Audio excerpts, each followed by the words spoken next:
Welcome to the most tranquil experience of your life with this compilation to fall asleep to relax, the 13th chapter in our journey to dreamland. Wrap yourself in comfort, let your thoughts drift away, and allow these soothing sounds to carry you into the deepest, most peaceful sleep.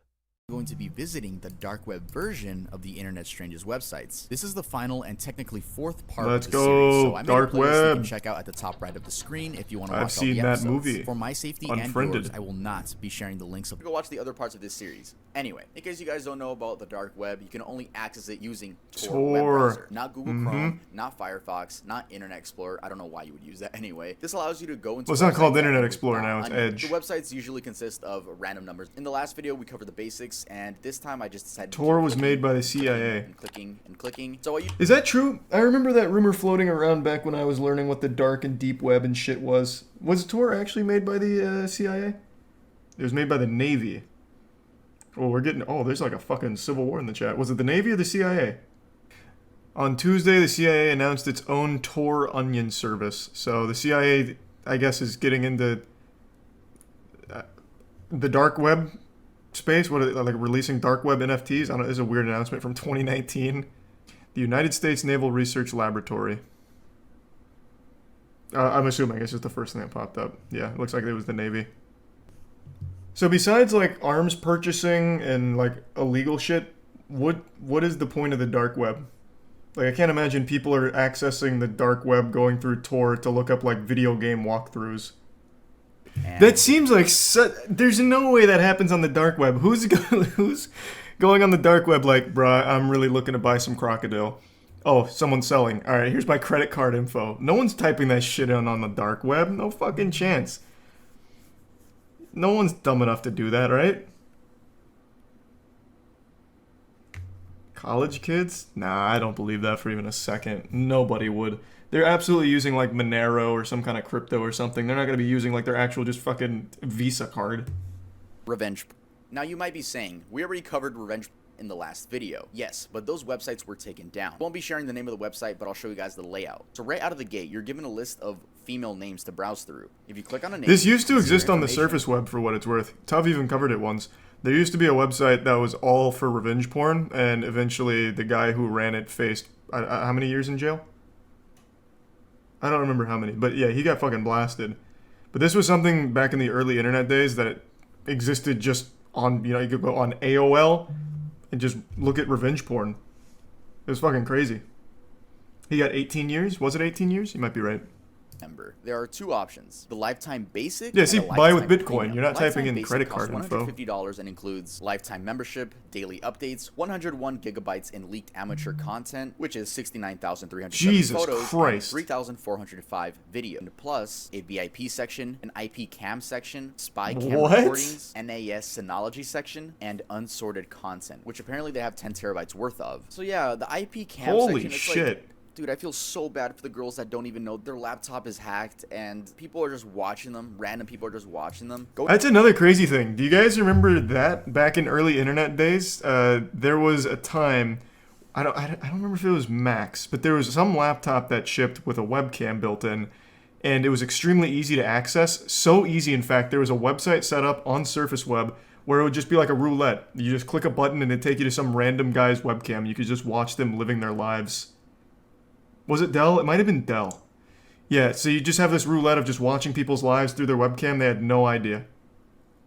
It was fucking wild. It was wild. So then, like, it was such a big deal that eventually the experts were like, if you own this laptop, just put a piece of tape over the webcam. Otherwise, you are most likely being watched. You exist. But I just want to let you guys know that. And I'll provide some Amazon links in case you guys want to buy some webcam covers. Disgusting fantasies. You don't want to look at my webcam? Yeah, like... It's just one of those fucking creepy things, man. I don't think looking through those webcams ever really, like, nothing, like, crazy ever happens. But it's still just fucking scary to think about. If you are not of legal age, or if this type of material is not legal in your jurisdiction, do not enter. This site contains absolutely no videos, photos, 3D rendered art, or other illustrations of or adults. If you're looking for any of that, you're in the wrong place. It's basically saying, we have a bunch of these, like... Shit's like a Tumblr blog. The fuck? Not only that, but they have two pedophilic prevention campaign advertisements to deter the users from doing anything in real life. They're obviously only doing this so it seems like, hey, we're actually the good guys. We're preventing this stuff from happening in real life, when in reality they're just providing the acceptance, normalization, and culture of files. That is something that is, I've seen this on Twitter. There's a verified account, a couple 100,000 followers from what I recall. They have this belief that if we could just use AI to generate fake children for porn, it would solve pedophiles. There is a group of people that genuinely believe that providing like more child porn but without real people, that it would somehow get rid of like pedophiles. It is the most ass backwards idea ever. It's fucking disgusting. They've made this post like, this is where I think deepfakes need to go. We need to create deepfakes of children in pornographic settings, so that way people would no longer be incentivized to use real children in child porn. It blew my fucking mind, and there were people supporting that. Like, all that does is provide more child porn for pedophiles and make the market even bigger for people to fucking film that shit in the real world. It's crazy. It's crazy. Twitter is just the most outrageous wasteland of horrible ideas. That's what this just reminded me of. I think it was actually Mudahar who commented on that. I don't remember what the account was that was talking about it. I know they deleted it shortly thereafter.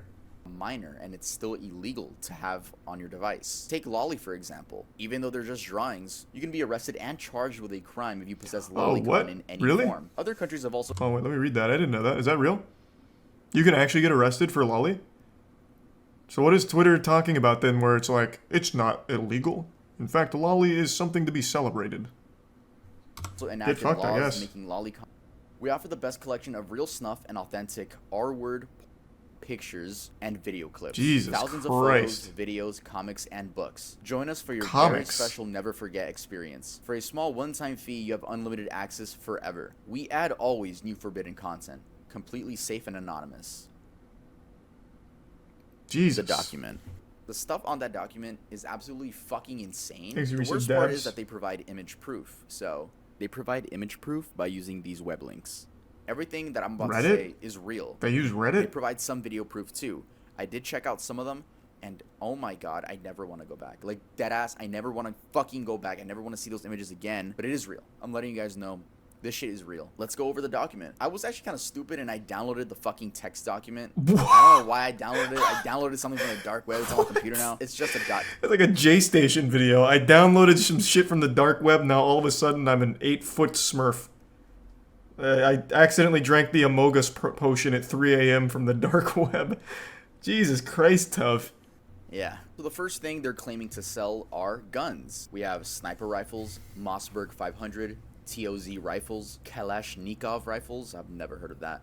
But it says made in Russia, not China, from the other video. So let's just go into something shocking. This one, bro, this is what really got me. Video filmed according to your script with torture, R-word, snuff, etc. We need from you how many actors will be, race, gender, and your script/scenario. I can't believe Jesus Christ. The youngest actor we had, 4 days after she is born. The oldest actor we had, 93-year-old woman. Holy I'm assuming fuck. it's kidnapped people, blended up babies in smoothies. A classic smoothie is a drink made from pure raw fruit and or vegetables using a blender. Classic smoothie is a healthy type of cocktail that you can drink for breakfast or a bit later. But we have a special smoothie. It's made from newborns. We place in blender the newborn with or without legs/hands/head no fucking shot. And blend until the mixture is source smoothies from newborns strictly in the refrigerator or cool place. That one seems very fake. Also buy male and female genitalia, just like they're obviously I don't know about that one. That one doesn't seem like a real thing. Safe and secure container will be transferred and marked as for medical school. So they got their own methods to. That's CIA bait. Legit. Yeah, it definitely seems like bait. Cocaine, and why does that even matter? What? By reading the names, I recognize some of them. It's extremely fucking illegal. They're also selling the Logan Paul video. You guys know which one, which is a complete shock to me. It was like a YouTuber on this list. What was going on?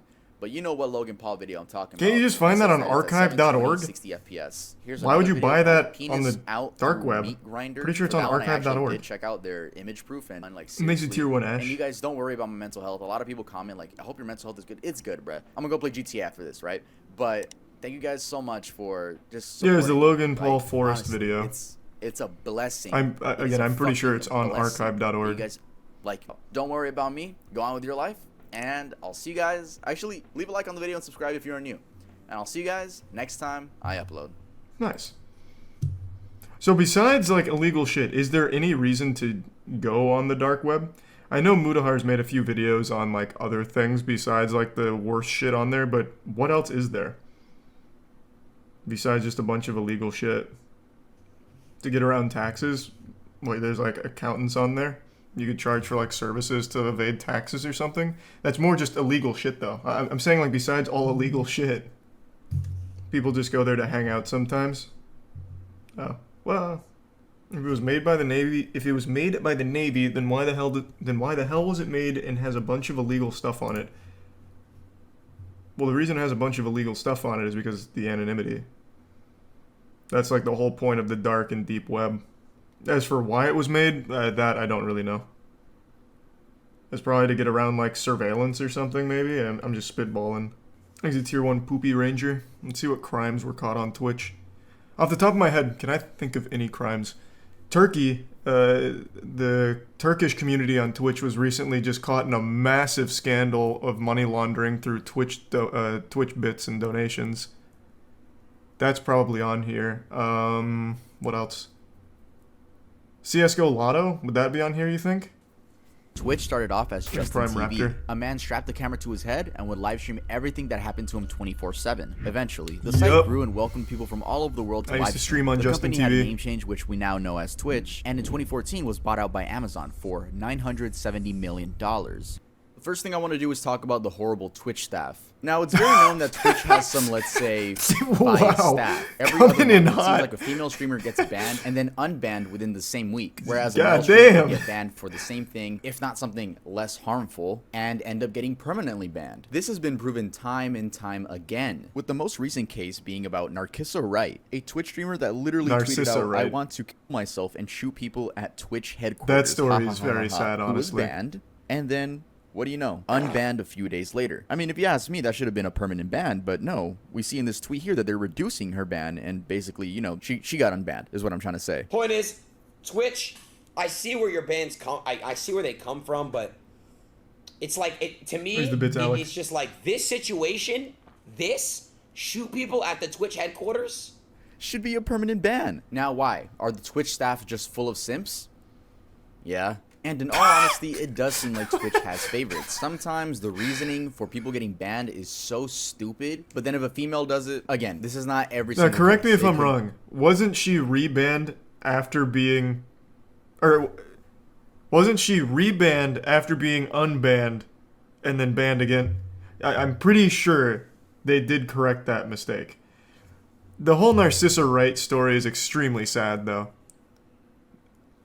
That situation is horrible. I don't think many people know like the whole lore behind Narcissa Wright, but it's a honestly really sad story. Tell it? I can give the cliff notes. Back in the early days of Twitch, really Twitch was built on the back of speedrunning for a little while, like Siglimic, Cosmo Wright. Really the two of them were like pillars of streaming content on Twitch, and started to really get a lot of headlines, and then eventually ADGQ was rolling around, AGDQ started popping off.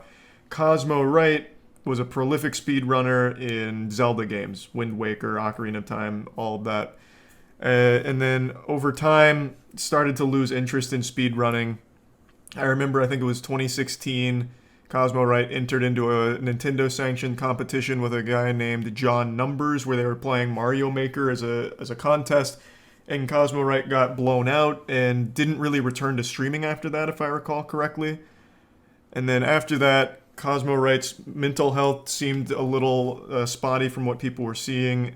Eventually, Cosmo Wright transitions into Narcissa Wright, and from there, the streams that she would do were really focused on like really negative things, and it was very like a toxic environment.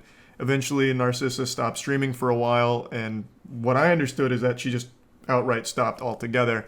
And then she posted that tweet about wanting to kill herself, and then the Twitch staff, which obviously turned a lot of heads as like, hey, what the fuck is this?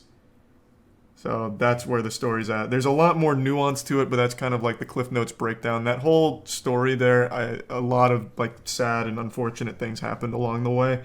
But since I was so big into watching Siglimit, Cosmo, that whole community of speedrunners, it's something I actively followed for a really long time. Stephen Heyman. On August 31st, 2018, Stephen Heyman and John Di Pietro, I hope I said that right, were on their way to Dragon Con, a convention made for gamers, comic enthusiasts, science fiction fans, and more. Sounds like a joke, like Dragon D's nuts. This is called IRL streaming. In Atlanta, Georgia, a man is seen approaching John and pins him to the ground. We can't see much, but we do get a full view of what the man looks like. Oh, shit. Ow. JP, just let go. JP, just let go. What the fuck is happening? JP, just let go of it. JP, just let go of it.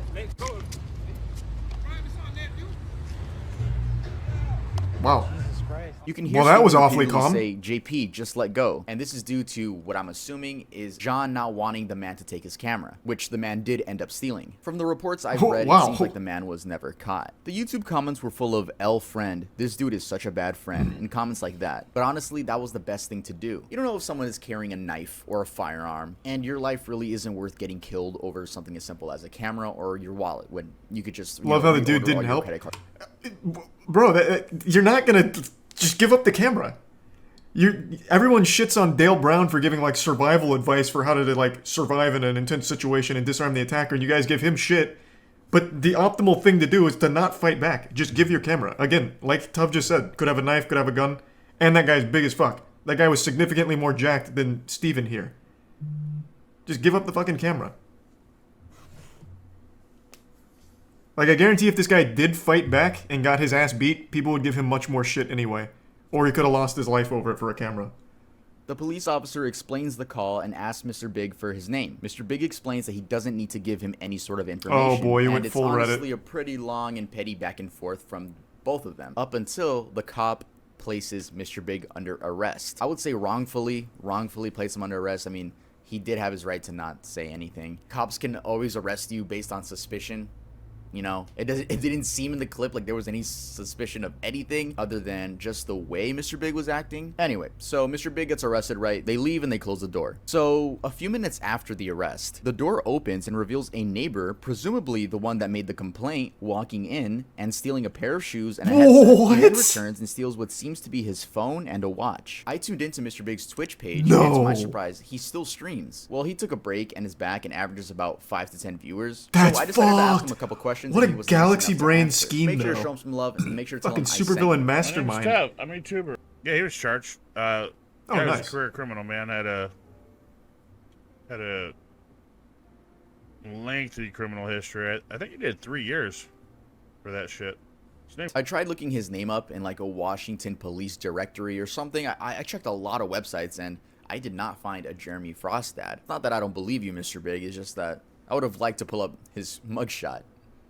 RickyBot was a 43-year-old man who streamed himself playing Pokemon Go. Oh, yes, I do. That? Yes, I do, Pokemon Go actually. is a mobile game which requires you to go outside in order to catch different. Since the man stole 3 cell phones and the camera itself. RickyBot was taken to a local hospital with a laceration on the side of his head and a swollen right cheek. That same night, Ricky put out a series of tweets reading, "I got mugged playing Pokemon Go in Central Park. Still talking to police and will go to the hospital soon. My jaw is a mess. Thanks all. My Twitch account got suspended. Literally insult to injury." Yeah, that's another fucked up thing that Twitch used to do. I don't know if they still do. If a crime gets captured on stream, or like something like that, I guess, where you get your ass beat on stream, they just ban the account outright, which is weird. I remember there was that guy who was involved in a hit and run while streaming. At least I think it was a hit and run. Oh, no. There was a streamer who, while streaming IRL, accidentally captured like a shootout, I think it was. Like a guy shot at a car on his stream, and the guy got banned for it. It's really like a weird policy they have in that department when you capture something like that. That's technically against TOS, but you had no control over it, and it would also be good evidence. So I don't know why they'd like take it down. But yeah, that was something they did for all of those kind of cases. I remember that. I don't know if they still do though. Yeah. So if I'm streaming, right, I have a malicious friend for some reason in my house, right? He comes in, says a slur, runs out. I'm getting banned. Right? It's, I hate it so much. And this poor man got pinned down to the ground and robbed. And Twitch is like, oh, nah, that's violent. Take it down. It's like, there's a lot of stuff about Twitch that rubs me the wrong that policy way. is terrible. In case you're wondering how Ricky is doing now. How do they justify it? Because I know they even put out a statement about it. I'm kind of curious. Where can I find those guidelines? Again, I don't know if they still do it, though. But where can I find it? Because I'm curious what they did to defend it. They don't want people faking it for clout. I remember bits and pieces back with the guy who captured a shooter on stream. I think they said something like, we're doing it to keep the VOD private for everyone involved and sharing it with the police or something. Thanks for your subcatamon. I don't remember. If I could just remember what that case was, I'm sure I could find their tweet about it that clarified.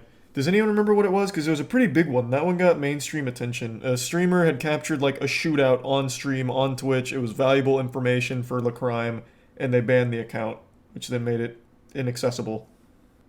Was it North Hollywood Shootout? Man, what the fuck? This was 1997 North Hollywood Shootout. I remember that. This was not Twitch, you fucking asshole. That one, though, changed law enforcement drastically. So, this is totally unrelated to anything we're watching here with the Twitch crimes. This shootout is fucking crazy. So, 2 robbers were armed to the teeth, like full-blown juggernaut from Modern Warfare 2. And they robbed a store. And the police showed up, and they just started blasting. Like, the guys full auto, just letting it all hang loose. Oh, it was a bank. They robbed the bank. Yeah, that's what it was. Robbed the bank, just blasting. And the cops were shooting back, but their handguns weren't powerful enough to pierce their armor. So they couldn't actually stop them. They couldn't actually prevent them from leaving or doing anything. So they just kept walking away, taking bullets from the police while firing back. The police got so desperate for firepower, they started, I believe they raided a nearby gun store for like shotguns and other items, and as well as like just trying to find anything with a higher caliber. And it was such a long, drawn-out shootout that post-North Hollywood shootout, they started arming police officers much more heavily, like more firepower in their vehicles. It was crazy. The whole thing was captured on helicopter. In fact, the only reason it even ended is because one of the officers got a lucky shot on one of their ankles, because their ankle was slightly exposed, so they hit his ankle, he fell to the floor and knew he was going to be killed, so he took his own life. And then the other one, I think, got really desperate and just started walking at them or something like that. It was something like that. It was fucking crazy. Thanks to Prime Megalodon. The streamer reacts and is then met with a handgun being pointed at his face, and he screams. Alright, don't roast his scream, because I'm pretty sure if any of us were in that position, we would not know what to do. So I know you chuckled after that scream, and I did too. But like, let's not be too hard on that normal scream. One of the thieves goes to honestly. keep his wife quiet, and you can hear the kids in the background. The other is beating the streamer repeatedly with brass knuckles, asking where the money is at. How do people think it's fake then? Doesn't have any money, but eventually I did find the name of the streamer, and that's TMoneyFG. It seems he doesn't stream anymore, and I couldn't find a YouTube channel, unless it's the one with 1 subscriber, but I doubt it. I also found his Twitter, and it's extremely botted. 16,000 followers and no likes on his recent tweet. Yeah, a little bit weird. You would think that if he faked this, he would at least gain clout from it. And if he faked it, I don't know if he would scream like that on purpose. Plus, why would you put your kids through something like this? I mean, I don't think it's fake. A lot of people were assuming that the wife set him up because she was too calm. That was stupid too. You can tell she's trying to stay calm for the kids. So seems like a weird thing to fake if you don't even stream anymore. I can't tell. The video looked... Ah, someone found it. Found the streamer you're asking about. Look up Bees on My Head TV carjacking. He was banned for getting carjacked while viewers were trying to use the VOD to find the guy who robbed him. Twitch came out and clarified their policy in response, stating that streamers are responsible for anything shown on stream. That's exactly what I was thinking of. A carjacking. Not a shootout around cars. You're absolutely right. Did he ever get his account back? Because this is like really a hardline stance.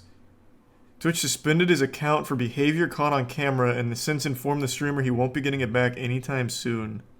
Thanks again, Security breach. No, not the Five Nights at Freddy's game. So 6 months ago, on October 6th, Twitch was hacked and a torrent file containing around 125 gigabytes worth of leaks appeared on 4chan, and that included source code, streamer earnings, encrypted passwords, and more. We bring to you today an extremely poggers leak. Twitch is an American video live streaming service that focuses on video game live streaming, including broadcast of esports competitions operated by Twitch Interactive, a subsidiary of Amazon.com. Their community is also a disgusting, toxic cesspool. Beginnings, mobile desktop desktop and video game console Twitch clients, creator payouts from 2019 until now. Find out how much your favorite streamer is really making. And then they link. Did they ever release the second part to this? Jeff Bezos paid $970 million for this, and we're giving it away for free. Hashtag do better Twitch. Though a bunch of stuff got leaked, people mainly focused on how much their favorite streamers were making. I mean, your passwords were at stake, but people were, you know, kind of mad at XQC for being a millionaire, which we all know. We all know he's a millionaire. No, that was a surprise to everybody. Saying they didn't make sense. It's really funny because a lot of Twitch streamers have their sub count like on the top of their heads. They're letting you know that doesn't mean anything. It just takes a little bit of math. And they claimed that a part 2 was coming out, but that never happened. Many people just assume it was an ex-Twitch employee or a Twitch employee who knew they were going to be fired. I doubt it was an ex-Twitch employee. Right, before I go, I'm just going to end this off with a big bang. I'm sure you guys remember the whole Save the Kids thing. Who could forget? When crypto was, I wouldn't say at its peak. I would say at its peak popularity within the internet culture, there were a lot of influencers really taking advantage of this. This doesn't even count the NFT thing, right? This is crypto. Crypto and NFTs are very similar, but they are different, right? Shitcoins versus NFTs. There were a lot of influencers promoting a bunch of scam coins, and once their fans would like buy the coins, they would quickly just take all the money, dip, leave the coin with no value. I mean, even Aiden Ross admitted to doing this. Chat, by the way, that MILF token shit I did a while back. I remember this one. I already told you guys, don't buy that shit. I got paid a bag to do that shit. Like, I don't give a fuck. How many of you guys actually bought it? Oh my god. Which was Ice Poseidon. Now, Ice Poseidon used to be a very popular Twitch streamer. We know this one. In case you guys haven't heard of him, he's very popular for getting swatted. Yeah, that's what he's known for. He once got swatted on an airplane. I actually don't know if I'm allowed to watch his story on Twitch. We all know this one, though. He openly admitted to stealing, what was it, 500, what was it, $300 or $500,000 from a shitcoin that he was pumping. Just very open. Watch it? I'll just explain it. I made a whole video on it when it happened. Ice Poseidon was pumping a shitcoin. Somehow his community bought into it. He ran away with 300 to 500,000. I don't remember what number it was, but it was somewhere in that ballpark. And he then went on CoffeeZilla's channel and openly said, yeah, I took the money. I was worried the coin was going to lose some value, so I thought I might as well take the money before it hit zero. And he was just very open and honest. And then CoffeeZilla said, hey, why don't you just give the money back since you still have it? I see it in your wallet. You could give the money back. And he said, I could, but I don't want to. Yep. It was fucking crazy.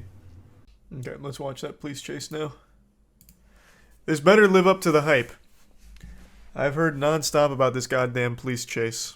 So I heard this is like some actual GTA shit. David, we were up over Knott's Berry Farm, looked out the window. No one told me there'd be jump scares in here. Holy shit. Wow. That was so loud.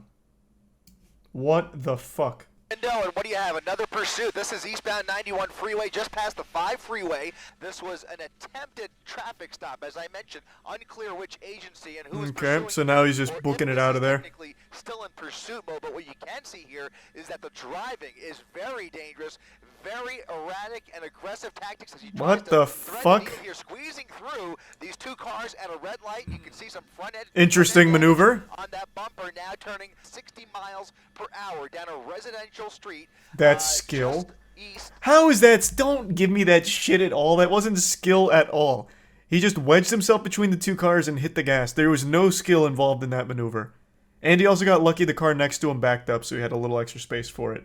But making random turns nonetheless here at a pretty high rate of he needs to find a bridge and then switch cars. Pulling over and maybe thinking about oh, holy shit, he actually is switching cars. Door opening up, and he is either going to walk or run away here. He dropped his phone, and now...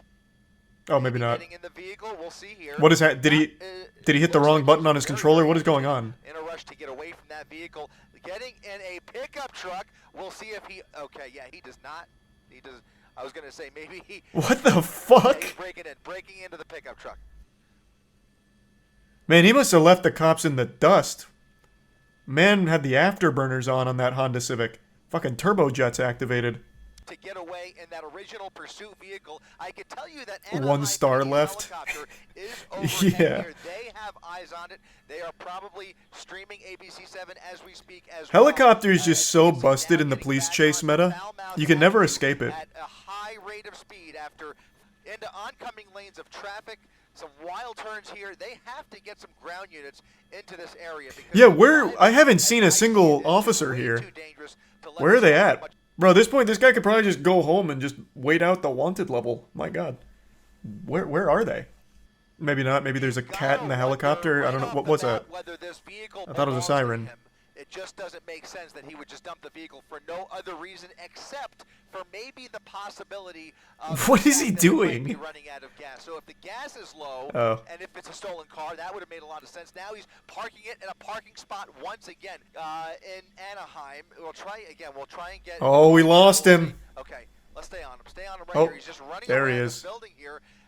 Looks like he's coming up on another couple of cars. Cameraman has aimbot. A van and a small red compact car. Looks like he's trying to break in to the van. Oh, he did. An open door in that white van, and now you can see the black. There they are. Right behind him. There's the boys in blue.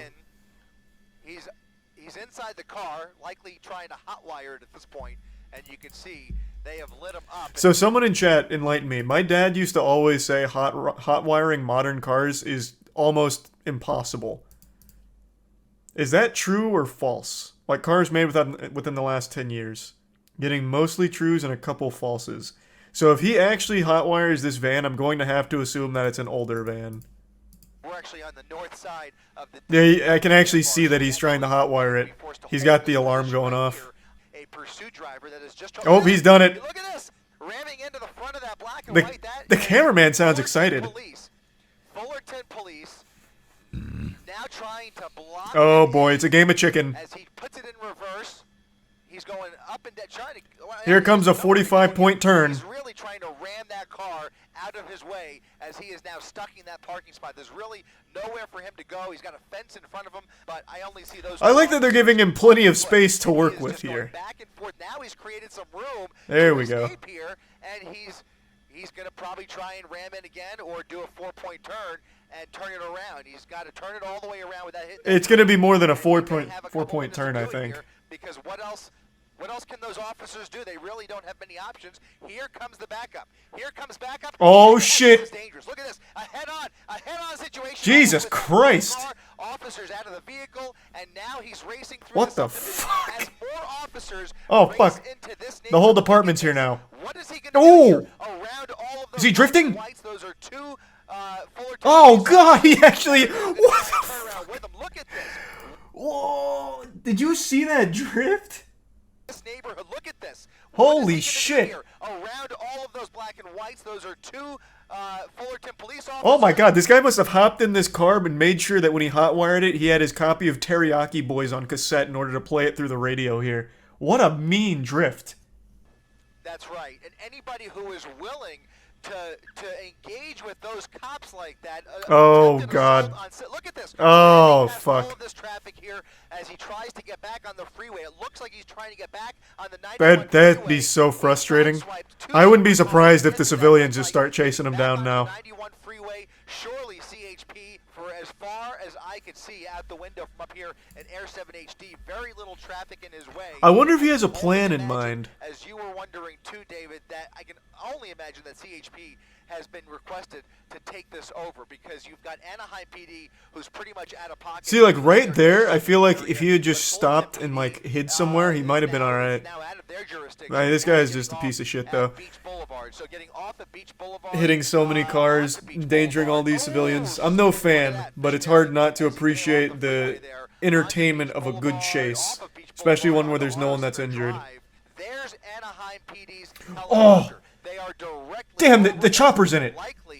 Imagine this is like a Just Cause situation. This chopper drops like a grappling hook and hits the van, picking it up and drops them off at the police headquarters. Fuck me, that'd be so cool. I see a lot of people insulting the officers. I disagree. When it comes to chases, I think they have the right philosophy most of the time, where if it's like a very dangerous situation, you don't chase because you don't want to endanger civilians. I think that's their policy, and I think that's the right way of handling it. Like, I see a lot of people shitting on them for not engaging in this chase here and, like, going fucking crazy, ramping off of parked tow trucks like it's GTA. And I just think that'd be the wrong way of handling it. I'd be more mad at the officers because they're not going to be able to drive, like, in a way that doesn't endanger people. So they're letting this guy go solo. They have the chopper on him, so they'll always know where he is, and then they will just go in a safer route that doesn't put people at risk. I think that is the right way of handling it, 100%. So I do not blame the cops at all. The only thing I was criticizing is how slow they were to being on him when he was fully stopped. Since they had the chopper, they're getting real-time info. I would have expected them to at least be closer to him. I wasn't criticizing them for the lack of, like, high-speed pursuit, fucking hitting him with the pit maneuver in a residential area. They straight up let him hotwire the truck, though. Yeah, that's what I'm saying. That's the fuck up I'm talking about. They were so far behind, this dude was able to hotwire a truck, run through 5 little townhomes, and then back up fucking 30 times before anyone else showed up to the scene. That's what I'm criticizing. It's not the lack of them chasing him through all of these people, like the residential area and like around all of these people's cars. Why didn't they shoot the tires? That's a good point. Like, there was an officer there. I'm shocked he didn't just start shooting the tires out or something. I feel like it's got to be like every officer's dream to like pop the tires on a car. Stray bullets. That's a fair point, actually. That's fair. It was literally a townhome. Good point. Van's got some good horsepower. Almost feels like an advertisement for this van. Not only does it have good horsepower, but the traction on it's actually nuts. He's made some very tight turns, and it's held up really well. I feel like I'm watching a commercial. He's barely braking. He's taking all of these turns. Easy to steal. Yeah. They'd cut that part out of the ad. He's caught himself in a little bit of a jam. He just tries to use the vehicle God damn. to ram his way through. Parting the seas. Gotten through that light there. We're on Valley View. I cannot believe they haven't hit him with the spike trap yet. He must be driving too fast that they can't get ahead of him for it. And again, throughout this pursuit, narrator's like an esports announcer. Yeah, he's casting this like it's an actual league match. Can't blame him. Like, this is the most excitement he's probably had on the job ever. 5 freeway approaching Norwalk. If he continues in the west, he has to have some kind of destination in mind or something. It's just random turns and driving and parking lots. Just went right over the curb there. I mean, there really wasn't anybody in his way. I'm not even sure what's going through this. Yeah, he's even being critiqued by the announcer. Impossible to set up for a spike. Look at this. Oh! Off-roading, trying to get around traffic. Yeah, almost slammed into that tree. Oh, wait, he did. Yep. Fishtailing through the parking lot. Nearly spun out. Through an empty warehouse parking lot, back onto Marquette Avenue. He got clipped. Man, watching this live must have been nuts. Fuck. Holy shit. Thanks to the Prime. Yeah, not Spazzy, the resub like Young. You give sub John. There are pieces. Oh, he's lost his tire. Yeah, he's on his rims. He's on that left rear tire is. Man, and it is still scooting. I don't know if there's any tread left. And now oh my! Real-time editing. Even more trouble maintaining control of this vehicle as he continues northbound on Marquette Avenue, right along. YouTube chat is going so hard. Paint shop, paint shop. They're just screaming paint shop. Still Fullerton. It's Fullerton PD. Fullerton PD on the case, baby. Soon we're going to need the Dominic Toretto Private Military Company coming in to stop this guy. Oh, wow. Now as he comes up, well, no, he's not in Norwalk yet, but look at this. He's going through that gas station without any tire on that left rear wheel. Almost struck several vehicles there. A miracle nobody's gotten hurt yet. But you can see he is really... It really is a miracle. Now. Lots of traffic ramming into all of these cars. Oh, boy. And this is northbound Carmenita Road now, and it's not moving. He's stuck. Now he's stuck. It looks like he's stuck. How the fuck does he get out of this situation?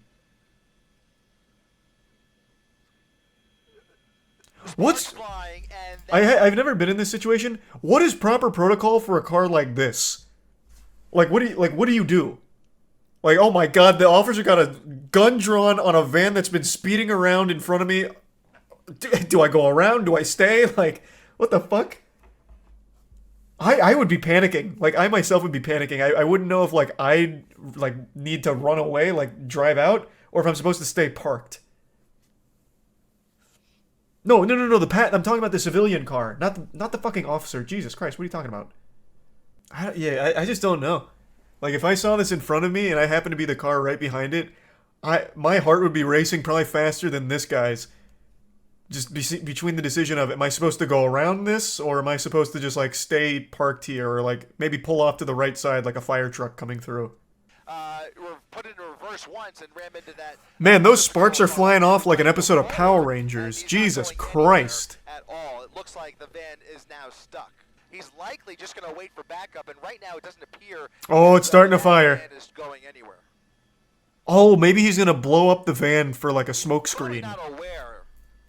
You've got to at least wonder whether that's going through his mind. He's probably not aware. Well, now he's aware. Oh, there's no, yeah, there's no way. The wheel's on fire, but certainly he's aware of the fire under the hood. More pieces flying out there as this vehicle is starting to come apart.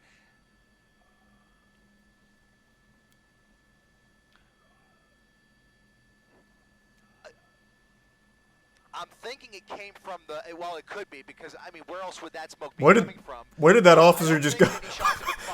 So that what the fuck was that? But that wheel, that left rear wheel is also creating what?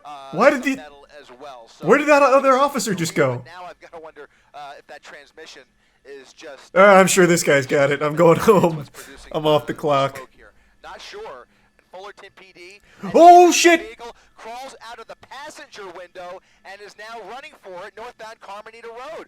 Running up northbound Carmenita. He doesn't seem particularly fast. He crosses the street. What he decides to do here. He also doesn't seem like he has that much sense of urgency here. It's like a casual jog. Another officer in the opposite direction. And oh, he's getting winded already. Oh boy. Alleyway here. Oh! Loses his footing. Oh no, he's now on private property. Oh boy. Looked like a woman. Now they need a warrant. He's now in the backyard. Now it's over. And he's gonna hide out here along Leppingwell Road. What the fuck? And jumping fences. He's jumping fences, looking for a way in. An accomplice. Little dog, small dog there in the backyard. He's under that patty. He's gonna go inside that house, shave his facial hair, change his clothes, and then just pretend to be somebody else. He went that way. Very dangerous situation here where we have no information, but here comes somebody running out the front. Look at this. Look at this. A confrontation. Oh, Jesus. Inside the house, a family home, and now we're gonna come around the front here. Oh, they're beating his ass. Oh my goodness. Look at this. He's in the truck. He's in the truck. He's in the truck. He just got in that truck. There's a dog under that truck. Oh, the guy's got a knife on him. Look at this. Oh, what the fuck? Oh my god. Oh my goodness. Whoa. Oh my goodness. Look at this. He had him. Inside the house, and then he gets his fucking truck stolen. Now we're gonna come around the front here. So they throw a couple punches, and then she's holding him back for some reason. So yeah, if he actually did take action and like stab him or something, he could have gone to jail. Never mind. I cannot believe what we are witnessing, guys. Are they gonna pay for the truck though, like the city? Creative here, but look at him. A little bit of traffic, and once again, right through another gas station. This is just incredible. This is the third vehicle that he has stolen today. That's a pretty good record for one day's work. 3 thefts and so far a 25-minute chase. I mean, that's a full day. Get themselves in a position where they could bring this to an end if they can figure that out, and then there's going to be. How did he have that much time in the house? The cops weren't far away. He ran here, and the cops chased him in cars. Are they not being fed the information that we're seeing? Because we saw him go through one house and then into another, and he stayed there for like a good 2 minutes, maybe? And then went out the front door, I'm guessing stole the keys while he's in the house, got into a fight with the homeowners, and then took the car without a single officer being nearby. Like, I feel like that's plenty of time, because the cops were right behind him. Like, you can see them go by right here. They are right here. And he ran through this, slipped, turned around, and then ran through those 2 houses. There must be like some red tape that the cops weren't able to like get over there. Like maybe I was joking, but maybe they like legitimately did need a warrant to even be around the area. I don't know. Man, this is so fucking sad. This is that guy's work vehicle. Fuck, that sucks, man. Like, the guy is, like, he's a talented driver, and, like, the chase is wild, but I feel so fucking bad for all the victims in here. What a shame. Shit, yikes. Yeah, he was pissed in the interview. Oh, they interviewed him? Oh, fuck. Yeah, I mean, he had every right to be pissed. Christ. How did this start? Apparently, he ran from a traffic stop. Or, no, is that what they said at the beginning? Fuck, it's already been so long now this chase has been going on. Yeah, I mean, I think it was. Look at this. Over the median again, going he got stopped. I think he had stolen a vehicle, got stopped, and then sped out. With additional traffic at Santa Fe Springs Road, now well into Santa He's Fe also Springs. so lucky. Every driver right now is very attentive. The drivers are pulling out of his way and stopping when he's going through the red lights. He is so lucky the drivers around him are actually decent. 70 to 80 miles per hour.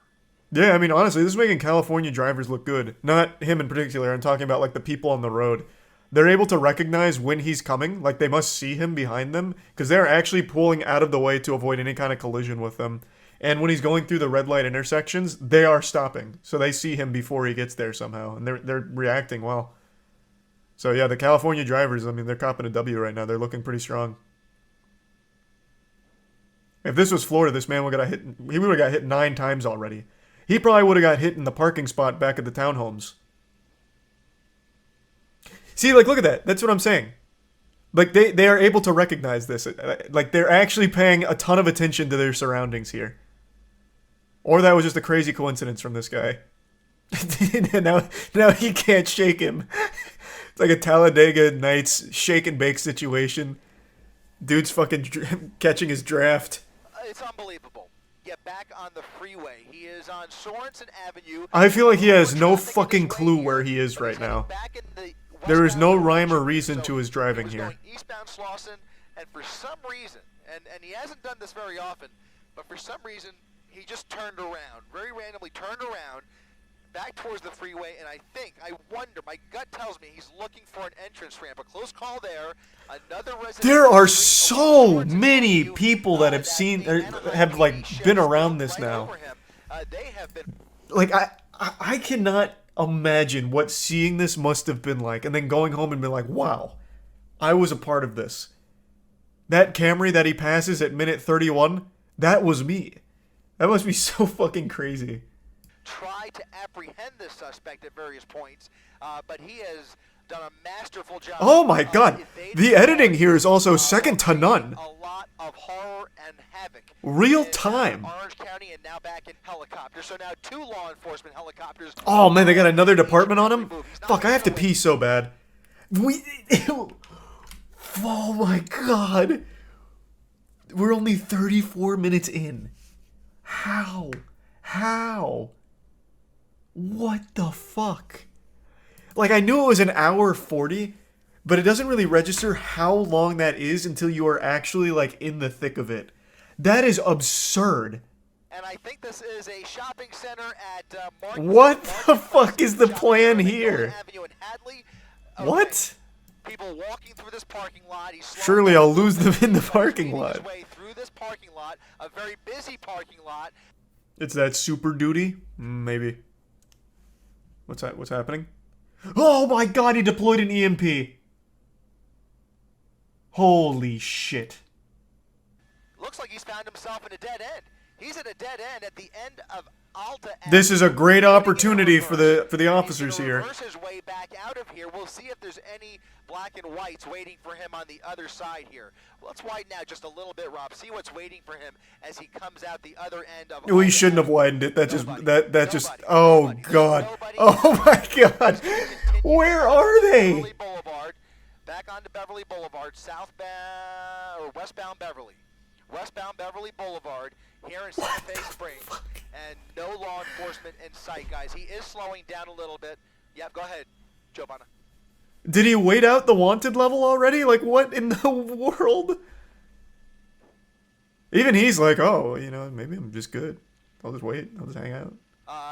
We just have to assume there's that, literally, they're nowhere near him. I had, you know what, big W to the announcer here. I can't hear the other end of the guy talking, but I'm assuming he was trying to say, like, the cop strategy is to maybe, like, cool down the scene, keep an eye on him so that way, like, as he slows down and things settle down, then they'll swoop in. I completely agree with the announcer. This is an absolute maniac.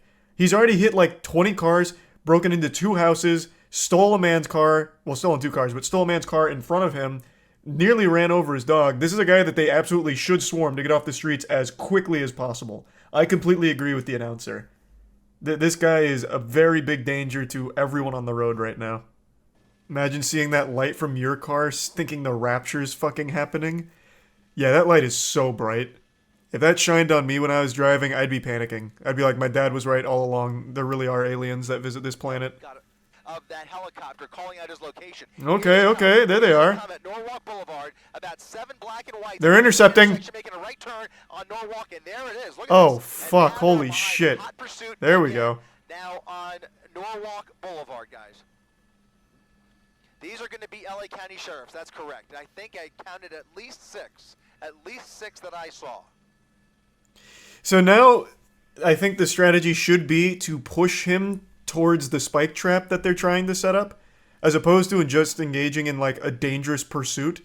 I think it's to try and flush him towards their spike trap. The only good news, guys, is that as far as I could tell, I can only hope, we can only cross our fingers. Yeah, now it's a lot more predictable.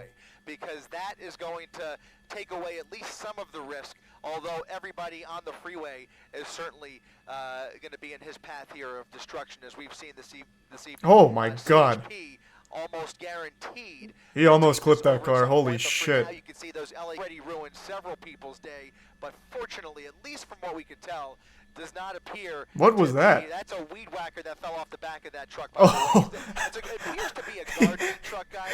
There's a lot of landscaping equipment in the back. Hats off to the cameraman. This was a huge, like, this is real time, by the way. He was able to see that fly off and then zoom in on it and then still keep up with the chase. Good for him. I was very curious what flew off there as well. I thought he started like firing missiles like a James Bond truck or something. It was like a little torpedo or something. Only to say that don't sell yourself short. Over for some reason. Not sure what that oh! Oh my goodness. Oof! Jeepers. The median, over the median, and now continuing after missing that cross traffic just by holy a shit. Just by a hair. It looked like maybe an undercover vehicle at that intersection. Look at that. Oh, wait. Oh, damn. And shutting down these intersections ahead of them. It's a very hard they had the right read, but the wrong spot. Very good that they were able to control. Amen, brother. Losing control. Ooh! Crashing into another car. Crashed into another car. Pinballed there for a minute. Like he was trying to evade that deputy again. He was coming up right behind him in the oncoming lanes of traffic, but really, what can they do? I mean, he's just... Yeah, you can't just, like, head-on collision. Into a head-on collision, which is not an option. Yeah. That'd be a terrible option. Ahead of him here, which there will be another major intersection. Just imagine the officers, like, on the radio. This one's for my country boys. Fucking head-on collides with him. Leans back with a smile on his face. This just takes your breath away with every intersection that he blows through. Fucking action movie scene. Here in Hacienda Heights, we are... it looks like cul-de-sac! This is scary. This is scary. A cul-de-sac. Uh-oh. Come face to face with this suspect, and you guys know, and our viewers the know, raid boss is cornered in this situation because he's already rammed into several vehicles, including deputy vehicles, and there he is again, right through, almost missing them. And now, continuing the neighborhood where there are about a half a dozen. Right through those deputies again, just missing them. That's unbelievable. I disagree with the statement about the boxing in. I think they had a better opportunity to box him in before that point. That was just a really good shooting the gap from him. That one wasn't even on the officers. I think they just waited too long to try and box him in. They had a much better opportunity to do that further back. But then that guy really fucked him in the face with that one. Fucking squeezed a stinker in there. He is making this pickup truck look like it's a smart car. I don't know how he's able to fit through these small gaps and these small holes here. It's wild. And about a dozen black and whites. Yeah, probably, Rhino. But that tire, I think his back left tire is... he lost his tire. Flying, not sure. There you see more sparks actually coming from the front. It's coming is it the bumper? Front left sparks. That might not be the tires. Look like, but he is... Oh, no, it's the tires. He's missing the tires. Yep. He's missing tire. Okay, so by the way, this is not the first time we've seen this in this pursuit. Last time.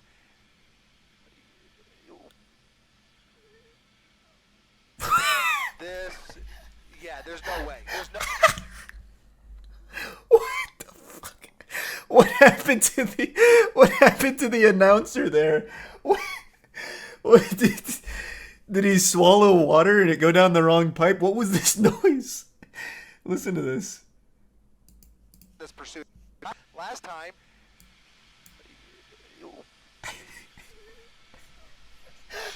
There's no way. It's like a little balloon letting air out. Especially at these speeds. Also, how is there 40 minutes still? To circle back, they're doing everything by the book. I'm gonna say maybe this is one of those moments where an officer comes in, slaps it down, and says, "It's time we bend our own rules, Chief." And he's like, "All right, give me your badge and your gun. You're off the case." And then he gets the job done. Because the only reason this hasn't been more of a catastrophe is because this guy's somehow been able to avoid hitting most people, most cars, and most things. And that's just a legitimate miracle. This protocol could have had so many problems if this driver was a little worse than he is. He should have been caught fucking 50 minutes ago. Like, this... I don't know how effective this protocol is, to be honest. Surely there's got to be some other way. Yeah, it can't really break. Oh boy, oh boy. Yep, it's all crumbling. Unbelievable. Head on with another car, and here comes. All right, there we go. Not even a pit maneuver, but they rammed into it from behind, into a gas station. Folks getting gas at the corner of Gale and Hacienda, into a gas pump. This has to be where it ends. There's no way. Probably, but he's going to put it in reverse. Back in reverse towards that deputy. Look at this. Ramming into the front end. They're shooting. They're shooting at him. They're shooting. We're going to widen out, and they are now firing into the cab of that pickup truck. Unbelievable. They are using force. Deadly force is being employed at this moment. So I will say I did know that they shot him. He doesn't die. He survives the shooting. I did know that happened. I knew it ultimately ended like that. I just didn't know how we ever got to that point. So how long does it stay in this standstill? Okay, then they eventually get him out and arrest him. Yeah, this has come to an end, guys. I hate to tell you, but well, I'm happy to say it's come to an end. But... Nah, you don't have to put the mask on. Man, I had a lot of fun. It's a real shame that it's over now. I hate to say it. Or, I mean, wait, no, it's good. What a crazy fucking chase. Okay, so it wasn't a full hour 40. It was about an hour 12. That's still absurd. The knives were right there, right next to me, so I got it, and I just started looking. I was like, man, you gotta get out of my house. I'm gonna stab you like right now, man. It all began in Anaheim just before 5. What? He refused to leave the area. Well, let's, you know what, actually, let's check that out in real time. Let's see how stern this refusal was to leave the area. I'm so curious here. Because it looks like he gets hit, and then it is the second the officers show up on the scene, arrested. Into a gas station, okay, so that's his car's now just been hit again. Into a gas pump, so his car's been hit twice. He's going to try and get out probably. Deadly force is being employed at this so he's still there. He hasn't been arrested yet. Now he's being arrested. They are stopped. They have stopped. The wheel is off. That front left. It's been a matter of seconds. Actual seconds. Yikes. That's fucking trash. That's some straight garbage right there. That guy did nothing wrong and just gets arrested for getting hit twice. He got an injury so he can sue. He absolutely should. That's so fucked up. Oh my god, I'd be so tight. My car just got hit. Oh my god, my car just got hit again. What the fuck is happening? I'm processing information. Okay, honey, what do I do? The cops are here, they're shooting. Do I pull out and run, or is that gonna look suspicious? I don't know what to do. Holy fuck, they're opening my door. Oh my god, I'm being arrested. It's been 20 seconds. Like, they want him to literally be like a speedrunner to immediately make this decision instantly in an intensely stressful situation after being hit twice. Out of nowhere. That is outrageous. Oh yeah, and apparently they roughed him up too. Which you could kind of see. Which I said was really fucking weird, because they threw him on the ground and like aggressively handcuffed the shit out of him. What must have happened is they got confused on who they were actually chasing, and for some reason assumed it was this car. I have no other explanation for why that would have even happened remotely. Because even if they were out there just to like fuck things up, they have a perfect target with the guy who's just gone on a hour-long pursuit, a chase. They wouldn't even need to rough up this guy. They have someone they could go beat the shit out of. That makes no sense. I think that's the only explanation. They didn't want to look dumb. So they tried to come up with some kind of justification for roughing this guy up. But I think the real reason was they got confused on who they were actually chasing. It'd been over an hour. It spanned so much distance that they just simply forgot what the car or suspect looked like. So the first person they saw when they arrived at the scene, because keep in mind, those people that arrested him, those cops, they showed up so late, they were probably so out of it and just fucked this guy up thinking that this was the suspect. That's the only thing I can make sense of. They didn't get confused. I see no other reason why they would have. I see people keep saying racism. They had no idea this guy's race when they got there. They literally ripped the first guy out of the car they saw. I don't think race came into play at all. They legitimately showed up and ripped this man out of his car. He's not following order. Yeah, that's just a dog shit take. I think real time, it was 20 seconds from the second time his car gets hit. That's 20 seconds of pure panic. Instantaneous chaos. 1 second you are parked with your family. Next second you've been hit by a pickup truck. And then you get hit again by the same pickup truck after a cop hits it. You're fucking stunned. You're not processing things normally. 100%. He gets out, he's confused, he's trying to make sense of what's happening. And then he goes to get back in, probably to leave, which I think would be the logical thing to do. That would probably be most people's thought process. Like, holy shit, they're shooting, I'm gonna leave. And then that's when they throw him down. That is absolutely just big cop L. I don't think there's any excuse. Like, there's like actually no time for him to not even follow orders. It is 20 seconds from the time his car gets hit the second time. Actual 20 real world seconds. He's getting arrested right here, and the second time he gets hit was right here. Well, a little before that. But yeah, roughly like 20 seconds. Have they released anything about the driver? Because I didn't see anything pop up about him.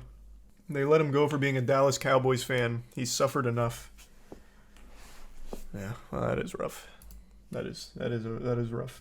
Who is the biggest joke in all of sports? Some people might argue the Washington Generals, which is the team that the Harlem Globetrotters always play against. They travel together and the Harlem Globetrotters always win against them, because the Generals are just there to have fun with the Globetrotters in order to make a spectacle out of the whole thing. They're kind of designed to lose. But they're not the biggest joke in sports. That honor belongs to one man in particular. His name is Dillon Danis. This goofball is someone you might have heard of because he's that coward that started a lot of shit with KSI, and then the second that it reached the fuck around and find out moment, like a week before they were actually supposed to fight, Dillon Danis backs out and weasels his way out of it, coming up with all kinds of pathetic little excuses, and then still tries to act tough.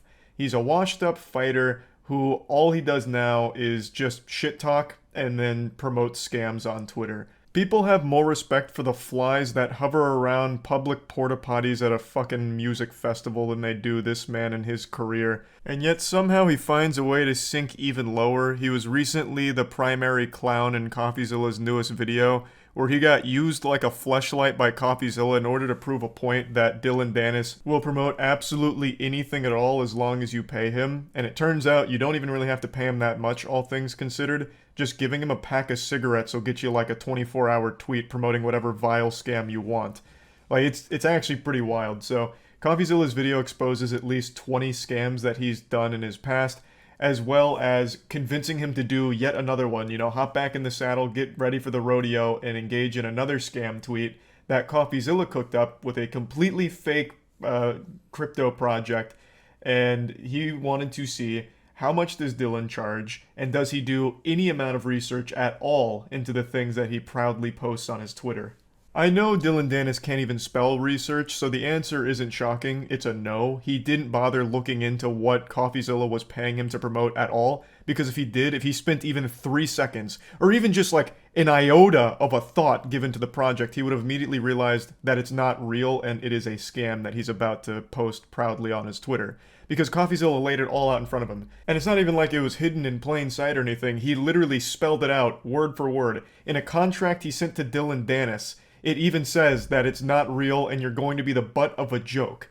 It was literally, it was just there in the contract. And it wasn't even a long contract like buried in fine print. It was like a core piece of the contract that just says, this is basically a fucking scam. And Dylan still signed it. It's baffling. So I'm getting ahead of myself here. I'm just trying to give a general breakdown of the situation. Of course, the full CoffeeZilla video is going to be linked in the description. It's fucking beautiful per usual. I'm just going to show you some clips from it. But one other thing I want to point out is the reason CoffeeZilla went after Dylan Dennis is because Dylan made a whole song and dance, a big hoopla about how bad he feels for everyone that got scammed by Logan Paul's CryptoZoo. And that's what tipped everyone off to how many scams he himself has done, which led to this investigation in this video by CoffeeZilla, Oompaville, and ZachXBT. And it's a fucking amazing ride. It really is. Dylan Dennis is an MMA fighter famous for 2 things: cage fighting and not fighting KSI. True. But on December 23rd, he decided to be famous. Also, apparently, I didn't know this until recently. He's not even famous for actually fighting. He's famous for just being a guy that, like, kind of rides Conor McGregor's dick. What's his actual fighting record? Because I said the same thing. I'm like, yeah, he actually fights. But his actual MMA record is 2-0. He has fought 2 times. Once in 2018 and once in 2019. Look at this shit. So he's not really a fighter. he's fought twice. Like, his whole claim to fame is, yeah, I'm a fucking stupid asshole. And that's it. And he won't even fight a YouTuber. 100% win rate, that is true. He is undefeated. But then again, so am I in MMA, to be fair. I am also undefeated. It's kind of meaningless when you don't have a whole lot of fights under your belt. Calling out the scammers. He writes in a tweet, "Damn, Logan Paul is a scumbag. Feel bad for everyone he scammed." Now, of Thanks, course, Dylan. I was going to really disagree with this, so the likes rolled in.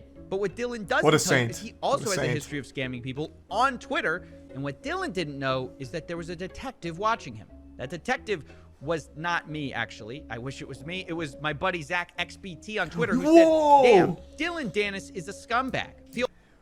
Hey, this is all coming full circle. You might remember Zach from the BitBoy Crypto thing. He was the guy that, like, tracked all of his moonshots and, like, called out a whole bunch of shit there. So I reached back out to Zach and I said, "Hey, good tweet, but I want to find out how many scams exactly this guy has promoted." So Zach started digging through the garbage bin of deleted tweets, and we found out pretty quick there were a lot more. What the fuck is it? Baby Dinger? What the fuck? Baby Dinger token is the next Shiba Inu. Oh, man. If anyone has any baby dingers, you should immediately just lose the right to earn money in your life. You don't deserve it anymore. Ring Dinger. Hey, let's not besmirch the good name of the Ring Dinger. That's as far from Web3 crypto as you get. That is literally an old man who snaps your head off. I wanted to trick Dylan into giving me the amount. The rough idea was to approach Smart. Dylan and say, "Hey, I created this dumb NFT project that's completely fake. How much would it cost for you to promote it?" He gives me an answer and I have my price. Who, like, looked like he would be serious about selling you an NFT collection. And that's when I thought of my buddy Oompaville. Yes. He's a guy who's actually really sweet in real life. I did know Oompaville played a big role in this here. So that is exciting. Very smart. CoffeeZilla recognized that Dylan would certainly say no, knowing for sure that it's a honeypot if it was CoffeeZilla that reached out. So he used Oompaville, whom, I mean, that looks like a well-adjusted man to me. Like, that's a trustworthy face right there. So he used him as the proxy. That's genius. We can provide all the marketing copy. Please let me know, as we're trying to launch relatively soon. That website is not a real crypto NFT platform. Nothing in this video is a crypto or real NFT, so yeah, you cannot buy obviously, crypto. I want to be super clear, because Dylan immediately responds with, "Want to do a tweet?" And then I love this next part. "What is it?"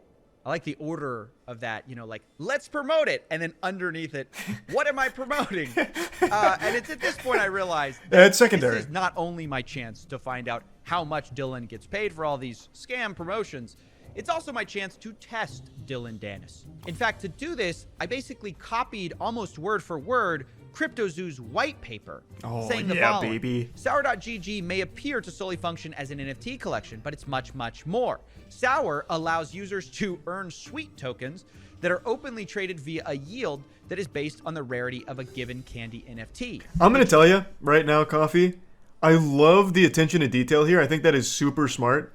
I'm not convinced Dylan Dennis can read. I think he might be illiterate. So he just saw words on the page and he's like, man, this is legit.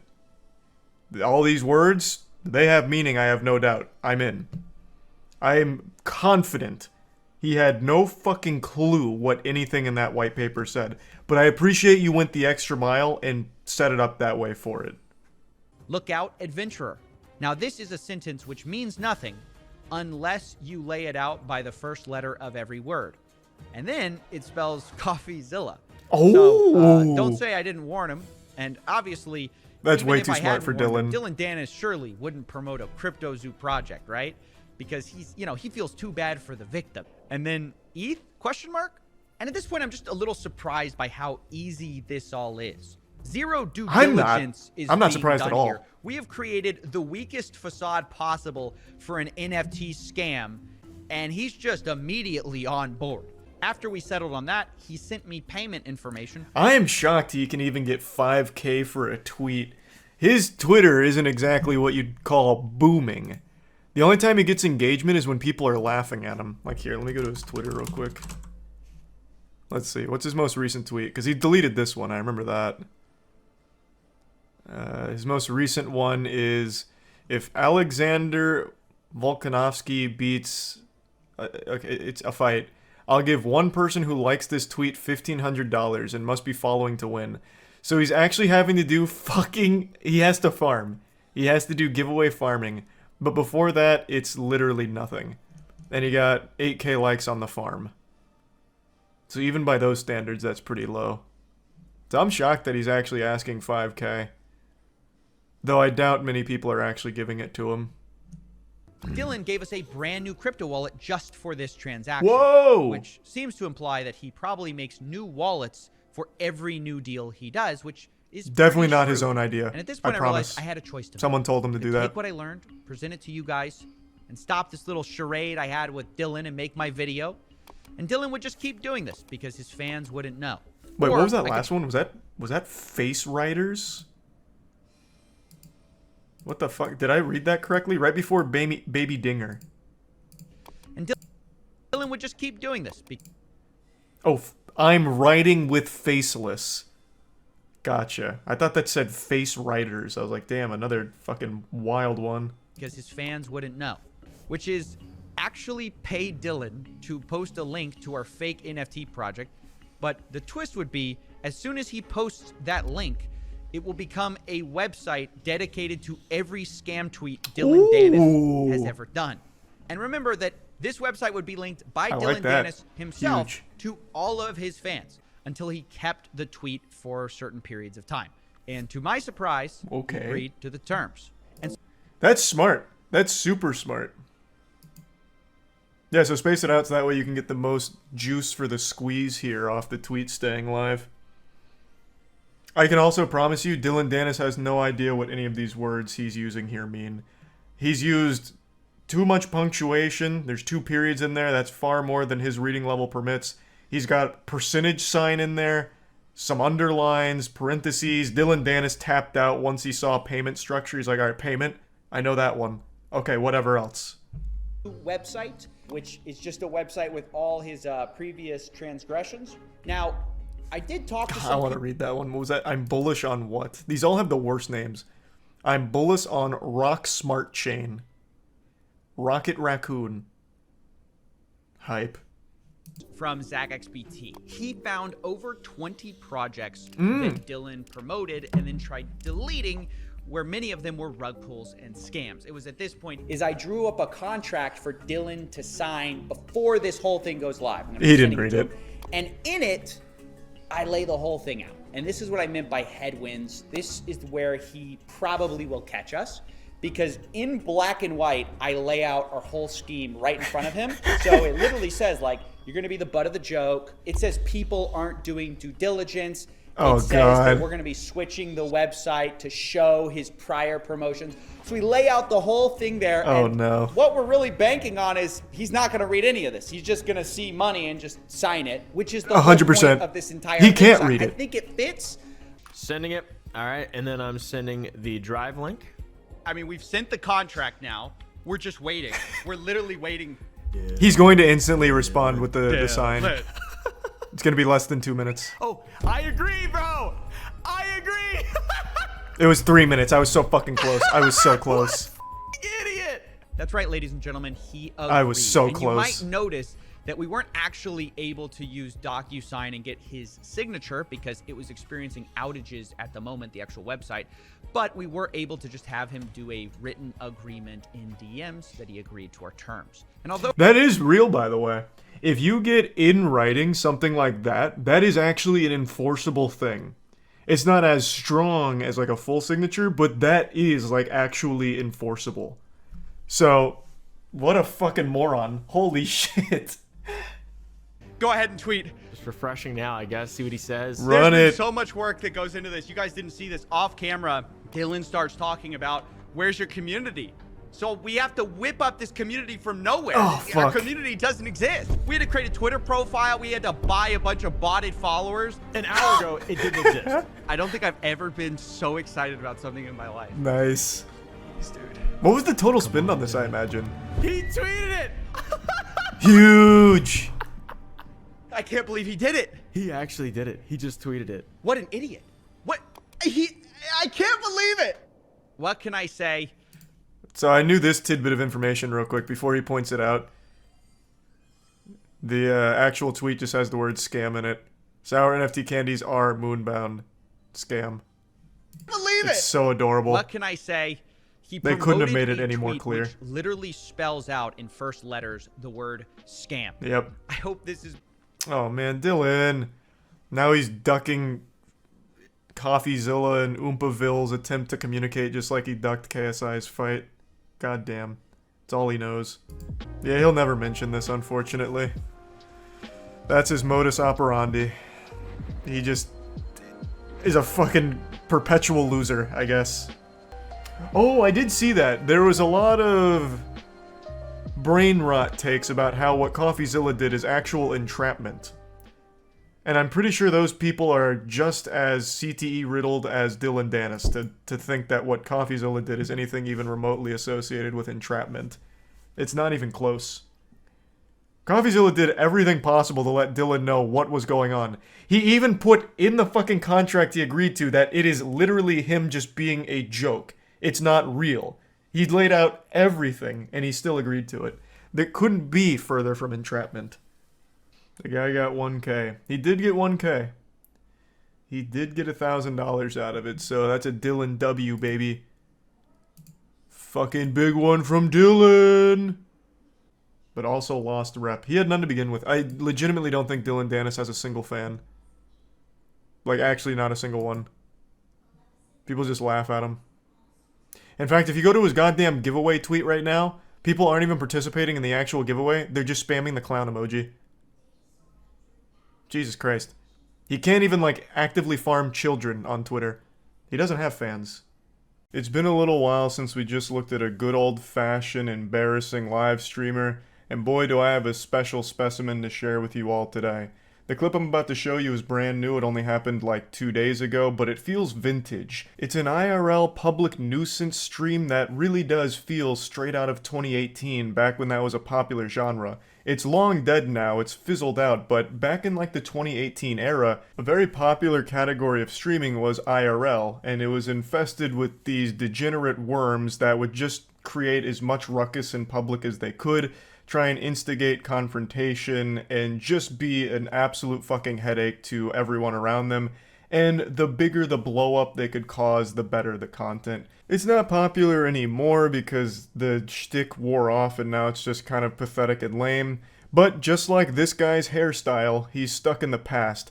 This is a 40-year-old man who has a hairstyle of a 14-year-old emo boy, and he is a Kick streamer. He's not a Twitch streamer, but he has risen to notoriety because he has been accused twice now of having sex live on stream at Kick with prostitutes. I haven't seen it myself, so I can't fully opine on that, but goddamn, really going hard on that IRL content. You see that shit? It's fucking what we do.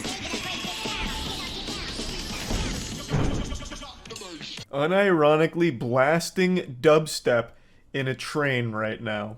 And then he says, he has the gall, the chutzpah, to say, "This is what we do." Brother, you are stuck 15 years in the past. Holy shit. This is like a video I would have seen on MySpace from a pathetic guy back then, let alone 2023. Jesus Christ. I still can't get over that goofy line. This is fucking what we do. What? Sit there awkwardly in silence while you blast shitty music throughout the train? Like, usually when you say something like that, like, this is what we do, it's right before you do something cool. Like, fucking base jumping, bungee jumping, going out to play in the championship basketball game, like, anything besides just sitting down and blasting dubstep.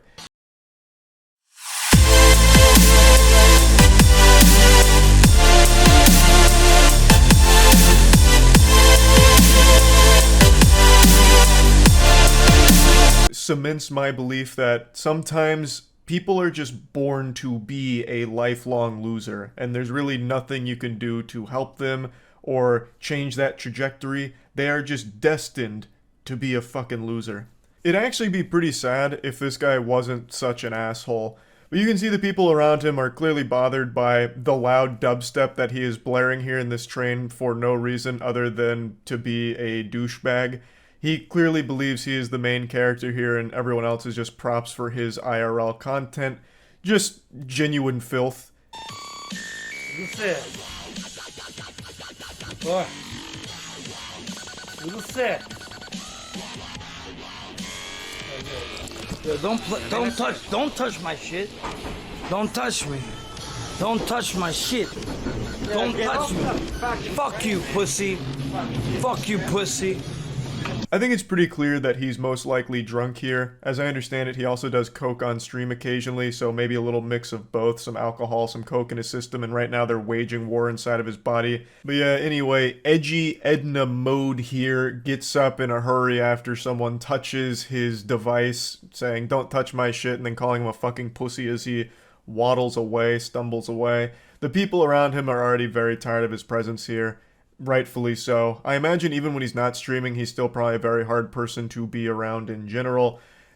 Someone tried to get his attention, most likely to ask him to turn it down, but he ignored him, even though he could clearly hear him, I imagine. So, when that failed, someone else just tried to turn it off themselves. Fuck you. These motherfuckers touching my shit. I can't get out of here.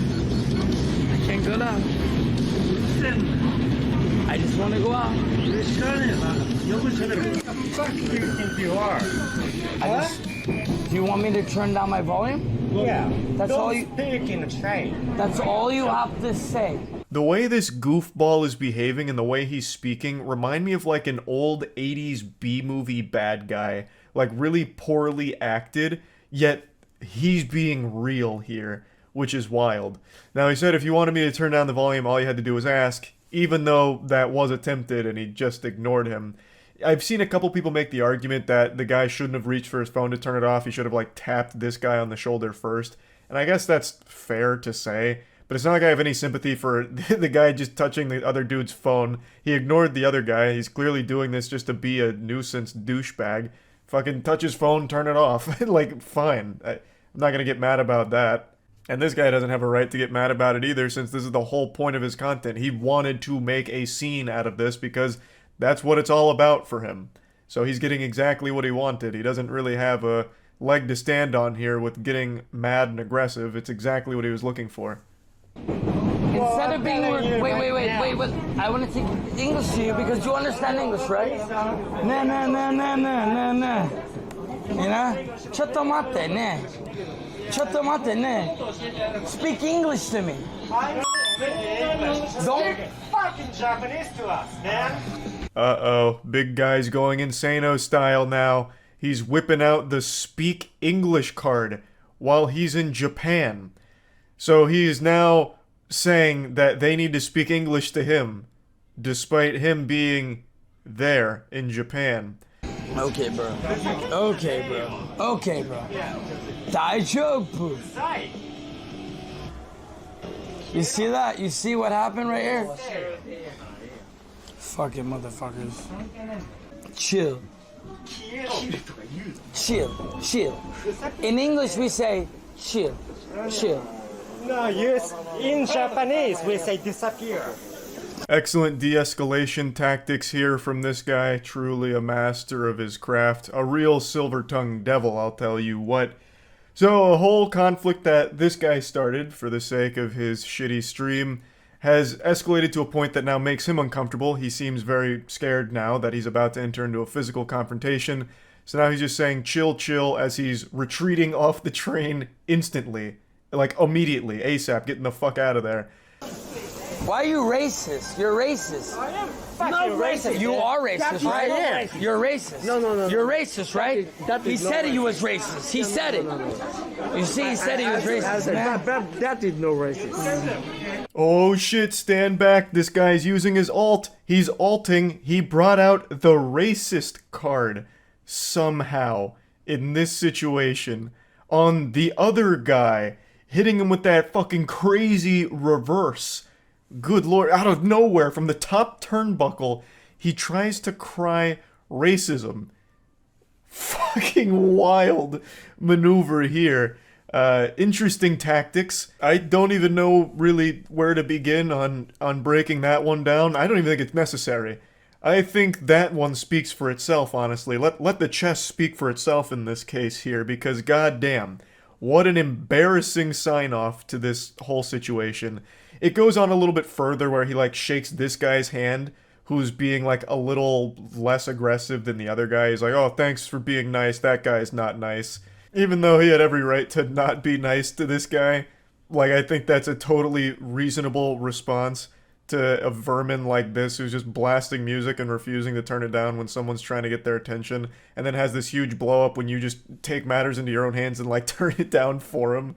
Like, I mean, fuck you. The whole point was the confrontation, right? So why are you gonna act all offended and upset, all because a guy actually, you know, played along with what you've started?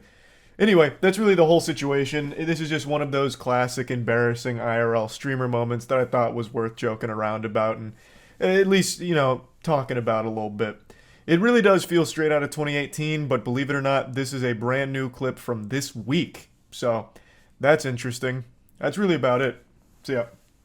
Right now, there's a Twitch streamer getting tomatoes thrown at him all across Twitter for a clip that's going viral of him having an embarrassing and horrible response to one of his community members answering a question that he asked them. In Spanish, and it's chef's kiss. All right. Curvy, where the fuck have you been? Oh my god. Well, tell you what, Miss Dirty Curvy, you know what we're not going to do? We're not going to talk about it in my chat.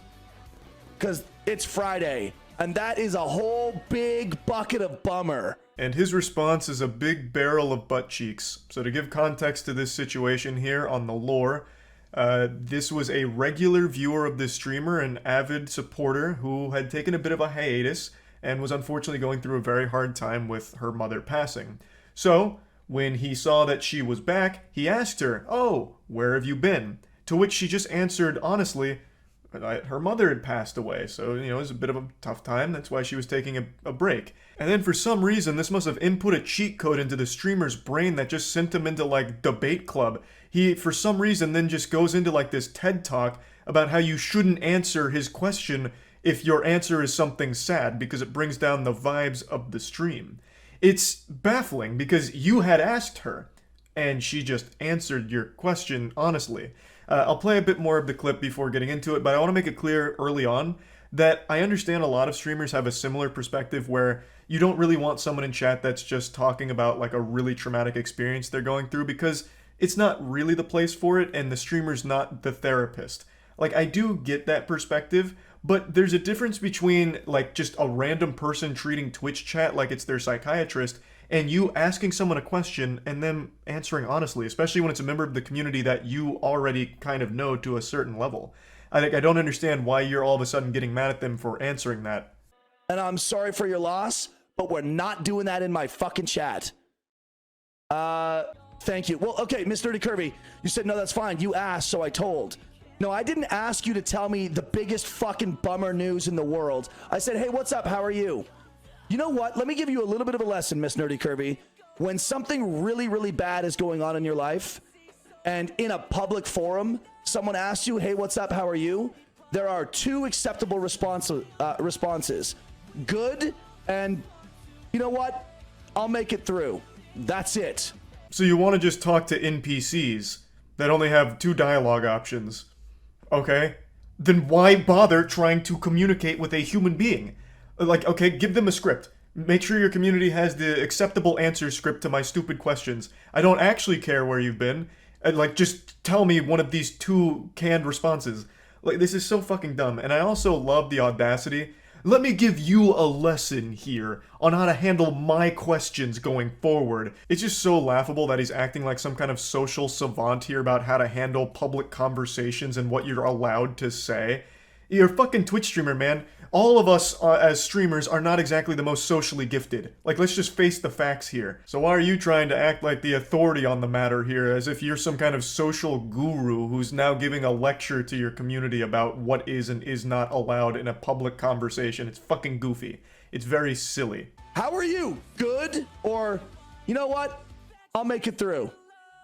Awesome. Love to hear it. See, there you go. Or Prom's response. Yeah, I said, Prom, how are you doing? She says, I'm alive. You know what's just as easy as those two responses is you being able to respond with some level of empathy like, oh man, that's terrible. I'm sorry to hear that. Or, damn, that's awful news. Stay strong. Or, man, shit, that's terrible. Hopefully today's stream can lift your spirits a bit. Like, you also have equally easy responses to, like, instead of dwell on the negative here and for some reason try and shame her for answering your question honestly, you could have just as easily had a very simple and empathetic response to it and moved on from it. But instead, now you're putting all of it on her and blaming her for bringing down the entire atmosphere, as if she somehow forced you to enter your goofo mode here, your insano style tantrum that you're throwing. Like, it is your fault. You could have either not asked the question if you didn't want, like, real answers, or you could have had some level of empathy and just given, like, a general, decent response like, damn, awful news, sorry to hear that, stay strong. And then just go about, like, a good vibe stream. Like, it's super easy. Oh, I asked you where you were. Look, Mr. Kirby, I'm just subtly trying to tell you that unloading really heavy news in people's chats on Twitch is not like good etiquette. It's not the place to do it. That's all I'm trying to tell you. Heavy news like that, when someone asks, hey, where have you been? You don't need to tell them, well, my dog died, my husband left me for a younger woman, my house burnt down, and my car got stolen. So I've been a little bit busy. That's why I haven't been around. Because it's like, oh, God, like, ugh. Oh, God, your bad news is making my easy job just a little stressful, because now I've heard your fucking bad news, like, ugh. Like, can you have some level of shame? Can you stop having bad things happen to you and then share it with me when I ask? Like, fuck. God, where do you get off?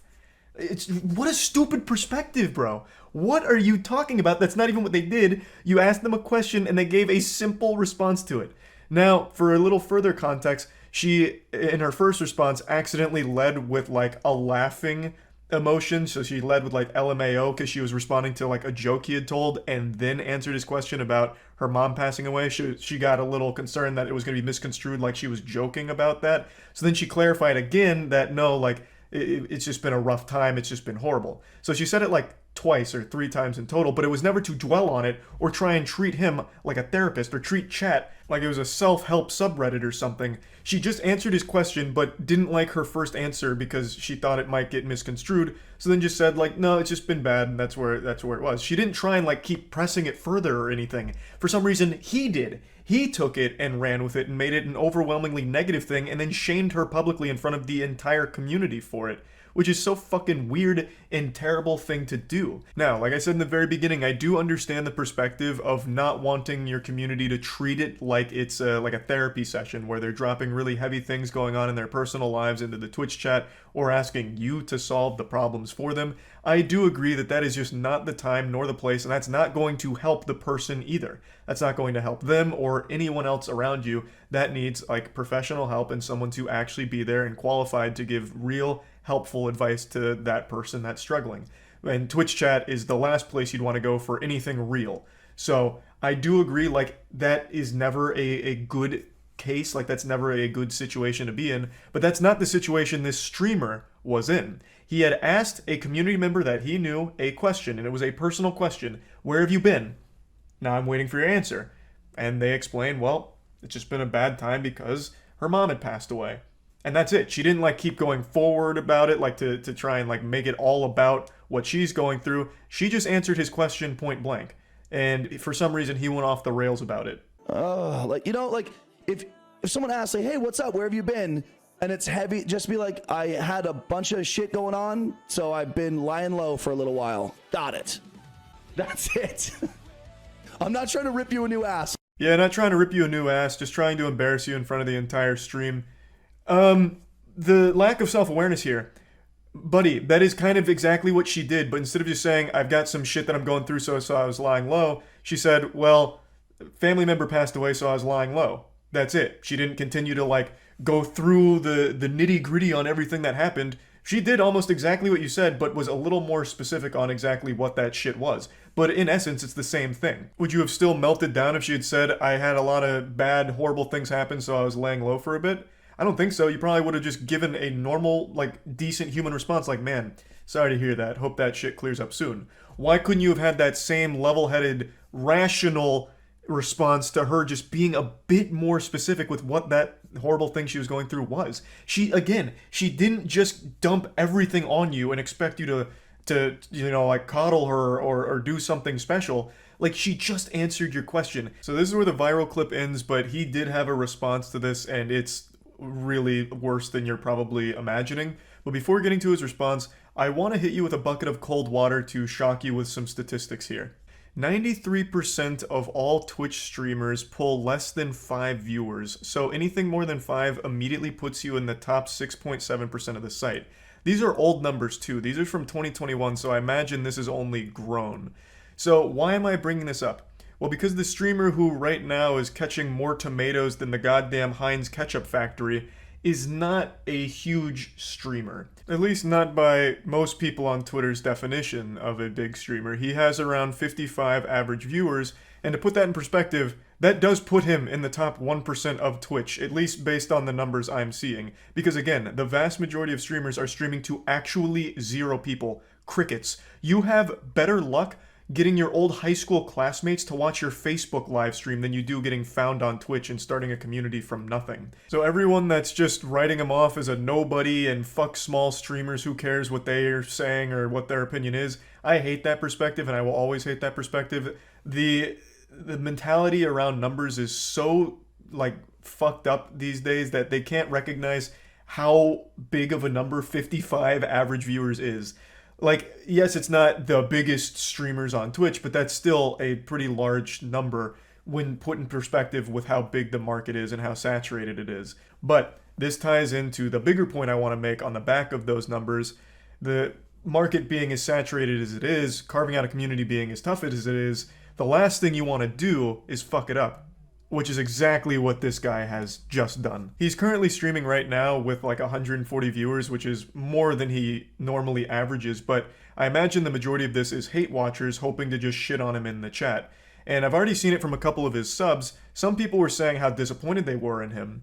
And that's a really big deal because when you have a really tight-knit community, once the viewers start feeling like you don't actually give a fuck about them at all, or that you're kind of a piece of shit, they probably won't stick around because there's so many other streamers that they'll just go to. So this will potentially end up being a huge problem for him. His first response was this on Twitter, where he's just taking full responsibility for being an asshole, which I guess is fine. Like, he's just saying, yeah, I just was a real piece of shit here. But then 12 hours later, he made an apology video and doubled down on everything from his initial Twitter clip. Firstly, it is well known in my channel that I do not tolerate heavy news, drama, or trauma dumping, if you will, being entered or dropped into the chat. This has been discussed and explained and made clear many times while I've been live over the last 4+ years that I've been on Twitch. The people that come to my channel often, they know this. They see it all the time. So that's something that I want to make sure everyone understands. He directly blames her for violating his terms of service for being a chatter, basically, saying, I have very strict rules, you're not allowed to kill vibes with bad news or anything drama-related or heavy. Okay, then don't ask questions that could potentially lead to, like, someone being honest with you, man. Not everything in the world is going to be sunshine and rainbows. So why ask a question to your viewers that they might just be open about if you don't want to actually hear it? You know, it just doesn't make any sense. Like, and why are you blaming her? You're fucking blaming the victim here in this situation. What a terrible look. When you had already in your previous tweet sang a very different tune, where you're like, yeah, this one's kind of on me, I was a douchebag. What changed? All of a sudden now, you woke up this morning and you feel like you're not a douchebag, you're a superhero. In fact, she's the villain because she didn't follow your strict chat rules. This is not the first time that she's violated the expectation that people not share heavy news in my channel. The frustration from having her argue in chat that she was, quote, just answering my question, even though she's been spoken to about this type of thing before. Calling this an apology is a disservice to apologies. He is literally just justifying his reaction and saying it's all her fault. She violated our expectation of her in chat and then said she has a history of doing it. And in her statement, one of her twit-longers, she clarifies a bit deeper on what he's talking about. And he's pretty misleading with the way he portrays what happened here. Again, you asked her a question, she answered it. So the quote, I was just answering your question, is very accurate because that is all she was doing, man. Frowned upon. Dude, I'm getting follows right now. From Joe JCKS. Bro Chacho, welcome to the channel, dude. Thanks for the follow. Yeah. He even acknowledges that maybe he should edit that out and then decides not to. You should have edited that out. That's what a big yikes moment there. In your fucking apology, not an apology, in your blaming, pointing the finger video, you get a follower, take a moment to say thanks for the follow and like just call out the follower during this. What a bad look. How could you not recognize that as a potential problem? But regardless, the actual video he has made here is not a good response. It is somehow even worse than the initial one with the doubling down and trying to justify it. Like, just have an obvious common sense level-headed response like, yep, I overreacted, this was stupid, I shouldn't have done that, I don't even know what I was thinking, I must have just been in a bad mood. Like it was just so easy to move on from this, but instead you doubled down and now you look real silly for it. That's about it. So yeah. It really takes a lot to surprise me with stupidity in this day and age because we have easy, unlimited access to the loony bin called Twitter 24 hours a day. It's like a zoo, like a little SCP containment facility for all of the dumbest and weirdest creatures that evolution and inbreeding has ever produced. And yet today, I watched a video that left me stunned by an evil imbecile. I'm sure a lot of you have already seen this because it went viral earlier this week, so I'm definitely tardy to the party, but I'm just seeing it now. It's a drunk driver from Illinois. She killed 2 people and couldn't stop giggling about it and couldn't register that she wasn't going to be able to go to school the following day or get her car back. So there's body cam footage that has now just come out, even though this incident took place last year. She received 14 years for this, which I think is just not enough. I've been very vocal about my disdain for drunk drivers. I hate drunk drivers more than Garfield hates Mondays. It is a purely unforgivable act. It is selfish, dangerous, and there's no excuse for it ever. especially in today's society where there's Uber, Lyft, a taxi, calling a friend, you can easily find transportation to get home that doesn't involve putting everyone's life at risk on the road. And this lady killed 2 people while drunk driving. Just normal, innocent people that did nothing wrong, and not only did she kill them, she couldn't stop laughing about it, just having a giggle fit like she was in a tickle fight. The body cam footage released, and it is disgusting. Keep your head straight. Okay. Head straight. I told you it's fine. I'd rather do the walking. Okay, go up. Keep your head straight, just look up with your eyes. She's reacting to a fatal accident like a child reacts to a clown at a birthday party, and she was informed that 2 people involved here died, and she truly just couldn't give less of a fuck about any of that. Oh, hey, you never answered me about my car, and I have school tomorrow, so how do I get my car here tomorrow? Well, your car is totaled. It's what? Your car is totaled. Totaled? Totaled, wrecked. So they conducted field sobriety tests, all of which she failed because obviously she is completely hammered. They then get to this point in the video where the officer and her are in the room, and she doesn't like the silence, so she says that she's going to start singing. So she starts flexing the golden pipes with some of the worst fucking singing you'll ever hear. It's not really singing, it's more like some kind of Gregorian chant if it was being farted out of a walkie-talkie, and she starts dancing like she's in some kind of trance. But regardless, she starts boogieing down and singing. She's treating this whole situation like she's at fucking Mardi Gras.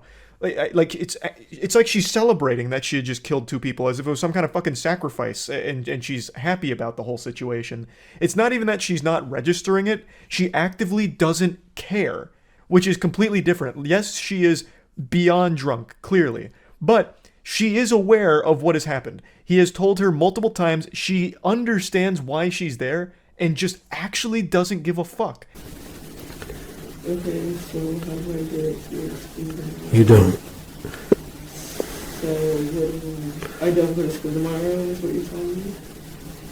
You brain dead fucking worm. Obviously you're not going to school tomorrow. You just killed 2 people in a drunk driving accident. This isn't GTA where you can just reset and undo what happened here.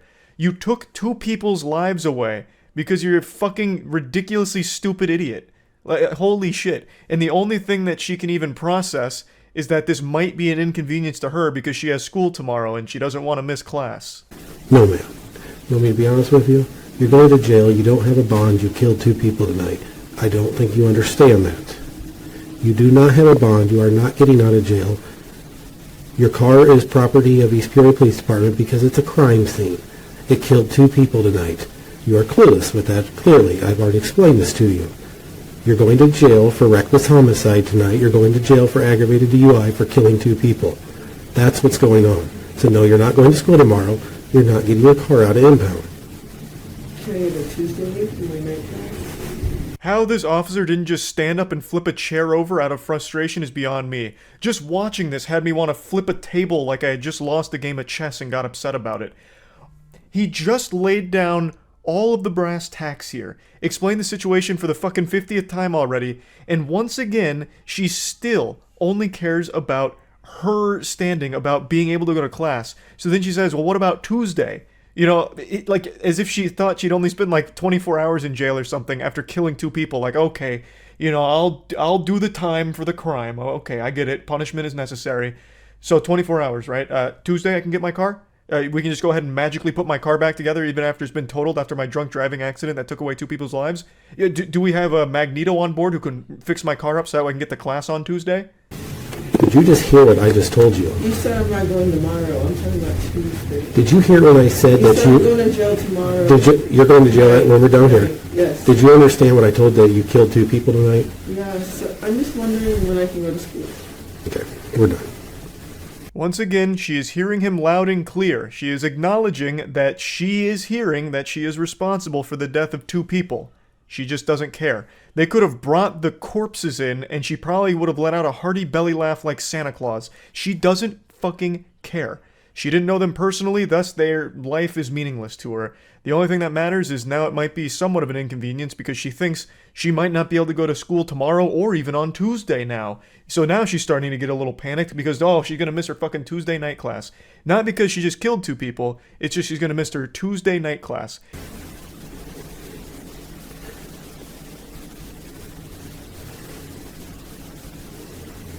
You're all on body camera being completely careless about killing 2 people tonight. You could care less. That's sad and pathetic and horrible all at the same time. Can you say that as a cop? Yes, ma'am, I can. Okay, so can I ask when I can go back to school? I'm not the officer on the scene here, but I can answer the question for you. 14 years, and you can go back to school. And hopefully, if you do go back to school in 14 years, everyone bullies the shit out of you and never lets you forget this moment, and never lets you forget what you did. I don't think you should be able to go back to school in 14 years. I think that is way too lenient of a punishment for what you've done. I think the sentence should have been much longer here, for sure. But I wasn't the judge on the case, so it's clearly not up to me here. I think she is irredeemably stupid, and I do think stupidity can reach a level where it is dangerous, like in a case like this, where you become a danger to everyone around you because you are such an absolute bumbling fucking moron. Now, she was singing a bit of a different tune here, talking about how remorseful she was, saying she's sorry for everything and she'd never commit anything like that again, hasn't drank since that day and doesn't plan on drinking ever again. However, the judge was implored to just impose the maximum 28-year penalty, which I do completely agree with, but unfortunately, she only received 14 years. I also find it very hard to believe that now she's starting to feel remorseful, only now that she realizes she's not only going to miss school for those couple of days, she's going to miss school for 14 years. I still don't believe she has any level of remorse for the victims here. I truly don't. I understand she was drunk, but I used to get drunk a lot, and if you told me I so much as pushed somebody and hurt them, I would have been inconsolably upset that I was responsible for something like that, even while fucking inebriated. Like, it's not like when you're drunk, all of a sudden you become a callous statue that can't process emotion or process any level of information. Because she acknowledged multiple times that she understood 2 people died from what happened. She just still didn't care. She kept singing and dancing and just talking about school and how it might be an inconvenience to her. So I really do think that even while sober, she just doesn't fucking value anyone's life that she doesn't personally know. I know this is me getting very like armchair psychologist about all of it, but it's just the impression I get from the body cam footage as well as reading the rest of the story. I think she is irredeemably stupid and evil and dangerous. So just wanted to talk about this story a little bit. That's about it. So yeah. Not long ago, there was that viral freakout on the airplane with the lady claiming that a passenger on board was not real. It was a huge meltdown and it really caught the internet by storm. It was a wild situation that had everyone confused and giggling, but it also really tickled the curiosity bone of a lot of unhinged lunatics. I don't know how better to say that. I can't be more charitable than that. There were so many people that started to speculate that she was onto something. This was all a ploy from the deep state with their 15-minute city agenda where they're sneaking robot, android, soulless husks disguised as people on our airline flights. And only this woman was able to see behind the curtain for the truth of the matter, calling out a fake person. And it was just this crazy conspiracy web about how, like, she's actually correct, there are fake people on these planes and she's onto something, and then they even started making up their own fanfic about how she's missing, the government must have found her, tracked her down, taken her out behind the barn and put her down like a sick animal, like just executed her for revealing the truth and opening her third eye with the Sharingan. Just pure pandemonium. This opened Pandora's box of mental illness on Twitter in particular. But I'm happy to say we finally have closure. She was never missing. She's been totally fine, just a little embarrassed about the situation, and today released an apology video. That's right, an apology video. Not only that, but body cam footage of her escort out of the airport also dropped, so we really got the whole kit and caboodle on this case here. In the footage, she seems drunk, a bit belligerent, but that's not 100% confirmed. I wasn't there. I didn't run a fucking toxicology report or breathalyze her, have her walk a straight line or anything like that. But that's how it seems. Just using my astute little peepers here, that's the impression I get, is she may have been hitting the alcohol a little hard before going on the flight, which would help explain the outburst. So, I want to show you a little bit of both of these things, and also what sparked this whole incident was allegedly she had misplaced her AirPods, she lost them, and accused a fellow passenger of stealing them.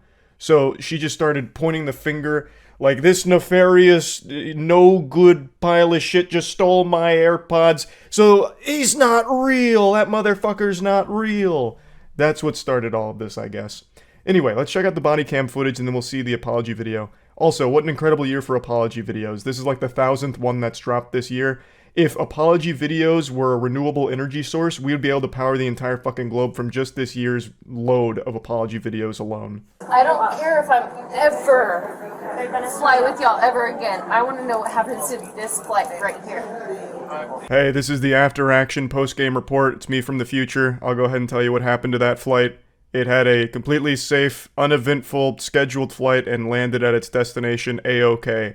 Despite what a couple of weirdos on Twitter were trying to circulate, the plane was totally fine. Nothing happened on the flight, aside from her getting escorted off and causing a major delay and a headache for all the passengers on board. It was totally fine. Like, everything turned out okay. It's not like she was some kind of prophet who predicted that the plane would have a problem.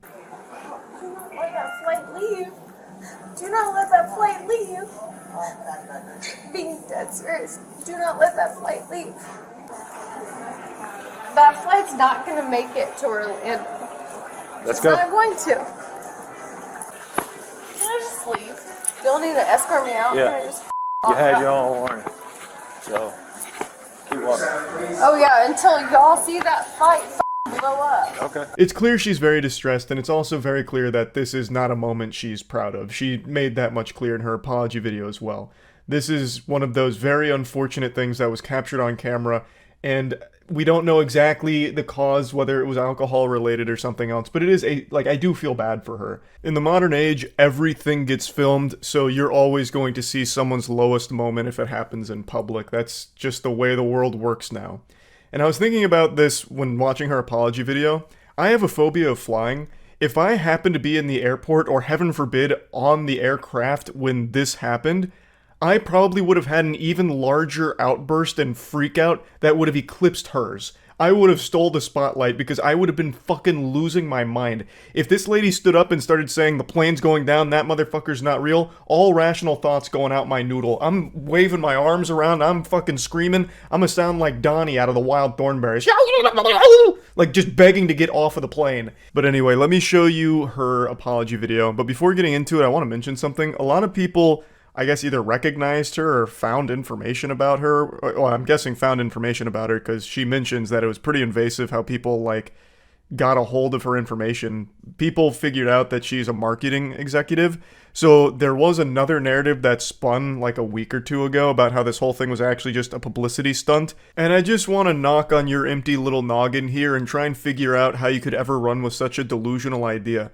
This is a horrible publicity stunt. That wouldn't do any good for her or her company. She's not advertising anything. She's not putting a product out there in front of people's eyes. This is pretty clearly not an attention-seeking publicity stunt for her marketing company.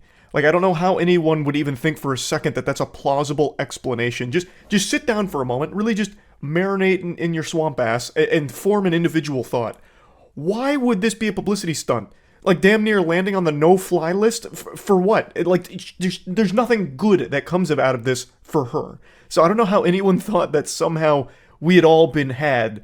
They pulled the rug out from under us. They bamboozled us. This was all just a marketing agency's calculated play. Somehow. It's so dumb. So fucking dumb. I wanted to mention that real quick. Anyway, here's her apology video. As you know, I have been unwilling to speak on the viral video, but I do finally feel that it's time. First and foremost, I want to take full accountability for my actions. They were completely unacceptable. And I want to apologize to everyone on that plane, especially those that had children aboard. Can't imagine going through that and trying to explain to your kid what in the world just happened. Overall, I think this was a totally fine apology video. It seems like she's very regretful of the whole thing because obviously this was very public. And she just apologizes to everyone involved in the situation. She takes accountability. She seems sincere. I don't have any real criticism or critique of the apology itself. I don't know where I'd put it on the internet apology tier list, but I think overall she did a fine job of coming forward and just being like, yeah, you know, we all have some very bad moments. Unfortunately, mine was very public and captured on camera for the whole world to see in fucking 4K, right? Like, it's just unfortunate circumstances. She also does mention that she found a lot of the memes that spawned from this to be comical, but then also mentions that there was a disturbing invasion of her privacy as well. Understandable to be upset about something like that too, for sure.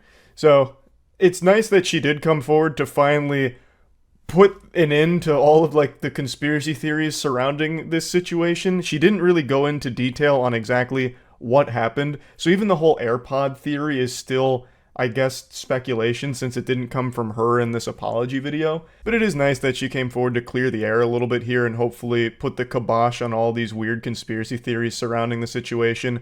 It's not like she had to come forward like obligated to make an internet statement. By no means did she need to do this, but it is appreciated that she did decide to, just to issue some kind of statement on the whole thing since so many people were captivated by it. So yeah, I just wanted to kind of go over the situation here because now there's some closure to all of it. That's really about it. So yep. Over the years, I've made fun of a lot of YouTube pranksters, but the truth is, they're risking a lot to make cringe. They really are putting their life on the line for the worst content on the site. There's already been like 5 or 6 major cases where YouTube pranksters have gotten themselves shot and killed. So it's like they're soldiers, but the only thing they fight for is clout. So I'm being genuine when I say that the bravery and commitment to put a smile on the face of absolutely nobody is admirable. And let me tell you, one thing I've learned about the YouTube prankster douchebags is no price is too high for them in the pursuit of attention, because they use mommy and daddy's credit card to buy everything for them for their content, all the gear they need. But one thing that's always sanded my ass is the fact that the pranksters themselves always seem extremely sensitive. So when they're doing their dog shit pranks and someone responds aggressively to it, they immediately fall back onto, it's just a prank, bro. You know, we're just goofing. Why are you getting all mad? You're overreacting, that kind of shit. They literally become a Pokemon and the only thing they can say is, it's just a prank, bro. And then they start to, like, try and shame the person for being upset, even though some of the pranks are just downright crimes, like the fake stabbing prank where they go up to someone with a knife and pretend they're about to kill them, literally murder them, and then when the person gets like panicked or fights back, they're like, what are you doing? We're just kidding, it's just a joke, what are you, oh my, this is so, you fucking goofball, we were just making a good TikTok video. It's just so embarrassing. Then watching the prankster try and play the victim here, they get offended that someone got upset at their prank. So today there's a video that's going viral from a prankster where he was doing some stupid shit on the beach. It's ultimately harmless, it's just not entertaining, like it's just a lame prank. But someone did respond negatively to it and ended up snatching the mic out of his hand and throwing it into the ocean. And the prankster got so butthurt about it that he called the police, and then the police took the guy's side who threw the mic, so then the prankster and his friend got trespassed, and he still won't stop fucking whining about it. Sorry, I just seen you over here, and I just like thought I had to stop and just ask you if I could get your phone number. Sorry. This is my husband. Oh, I'm sorry, bro. I didn't realize you were your husband. I thought you were like her gay best friend or something. I'm sorry. You're good, buddy. Yeah. You guys have a good day. I'm sorry. That's really the gist of this Galaxy Brain prank here. It's just wearing stupid shirts like your man is a pussy, or the other one they wear is threesome, and then they just go up to random people and say dumb shit. So in this one it was just hitting on this girl in front of her boyfriend/husband. I just seen you over here and I thought you were beautiful, and I was just wondering if I could have your phone number. You want to get smacked right now? Wait, are you with her? You want to get smacked up right now? Bro, no. Back the f*** up, I'm going to smack the f*** out of you. Why? You think I'm around? Come here. Smack. I didn't know, I'm sorry. You think this is funny for TikTok? Yeah. Can we just shake on it? I'm sorry. So they just do a whole tour of the beach saying lame shit to a bunch of different people, trick-or-treating with cringe. A couple people fake a giggle and then just shoo them away like some kind of stray animal. And then a couple people respond negatively, like this guy and the previous guy, who are pretty tired of them just bothering everyone and being a general nuisance on the beach. Camera and get the fuck out. It was just a joke, sir. You're bothering people. Why? Why? Yeah. You want us to call the cops? For what? You're harassing people. Was it because of my shirt? No, dude, get out of here. Hey, you can't.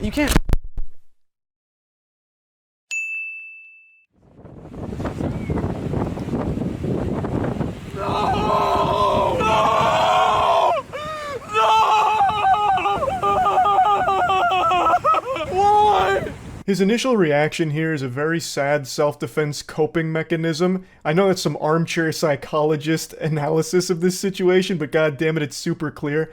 He is upset that his mic just got thrown in the ocean. That shit is expensive. And his first response is to try and sarcastically throw a temper tantrum so that way the guy knows it's not bothering him. That's why he's super over the top with that, like, sophomore year of high school drama club thespian kind of shit, you know, screaming.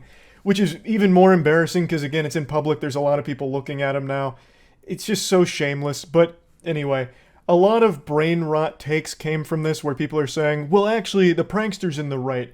What just happened there was assault and battery. You can't just snatch something out of someone's hands and throw it away. That guy should have been arrested. Getting so upset over words that you'll assault somebody, it's sickening. And I've just got to tell you, that is some pussy shit. I'm going to hit you with the cold water. That is some bubble-blowing double baby Weenie Hut Jr. nonsense there. He was provoking people on the beach. The whole point of the content is to do these lame-ass incendiary pranks to try and get a rise out of strangers for the sake of your content to capitalize off the ad revenue. That's the entire gross little machine of clout that they try and peddle. So this guy just swooping in and throwing the mic in the ocean I think is a totally fine response. Again, they started this shit and he just finished it. Now they're out $600. He didn't push anything too far. He didn't start throwing hands or like trying to poke their eyeballs out Captain Insano style. He just threw their mic in the ocean. You started some shit and this man came through and he cleaned it all up. Fed them their vegetables. And I understand the prankster's doing his best to mask his hurt feelings, but he quickly drops that facade. I'm bleeding. This guy assaulted me. He took my mic. $600. Hey, you know, okay. You're the one that's wearing the shirt. You're the get the away from me right now. We're either gonna press charges or he has to pay me $600. Damn, his whole tone and attitude really changed here. I think this is footage that you probably should have scrubbed from the video. This shouldn't have made the final cut because you're looking like a real whiny bitch right now with this part. You're threatening to press charges on this guy, the guy that you started bothering. And then you're asking for $600 to pay for the mic that he just ruined? You are the prankster. You have to accept some level of responsibility, right? The whole point of your gag is to make people upset at you. So you really can't be acting this way when something like this inevitably does happen. So I think that's some real goober shit. But I also want to point out something very important. This man's hairline. Now, he himself points this out in the beginning of the beach section, so he tries to wear his insecurity on his sleeve, but I'd like to really call attention to it real quick. The thing that I hate about the beach, I don't have the best hairline, so me and the beach don't always get along, but ignore that, okay, guys? How am I supposed to ignore this when I can hear the agonizing cries from your permed hair, screaming out in pain from all the heavy lifting it's doing, trying to hide your 40-year-old receding hairline? Especially with this facial hair combo going on here. You've got that chin strap beard, that fucking toilet seat fuzz going around. It does not work well when the wind blows in. That's gotta be your worst enemy here. I can now fully understand why you're not a huge fan of the beach, but honestly, anywhere the wind blows is pretty much going to be a battle between your hair and nature trying its best to show the public where your hairline actually starts. So I don't know if he treats the outside like a vampire refusing to go out in the sunlight because there might be a gust of wind that blows by, but goddamn. Now I know many of you might think I'm being awfully harsh here, but I truly think it's an invaluable service to insult people that do this kind of content because it's just lame and unacceptable. I hate that public nuisance content is becoming so trendy on TikTok in particular that a lot of these clout-obsessed losers feel that the best way to get fame and money online is by being as disruptive and as douchey as possible to just complete random strangers just trying to go about their day and enjoy their life. I hate that kind of content, so I really do think that insulting it is legitimately doing a good deed. Especially because it's so saturated when it comes to shit pranks that it's become a bit of an arms race where a lot of people just keep amplifying the danger of the prank, which is why people are getting shot doing them. In order to stand out, they have to be getting more and more extreme, which is leading to more and more dangerous pranks. So I really think this shit deserves to be insulted.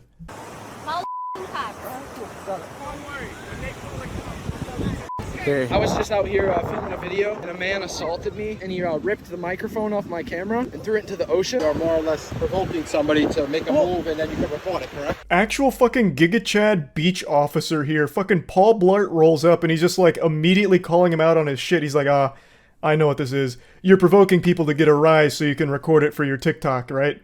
And he's just like immediately hits the nail on the head, so much so that the prankster even puts in the it was at this moment he knew he fucked up thing, because the guy is privy to this kind of content. I imagine this isn't his first rodeo with douchebags like this, so he's just immediately going in on him. I think I need repercussions for my damaged property. I need what? Repercussions is what actually happened. Hey, I wouldn't be a YouTuber if I was a great grammar. Okay, so it was just supposed to be a joke, and it got taken too far. I guess he got offended. You guess he got offended? God, that's so pathetic. Yeah, I guess he just got offended.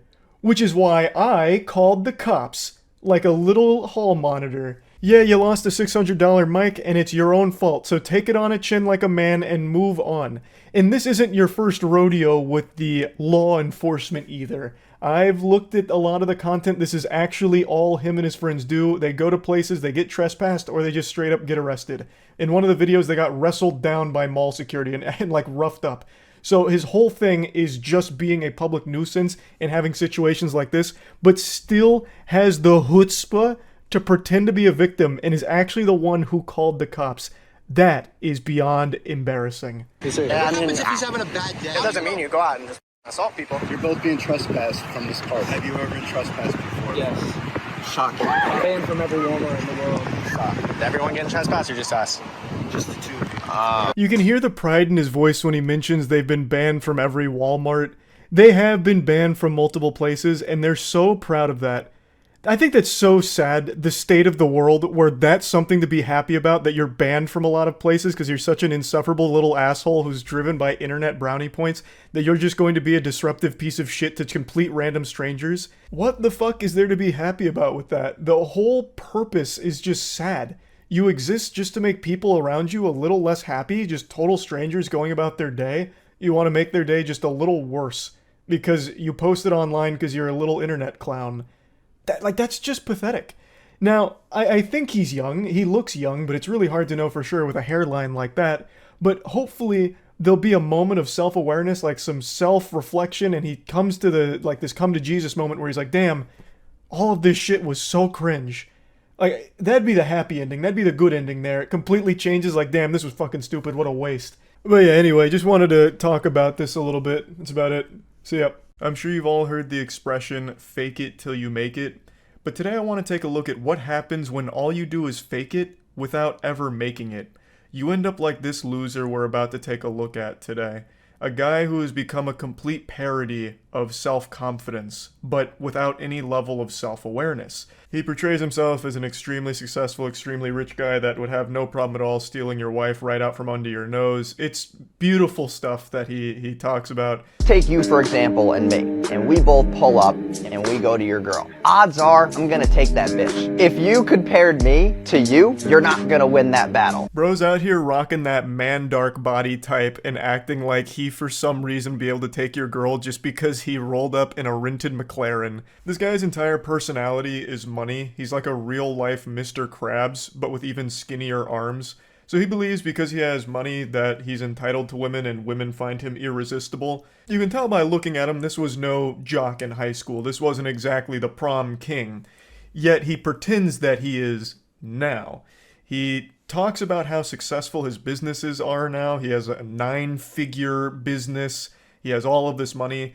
Though I don't necessarily take him at his word because I just don't believe a fucking word this guy says. So the next time you think that your girl's on lock, I got the keys to the castle, motherfucker. I have no doubt he spent hours trying to cook up that finishing line right there. The keys to the castle. Now, why I don't believe him about the success of his business is because the only thing he shows that's worth money is his car, the McLaren. He's made like 1,000 shorts about how much money he spends filling up a McLaren's tank, or how often he drives his McLaren, and that is the only thing worth a lot of money that he's ever shown, at least that I've seen. So that leads me to believe that it is 100% rented, or he really dumped all of his money into that one vehicle in order to portray himself as a successful businessman. He did a little house tour, and it's very humble living. It's a nice place, but it's not exactly like a super mega mansion you would expect someone with a 9-figure business to own. And he's not wearing a ton of ice or anything like that, and he's clearly a guy who loves to flex because he's always talking about his wealth and his success, yet the only thing you can ever see from that is that McLaren. Now this may be like a tinfoil hat conspiracy, but I truly just think he either rinsed it for these videos or, even more depressingly, drained all of his finances to make that big purchase with that belief that this car would be enough to convince people that he has a lot of money. Like, he specced all of his points into delusion here and is just letting it rip. Like, this McLaren means I'm successful. I gotta fake it till I make it. This is how I do it. Ah! Here's why the gym does not matter. I'm tired of guys that are like, oh, you know, I'm going to the gym, I'm trying to get fit. I feel like I have a pretty decent tone. Did douchebag Slenderman get you with that jump scare in the beginning? So this is his rant about why going to the gym makes you a fucking idiot. Because he's skinny and insecure. So you going to the gym is offensive to him. It's pretty pathetic. You don't want to go to the gym, that's fine. Buddy's out here built like 2 french fries duct taped to an uncooked spaghetti noodle. And if you're happy with your body there, that's absolutely fine. But why shit on people that are going to the gym? He makes a whole rant about why it's stupid to do it, which is laughable. I don't need to go to the gym, because you pull up to the gym making less than 10K a month, pulling up in your bullshit fucking Corolla, and I pull up in my McLaren. It's not even a contest, dude. No one gives a fuck about your muscles. Most of the guys that go to the gym, I'm sorry to tell you this, but you're fucking stupid. All that pre-workout that you're taking is making you more stupider. So unless you're making over 10K a month, you don't have the right to go to the gym? Like, he's not even making a point. Like, he's not even saying, like, the time you spend in the gym, you could be spent learning how to drop ship things from Alibaba. Like, he's not even, like, trying to make some kind of point. He's just like, you're stupid for going to the gym because you're making less than 10K a month. He actually sounds like he's about to cry. You're stupid with your dumb muscles, dumb muscle man. Like, what in the crazy insecurity are you going through right now to think that this was a good idea? Here's why you gotta break up with your girlfriend if you're not making 6 figures a year. Brutal honest truth is that girls need a man who can protect and provide for them. If you're not making at least 10K a month, how the fuck are you gonna protect and provide for your girl? Man's out here boofing crazy pills. You don't need to be making 10K a month in order to protect your girlfriend.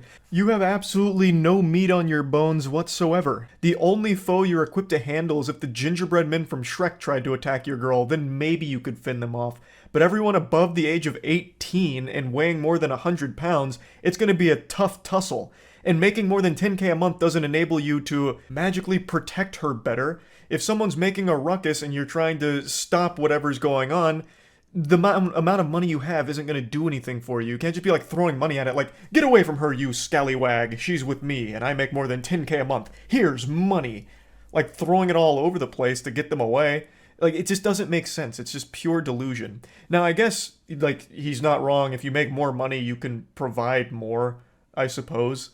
But what the fuck does that have to do with anything? So if you don't make 100K at least a year, break up with your girl. It's cool that she's sticking with you right now because you're trying to build yourself. But at the same time, if some guy like me comes up and gets in the way, she's going to choose me over you because I can provide more. In this feast or famine world, women will always pick the best case scenario because they don't want to get hurt. And you being broke as fuck definitely hurts. What hurts more than being broke is being broke but pretending you're not, like this guy.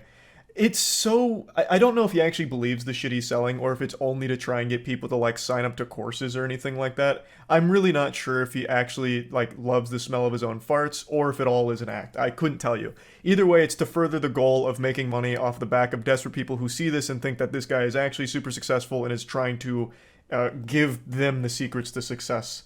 It's all just another guru scam, but... I find him particularly entertaining because he's doing the bare minimum. He didn't even bother to invest in his own body to look the part, so he's not in good shape. He didn't bother to even really pretend to have a lot of money aside from that McLaren that he shows from time to time. And he's just saying things that other gurus say. And I don't know if he's actually found real success. I know he has quite a bit of botted engagement that I've seen online, at least as of everything I've been able to research from it. But other than that, I don't know if anyone even believes his act. I would be surprised if they did, because he's very bad at it. Also, just to explain why there's driving underneath his video, it's because it's a TikTok thing where everyone needs perpetual stimulation, constant jingling keys, so for any video where it's talking, they play like Subway Surfers or anything engaging a game underneath to keep viewers' attention. It's pathetic.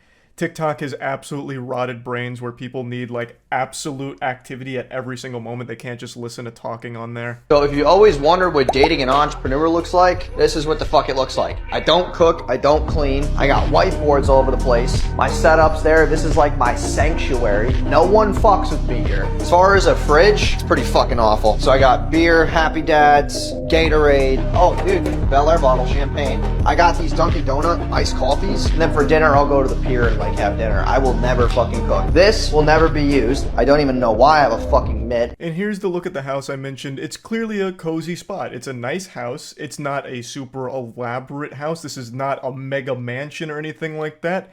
So if he's a super successful 9-figure guy who loves to flex everything, why would he be living in a house like this? It doesn't make any sense. That doesn't really track. I also love the whole whiteboard thing. He probably watched one video on like, it's important to write down your goals or whatever as an entrepreneur. So he bought like 9 whiteboards and hung them all up and filled them with gibberish nonsense. I tried zooming in on the frame where it focuses on a whiteboard, but I couldn't make it out because his handwriting looks like he wrote it while he was getting hit by an earthquake. So it's completely illegible for the most part. But I'm pretty sure one of them was agility. And he had a check mark next to it, meaning he must have done like agility drills, I suppose. I could be reading it incorrectly, but I'm almost positive it said just agility on one of them. Maybe it's like RuneScape goals and he's like skilling right now, so he's working on agility and he checked it off once he got like a certain amount of XP. I don't know. Very goofy regardless though. Here's just a couple of signs that your girlfriend might be cheating. Number one is she's not texting you as readily as you've used to. Easiest way to tell if your girl is cheating is, did she ever find that you bought this guy's course? If she did, she's absolutely cheating. No doubt. And you deserve it. Why the fuck would you buy a course from a guy like this? It's so embarrassing. Like he actually just went to like WikiHow and just started copying articles on like how to tell if your girl is cheating. 7 life hacks for that. And then he just starts regurgitating them here. But anyway, I could go on and on. There's so many embarrassing shorts he's made, but there's no reason to just keep going over it. I just wanted to showcase some of his better ones here and talk about it a little bit.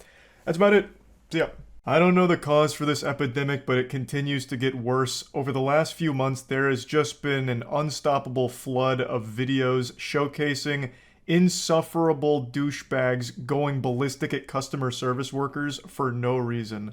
I have made so much content insulting these people, I'm basically like the dare class for it now. But instead of warning you about drugs, I'm warning you about being an unlikable asshole. Today there's been a pretty goofy one involving a hotel guest getting upset at a hotel worker and making unreasonable requests because he's too fucking stupid to figure out how to book a room properly, or he's just a straight up scammer. 2 kids, 2 adults. Yeah. The reservation on our phone is clear, what we reserved. Yeah. What do you expect us to do? Well, with that one, we could get you checked in. It came in as a king suite reservation, so it has a king bed and a sofa pull-out couch. Now, the video starts in the middle of the boss battle here. We're coming in raw right into the front lines off of a hot drop. So what's happening here is the hotel guest urinal cake is now starting to argue with the worker because he's unsatisfied with the room that he booked because he doesn't believe it's accommodating enough for the 4 people that's with him, 2 adults and 2 kids. Now, it is missing a little bit of context what led up to this, but luckily the hotel worker did make a TikTok to explain it, and it sounds like this guy was just trying to scam. So what happened was he basically reserved a 2 queen bed suite that had the 2 queen beds and the sofa pull-out couch. But then he called and he canceled that reservation because it was too expensive, and then he made another reservation through a third party for the king suite that has obviously the king bed and the sofa pull-out couch. But he was fighting to get like the 2 queen bed suite, but we were sold out. Yeah, this sounds really shady. This sounds like a really dog shit hustle that Ed and Eddie would have done to save a couple extra quarters to spend on jawbreakers. According to this story, he booked the larger suite with 2 queen beds and then canceled it, went to a third party to book the king suite, and then made this wonderful idea, this genius plan to throw a temper tantrum, kick his little feet, shake his fist, squeeze his nipples, and complain to the worker until they upgraded him to the queen suite, which he had just canceled. And it clearly didn't work because he must have forgot that hotels can sell rooms once they've been canceled. So the lady explained to him that every other room was booked, so he had no other alternatives, so he's just stuck there with his dick in his hand in that king suite that he purchased, or that he reserved. and he's not very happy about it. What do you expect us to do? We have 2 kids and us. We can't all sleep in a king bed. That's ridiculous. Yeah, I understand. It's the way that Booking.com sent us the reservation, so all that we have is that, and we're sold out for tonight. Okay, I get that. So what do you expect us to do? That's my question. What do you mean, what does she expect you to do? She expects you to go fuck yourself. Who cares? She's not your mom. It's not her responsibility to coddle you. She's given you the cold, hard truth, and you're refusing to accept it, and there's nothing she can do. There's no wiggle room to somehow just snap her fingers and all of a sudden all of the hotel rooms are available for you to take your pick of. It's you figure it out. You caused this problem. This is a problem you created. Now you find the solution. You're the one that blew this whole operation here, ruined the family vacation, bah humbugged Christmas away with your terrible booking. You know, that's on you, buddy. Like, I don't understand why he's trying to put the onus on her to solve the problem he created. And again, this is assuming this wasn't a scam from the get-go, which to me it does sound like it. Like he's going through this sob story of, we have 2 kids. It's 2 adults and 2 kids, and it's cold outside. It's 70 degrees outside. Like, what do you want us to do? Go out there and freeze to death? Oh my God, we're gonna fucking starve if we don't get this double queen bedroom. No.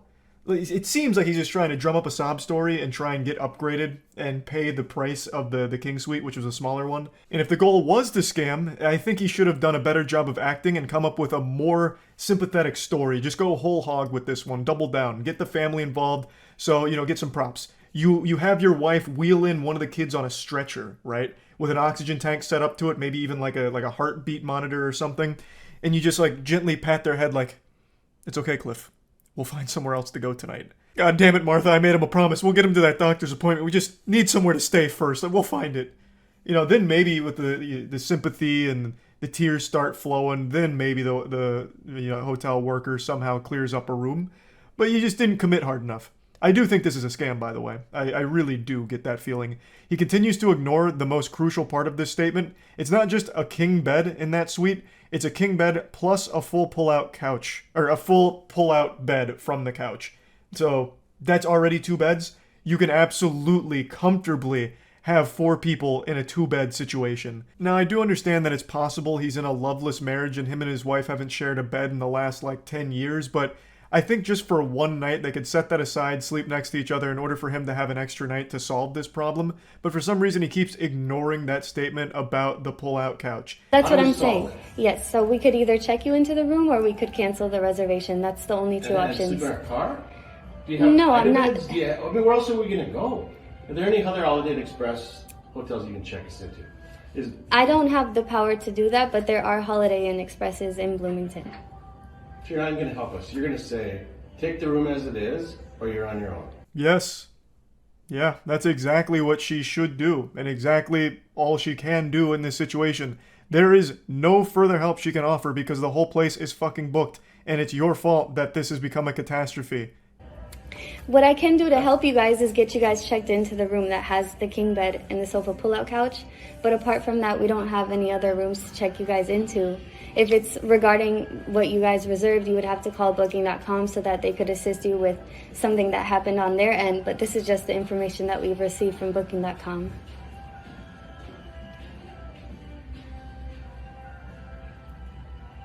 Who hasn't checked in? What else is available? Where are 4 beds? We don't have any other rooms available. Who hasn't checked in yet? Another brilliant plan from the chess master. So now he's wondering if he can just take a room from someone who hasn't currently checked in. I'm sure that's totally legal and won't lead to a huge problem for the hotel worker to do that.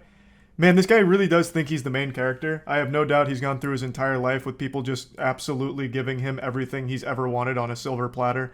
He just comes across as that kind of entitled douchebag. What an absolutely outrageous ask. Who hasn't checked in yet, and can I have their room? What do you mean no? These rooms are reserved. I can't take them from somebody that's already reserved a room. You gave somebody our room, right? The way it was supposed to be reserved? No, because we held the room that we had the information for, which is the King Suite. That's what Booking.com sent over to us, so we kept that room for you guys. You can hear this guy's brain start to melt down as it sloshes against his skull here and hurting itself as it's trying to process everything. So he believes that they've given away the room that he rightfully earned after canceling it. I believe he's referring to the room with 2 queen beds. And so he's, for some reason, upset about that and trying to guilt trip them like, oh, but this is what we really wanted. even though he had canceled it. So just a big blunder here. How did you think 4 people would fit in that room? I mean, when you see it come in, don't you go, this doesn't make sense? No, because Booking.com sends us the information, so that's the reservation, and we hold it as it is. You didn't thoroughly investigate this man's family after he had reserved a room through Booking.com? You didn't go to his Facebook page and look at the height and weight of each member of his family in order to deduce whether or not they would comfortably fit into a king suite? Are you even doing your job? Unbelievable. I mean, now I see the guy has a point. Just what a fucking stupid asshole. Holy shit. And again, he keeps ignoring the most important part. It's not just one king bed in that room. There is also a full mattress on that sofa. It's a pull-out couch. So he can absolutely fit his whole family there. 4 people can stay in 2 beds. It's been done plenty of times before. I've also been in the situations like that where it's no problem at all. It's pretty easy. So you think 4 of us can sleep in that room? That's your suggestion? I'm not too sure how you guys were going to, do the setup in there. We just have the reservation as it was sent in to us.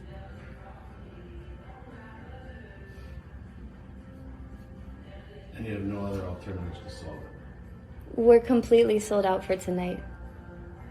Shockingly, no other room sprung up as available in the 30 seconds this guy spent pressing the issue, so unfortunately it's still in the exact same spot. Though if a room did become available, I would absolutely understand if she just didn't bother telling him, because fuck this guy. I'm just stepping in, but you have a king bed and a pull-out bed, right? Yeah. You have 2 beds. And 4 kids. 2 kids and us. And it's none of your business either. What are you doing jumping into this? Well, look, I don't think that it's none of your business. It's, Yeah, shut it. that's not really respectful. I think we can just go ahead and cancel your reservation. Then what are we going to do? I'm not too sure, but there are a lot of hotels in the area. Why don't you just sit tight for a second? I will. I'll be here till 11. I believe this cliffhanger is him attempting to intimidate her with a call to the police department. At least that's what I'm led to believe here. But who really knows, since season 2 of this hasn't rolled around yet. But I'd love to know what he'd call 911 about. Like, what's your emergency? Well, you see, at the nearby Holiday Inn Express, they're not letting me steal someone else's room. No. I booked the king suite and canceled the previous one, but I should still get the previous one, am I right? No? Well, what do you mean? We'll cancel if there's no penalty. Yeah, we can cancel. If there's no penalty. Booking.com going to charge us? No, but you just got to give a call to Booking.com and let them know that you want to cancel, and then there's no penalty. Okay, call Booking.com.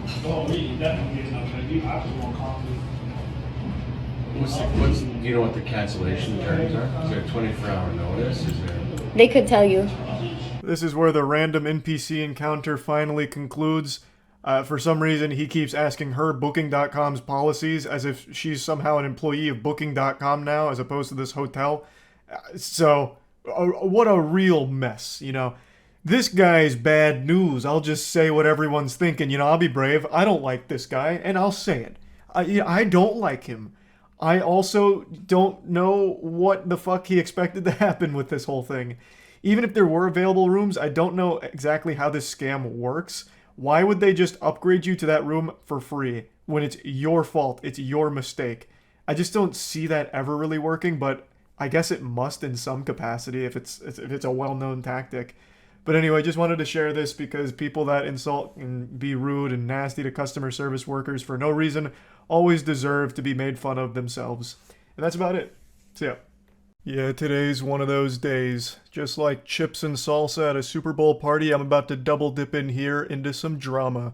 Last week I made a video talking about hypocrisy. In a nutshell, the situation was 2 YouTubers, Scott Schaefer and MewKitty, made content talking about Twitch streamers being hypocrites due to the promotion of Fansly during the Streamer Awards, and I was named in both of these videos, because prior to this I had mentioned that it was very weird when Aiden Ross pulled up Pornhub on stream in front of his audience, which consists of a lot of kids, and meanwhile when Fansly was advertised during the Streamer Awards, I just laughed at it. So that's where the hypocrisy allegations come from. That's the genesis of it. And I thought it was an interesting talking point because of the subject matter, but I also wanted to defend myself from hypocrisy allegations that I felt were weightless, and that's what that video I made was all about. Now, Scott Schaefer, as I mentioned, tackled it from more of like a analytical standpoint, breaking down the problem itself, and I still do believe that his intentions are coming from a place of actually caring about the situation. However, the same can't be said about the other content creator, MewKitty. In the video I made covering this, I was very charitable with her intentions behind the content. I thought maybe I was wrong and got the incorrect impression on what her content was focused on. I thought it was satirical and ironic and trying to be silly on purpose with subject matter. And I apologized for saying things that may have come across mean-spirited or made it sound like I was shitting on her when that really wasn't my intention.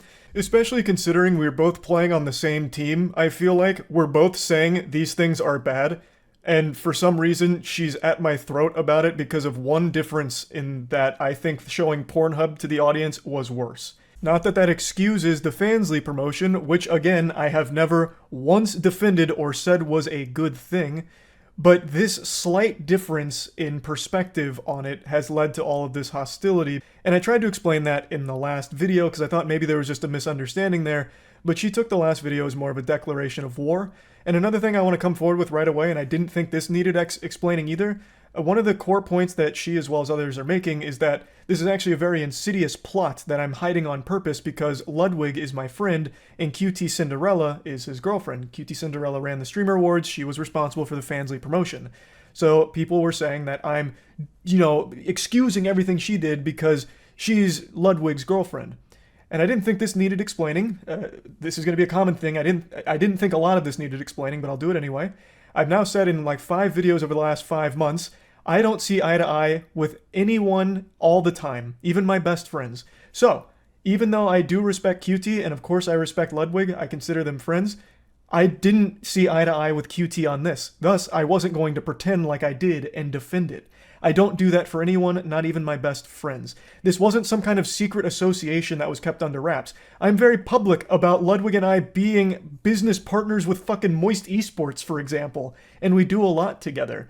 But that doesn't mean that I'm just going to look the other way on things that I feel differently about. I don't do that for him either. It's not just QT. I have actually talked about things I disagree with Ludwig on publicly as well. This isn't like some kind of big gotcha where it's like, it turns out Charlie does know QT. This is why he didn't say anything. That's just not the truth. And I did say it wasn't good. And now it's become clear after her most recent upload, as well as everything she's been posting on Twitter about me, that that little yucky spidey sense that was tingling in the back of my head telling me that she's probably just trolling to get a rise out of streamers to farm it for personal gain was unfortunately correct. And I'll go ahead and take the bait one more time here. I'll play along and eat this entree of medium well internet beef that she's serving up. She's been egging me on Twitter today to debunk all 20 lies she's caught me on in her most recent video. So I'll accept the challenge. I'll take the cinnamon challenge here and go through MewKitty's most recent upload, Moist Hypocritical Can't Stop Lying. If you're coming here to see me troll around, I can't anymore, because Hypocritical lied so much about me and the situation Put her money where her mouth is. that I was forced to re-edit my whole video and now debunk every single lie that was made. Obviously, I immediately owe a huge apology to MewKitty and her whole community because my video was such a stinker that it's impeded her ability to make her regularly scheduled trolling. But I do want to come out right away and say that her calling me hypocritical, the play on words, hippa and then critical spelled like my name, is actually such a banger because that is a meme that started on my stream like 6 years ago when I was still streaming on YouTube. I was playing Fortnite and I had bought the battle pass for the John Wick skin.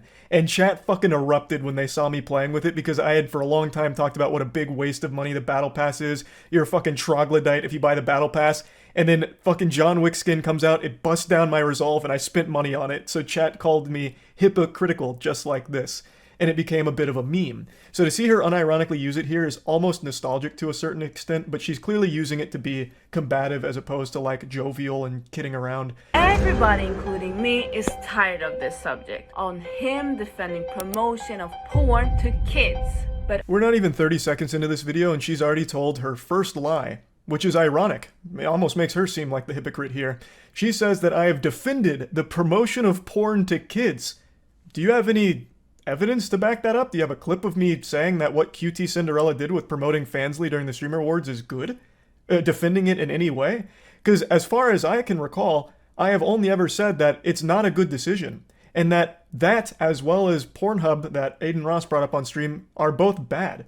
I've never once said that what she did was good or defended it, or defended her for the decision to do it.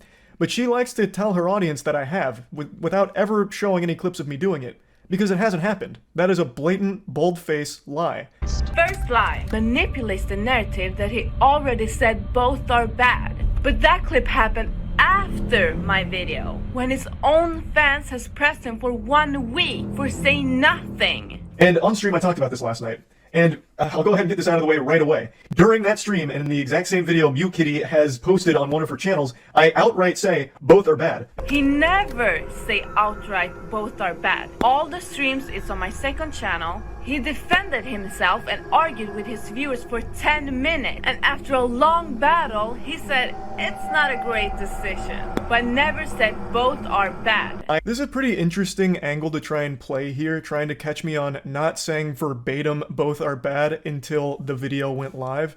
Even though I had explicitly said that it wasn't a good decision, which you outright acknowledge in this clip here in your video, and the point I was making in the last video is in that same piece of content you posted on your second channel proudly, I do say it is not a good decision. I don't understand why she's trying to make this argument here, acting like her whole audience has their brain off and can't understand what it means when I say something is not a good decision. That means it's not good, thus is bad.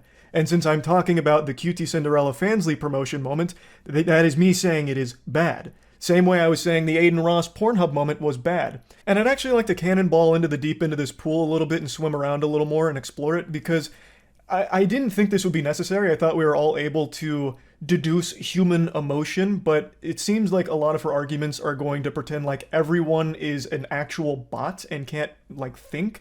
So I'm just going to over-explain everything. She makes it seem like I never outright said anything or condemned the Fansly promotion during the Streamer Awards or called it weird or anything at all. I was just completely tight-lipped, radio silent, keeping a secret like I had Fairly Odd Parents and I didn't want to tell anyone. When that's just not the case. During the Fansly promotional moment, I laughed at it. Now, let me ask you, what would I be laughing at, if not the absurdity of a Fansly promotion being on Twitch? Scott Schaefer seemed to understand what the joke I was laughing at was, which was the wild nature of a Fansly ad being played. And when the ad for Fansly actually came up during the Streamer Awards, you can see he actually lets out a little laugh, and it seems like he's at least somewhat uncomfortable that this type of content was being promoted during the Streamer Awards. For exclusive behind-the-scenes content and a free trial of some of our hottest creators. On top of that, sign in using your Twitch account and see which is your... Did I just get a little tickle from under the desk or something? There is nothing to laugh about there, except for the absurdity of the situation. I didn't think that needed explanation, so I didn't even bother in the last one, but it's something she seems to harp on that I never made any indication that I found it uncomfortable or weird. And to go a step further, in the following stream or the stream after, in one of the days following the Streamer Awards, someone in chat had asked me if I thought it was weird that Fansly was advertised during it, and I point blank said yes. And this is actually faster than I called out Aiden Ross in the Pornhub moment. The clip that she plays, as well as the other people have played as well, is from the video I made called Aiden Ross Just Got Banned. Maybe you've heard of him over the last week or so because he also just freely streamed porn on Kick. The astute listeners will have heard something very crucial there. I had said, over the last week, you may have heard of this. It had been about a week since the Aiden Ross Pornhub Armageddon moment, and I had only mentioned it for around 50 seconds of this 11-minute video, which was focused on something else entirely.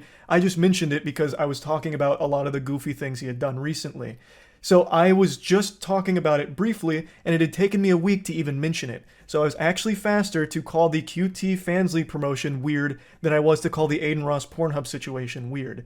I didn't just ignore it. That is just a blatant lie. However, I don't want to be guilty of the same sin MewKitty's already committed of making a claim without any evidence to back it up, where she said at the beginning of this video that I defended the promotion of porn to minors, which is a sickening thing to even say, but the reason I'm mentioning this is because I cannot provide the clip of where I replied to chat about the Fansly promotion being weird because I don't fucking feel like combing through 14 hours worth of streams the day and the day after the Streamer Awards went live. I really don't feel like going through it, so since I'm not providing the video evidence for it, I'm not going to use this as a point in my defense. So going forward, we're going to work under the assumption that I never said anything publicly about it on stream, and the only indication I made to condemning it or that I thought it was bad was when I laughed at it during the moment. Which is weeks after the call out. Pretty clear from reading her comments, not like her personal comments, but like the audience comments, that the majority of the people didn't even watch the full statement. There must be a ghost in the machine of this lie counter on screen because it's going wacko mode. I don't know what's being counted as lies here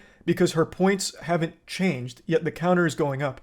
I'm guessing it's because she's trying to say that the timeline condemns me. It had been about a week before I responded to her video, so my speed to the response was suboptimal. I didn't, get there like the fucking Power Rangers in time to talk about it. The explanation there should be pretty obvious to any sentient human being out there. I didn't see it until a couple days before I talked about it on stream. I had meant to talk about it the next day, but I forgot. I don't remember why, and I apologize. Maybe I should have talked about it the very second that I'd finished watching it, but I forgot. And then the following day or whatever, when the Mew Kitties community kept spamming it, I did get a little upset because I just don't like spam and I was already talking about other things. So yes, I did get a little upset about the spam. And I do apologize for that. That's just something that always grinds my fucking ass. I don't like spam, but I'm being completely genuine. I actually don't understand what the point she's making here is. That I was slow to respond to it, thus I'm guilty, I guess. I don't really think that's a very strong point. The next lie is also very important, and it's done many times, where he words, I didn't do the exact same statement, when he didn't do any statement at all.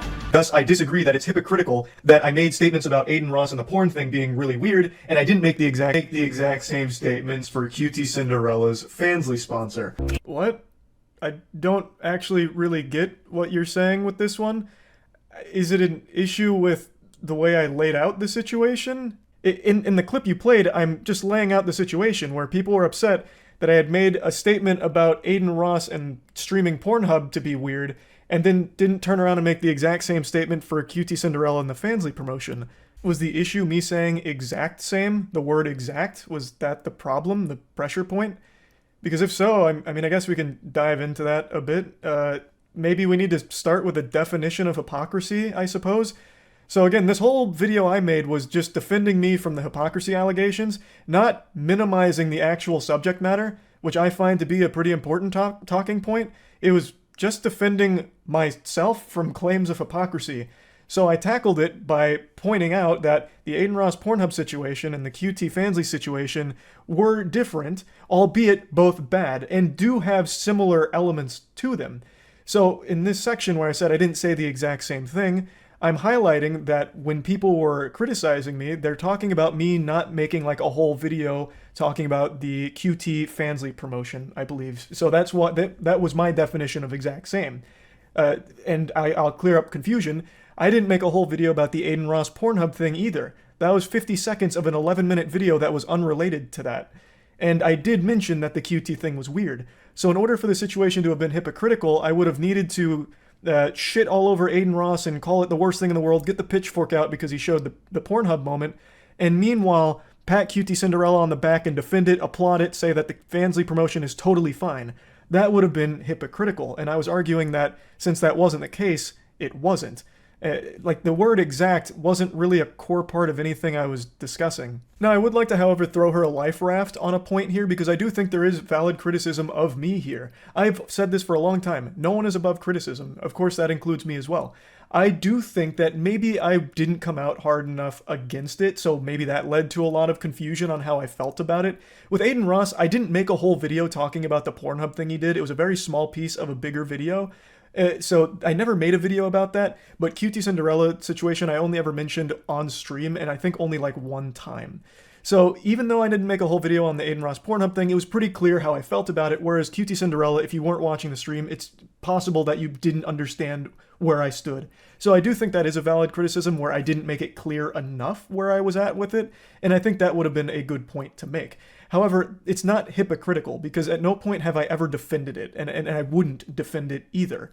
So I still disagree entirely with any of it being even remotely hypocritical, but I do, however, agree that I should have made it clearer where I stood on the whole situation. He keeps pushing on this narrative that we missed the clip that proves he's not a hypocrite. But the clip is after my video, the day before this video. So he uses the word prove, which in the viewer's minds means that he is proving something, but the clip is after my video. Guys, do you understand? I was saying, I'll go ahead and prove that it's there right now, real quick, before getting into why, of course, advertising Fansly, OnlyFans, or anything in front of an audience that has younger children on it, it's always going to be not a great decision. It's one of the... Imagine how many people fell for this. Look at Asmongold's reaction. I don't understand. What? I'm being left more confused than the first time I watched Inception when I was but a young whippersnapper. What is the point you're making here? All I was saying is a lot of the comments were calling me out for never even saying that it was bad, which is just wrong, and why I said you must have missed the clip, so I just proved that it is in that clip that is already on your fucking channel. That is what I was saying, is that I did say that QT Cinderella and OnlyFans or Fansly promotion is not a good decision. That is me calling it bad. So I was just saying that you might have missed it, and I was just proving that it is there in the content you posted. I did say it. That's the only thing I was saying. This has nothing to do with a timeline. This was talking about the people that were saying I never even said it was bad, when I did.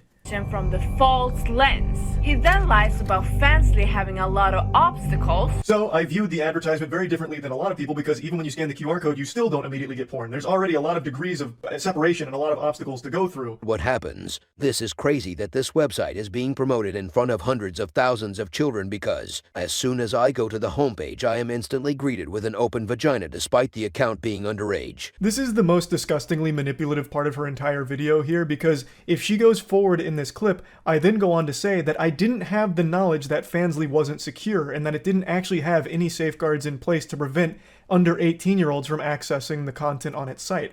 I was under the assumption that there was ID verification and a lot of obstacles in order to go through in order to set up your account. In that video that she is playing, I said that these things turned out to be false, and I was wrong, that it is actually easy for anyone to have an account there that is underage and access the content. But I didn't know that prior. Now, the whole point I was making with this statement, this section here, is that there is still a degree of separation between Aiden Ross just bringing up full-blown porn, we're talking fully penetrative fucking goat seed porn on stream, versus the Fansly advertisement, which had no nudity at all. The point I was making is they were different in that they weren't just the exact same thing done by two different people. Granted, they are both sexual content for sure. The Fansly advertisement was not full-blown porn right in the viewer's face right off rip. Thus, I was arguing it is different. Now, it's very clear to me MuteKitty has never even bothered to do the bare minimum of scanning that QR code during the Fansly advertisement. She's using a different video to try and make her point for her without doing even just a little bit of work. If you scan that QR code, I'll show you exactly what happens. This is the first thing that pops up. This is like the peanut butter and jelly of safeguards, the most inefficient shit ever. Are you 18? Yes or no, basically. But this is already something that contradicts a lot of what people were saying, where there was no 18 plus at all. If you scan the QR code, you immediately get fucking porn. That is not true. That's not a point MuteKitty was making, but I do want to address that. It's not like you just scanned that and immediately got porn. You did have this same safeguard that apparently Kick has, that a lot of people said is why the Aiden Ross situation is actually not as bad as this, because at least there was an 18 plus warning. Well, there is an 18 plus warning here too, so they're very similar in that regard. Now, once you enter, you're still not getting porn. You then go to this like Twitter thing. It's like some kind of Fansly Twitter thing, where if you scroll down, you still don't get porn. You get their little red carpet interview moments. Then, if you go to the very first link there, then you go to the actual Fansly site, and once again, you still don't get nudity. Now, the pictures are more sexual, but still, the nudity is blurred out. In order to actually access the porn, you have to claim the subscription and then make an account or sign in with Twitch. There is a lot more you have to go to get the porn out of the Fansly advertisement versus the Aiden Ross just pulling up the porn as a jump scare in front of the entire fucking audience out of nowhere. That's the point I was making. These are two very different situations, but did have commonality that makes them both bad. But I still believe the Aiden Ross one is worse. You don't immediately get the porn from the Fansly advertisement, and it's not exactly 2 clicks away, but it is still extremely easy to access and has no real age verification in place to ensure that your account is 18 plus. If you sign in with Twitch, it just kind of fucking takes them at their word, like, Scout's honor, you're 18 plus, I believe you, and then gives you the porn, which is a problem. That is an issue, and that was not knowledge I had prior to the whole situation here. I was under the impression that no kids could really access it due to like actual safeguards that would ensure only 18 plus were using it, like an ID check or something. But that is not the case, which is why I've admitted I was wrong about it. But they are still two very different situations where you don't immediately get porn out of the Fansly advertisement versus literally getting shown porn with the Aiden Ross moment. But that does not excuse the QT Fansly promotion. It is still bad. We are on the same side. I don't know why she can't see this. He lies about now saying a statement immediately, which indicates to the viewer that he did say one, when he never did. God, when he just said that anyone can access and you only need your Twitch account. Is completely different than an advertisement to a platform which does have porn, but a lot of things that they'd have to do in order to access it. He then ends the video with saying neither is great. Classic Mew Kitty. She leaves out the part in that video where I admit I was wrong about not knowing how easy it was to access. Because it helps her point if she leaves that shit out. I said it in the video, I've just addressed it again here. There are more things you have to go through in order to access porn from the Fansly advertisement as opposed to Aiden Ross just putting the porn right in your fucking face and shaking it around, but neither are good. I also was under the assumption that Fansly was only accessible to 18 plus after you verified your age. I don't use the platform. I thought you had to verify you were 18 plus in order to even get to the pornographic content. Thus, I thought it was even harder for children to have got porn out of that advertisement if they weren't of age. Not only would they have had to leave the platform to get it, they would then have to verify their age and make an account for it. I thought there was a lot of steps to it, making it very difficult for them. But according to some research now, it actually seems like Fansly is extremely easily accessible for anyone of any age. There's not a whole lot of security to it based on the things I've read, which is knowledge I didn't have last night. Super weird that she just happened to have left out that part where I openly admit that I was wrong about the ease of access to the porn, where I admit that I completely was on the wrong assumption as to how difficult it was to access all of it. I'm sure she didn't mean to exclude it on purpose. It probably wasn't malicious. She might have just overlooked it. But he only called out one, which is the point. But he still doesn't think he's a hypocrite. This is the best example of a hypocrite in denial. Both are bad, or in other words, neither is great, if the only one he called out was a stranger and the one he didn't was his business partner. Guys? How is this hard to understand? I'm getting more and more tempted just to comb through the goddamn streams for 14 fucking hours to find the part where I do say that the QT Fansly promotion was weird after replying to chat, but I'm not going to be petty about it. We're going again to continue to push forward without that. Even still, me laughing at it I do think is pretty obvious, but we're going to throw that to the side as well. Even still, we'll throw both of those aside. I am saying it's bad. I have now talked more about how bad QT's family promotion is than the Aiden Ross porn situation, Mew Kitty. Like, I don't know how much clearer to make it. There isn't some deeper plot thread here. I thought I made it clear. I was wrong. I didn't make it clear enough where I stood on it. That's fine. That's a legitimate criticism you can have of me. But it is not hypocritical because I have never defended it. I have never applauded it, and I've never tried to bury it or anything or hide my feelings on it. I thought it was clear and I was wrong. But I am saying, and I've said a million times now, it's not good. It's not. Like, you are making an issue out of nothing. We are on the same team, and you are dragging this on, and it is getting absolutely fucking shameless now. He says I don't like his content. Big lie. I've never said this. Something that I'm genuinely upset with him when I've never expressed anything against him. Statements, and I also did say I'm not the biggest fan of the way she edits her content. Boy howdy, this is a bunch of hullabaloo nonsense points now. I'll go ahead and openly admit maybe I'm wrong on that first point there where I said she doesn't like my content. Maybe you're a huge fan of the content. I guess I could be wrong. I was making an educated guess based on the way that you talk about me on Twitter and in the comments section. But I guess I could be wrong. Maybe you absolutely love my shit. Maybe you're a huge fan of the Moist Wrestling League. I don't know. I guess you're right. I didn't know for sure. I was just reading between the lines of everything you've been saying about me and posting about me. The next point is about her being upset. I assumed she was passionate about the topic, but maybe that was the wrong thing to assume. Maybe she's only ever treated this like fake outrage. I gave her the benefit of the doubt that she actually cared about the subject, so I assumed she would be upset if she genuinely thought I was defending it. So I guess I was wrong about that. Maybe she doesn't care about any of this, and this is all just a big game to troll for her. So yeah, I guess I could have been wrong there too, for sure. I'll admit that could have been the wrong assumption to make.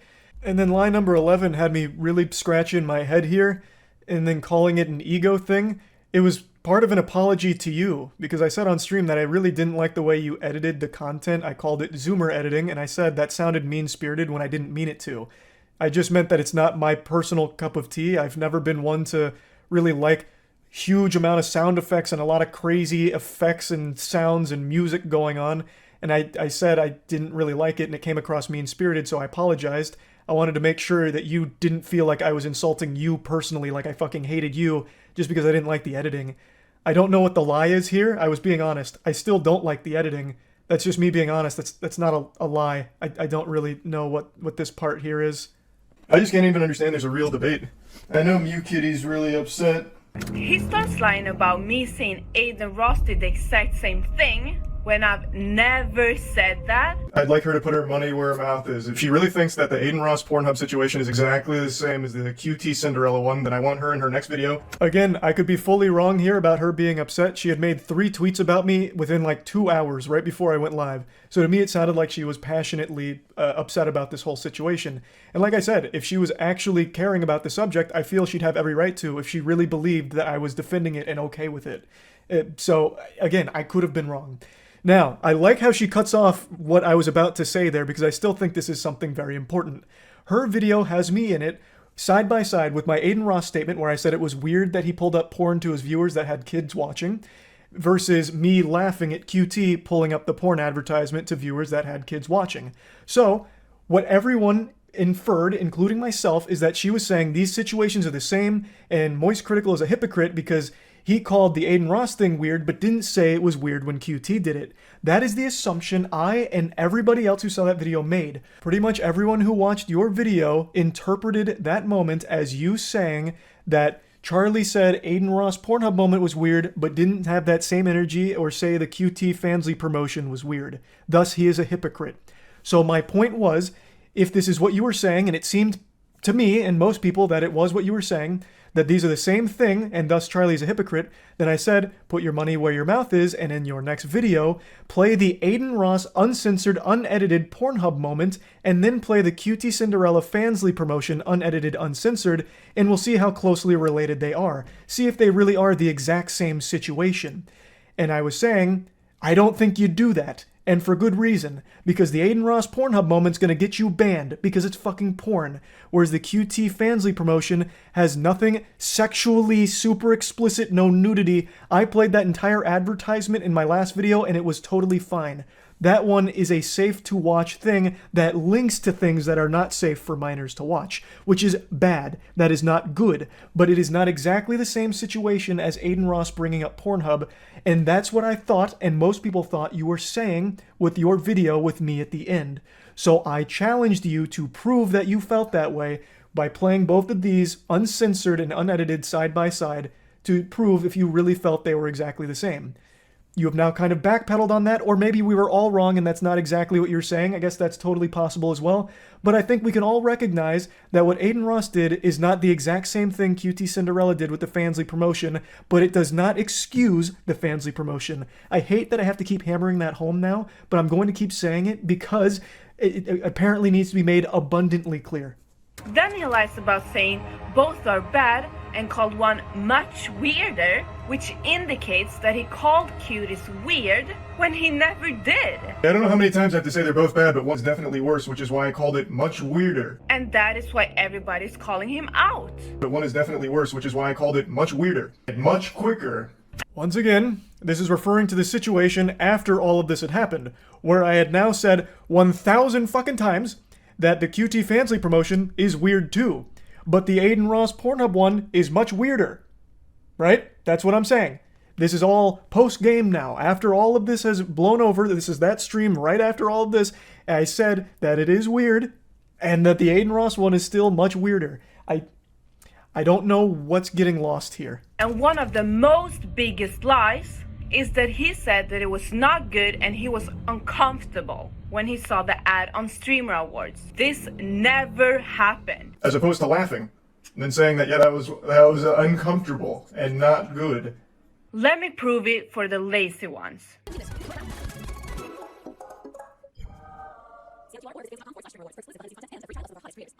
Sign in using your Twitch account and see which of your favorite streamers are all. I have to imagine she's doing this on purpose. It is just going in circles. Laughing at it, I still think, is pretty clear. I am laughing at the absurdity of it, and that it is weird, silly, uncomfortable, and all of the things I've said about it since. That's what I'm saying with calling it uncomfortable. All the things I have said about it since. Like, I don't know where things are going so awry here. He then keeps on lying that there is an 18 verification when he just admitted in his video that he posted that there isn't. He's saying there's no 18 plus tag on the Fansly ad, whereas Kick you have to verify being 18.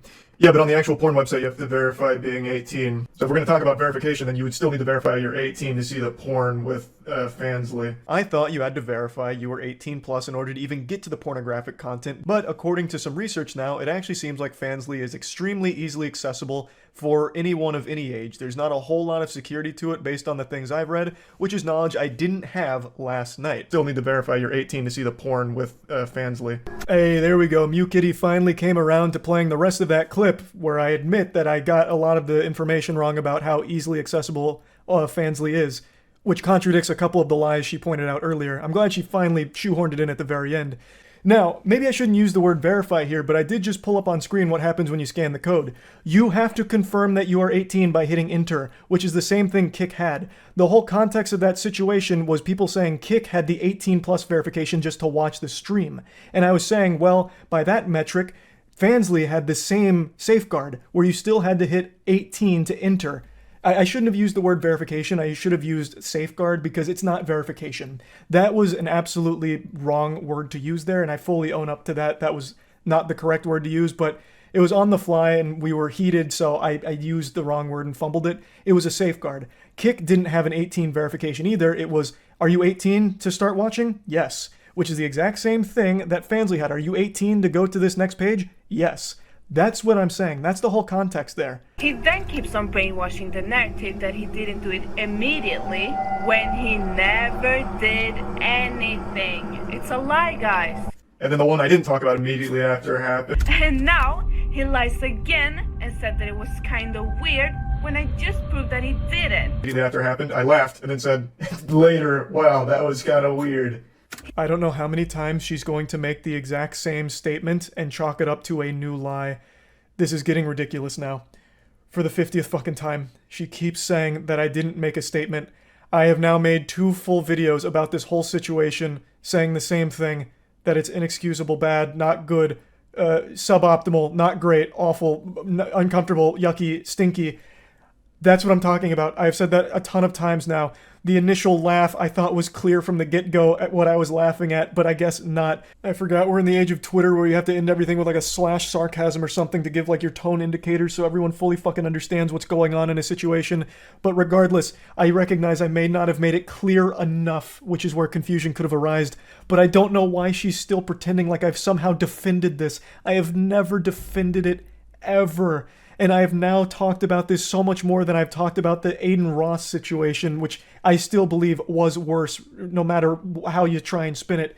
Like, this is getting absolutely absurd. He then lies about me harping on him and bringing him up. I think this is to make his fans defend him, but I never harped on him. That's her whole point. Why does she keep bringing me up and harping on me? Because I laughed at it. Oh my god, another completely useless empty calorie here. Harping, maybe the wrong word. You posted about me, I think 8-9 times now on Twitter, and you made like 6 or 7 YouTube comments. So yeah, it felt like you were really harping on it. Now that I've shown how much he lies, I'm gonna touch on why he's a hypocrite. Same thing happened when they tried to scam their fans with overpriced computers. He only changed when they exposed him. Then suddenly criticism exists. Incident, the owner of Starforge, which he is a co-owner of, he never mentioned his name in the video. Is that a coincidence? Well, when Rich Campbell got kicked out of OTK, he didn't make a video on that either. So I see a pattern, and I called it out. Yes, of course. No Mew Kitty video is complete without piling a ton of dog shit lies right at the end. So there's a lot here, and I'll unpack them all real quick. So immediately she pulls the gloves off and starts spitting and shitting. She calls Starforge PCs a scam, or insinuates that it was scamming its customers, which is fucking wild because pretty much no one thinks that way. Linus Tech Tips fucking reviewed it and had an overwhelmingly positive review for the most part. He had legitimate criticism that we took to heart, appreciated, and used to better the company and the product. But no one really has anything negative to say about it because Starforge PCs is a legitimate passion project that aims to actually provide the best value, the best computers you can possibly find on the market. This is starting to sound like a fucking ad, but it is the truth. She's referring to our rocky launch, and we all admit the launch of Starforge wasn't swimming. It didn't go super smooth. And that's just the sad reality of it, and it's something that we deeply regret, but we used it to improve it and fix it, and now it is just the best that there is on the market. But she then tries to draw a parallel between Starforge and OTK, more specifically Mizkif. Mizkif last year fell into some hot water with a whole sexual assault cover-up scandal, and she pulls out a video saying that it's curious that I didn't mention Mizkif in it. Must be because he's one of the co-owners of Starforge PC. Well, that's fucking weird, because she pulled a video where I just wasn't talking about that situation in general. The video where I did talk about it was a totally unrelated one.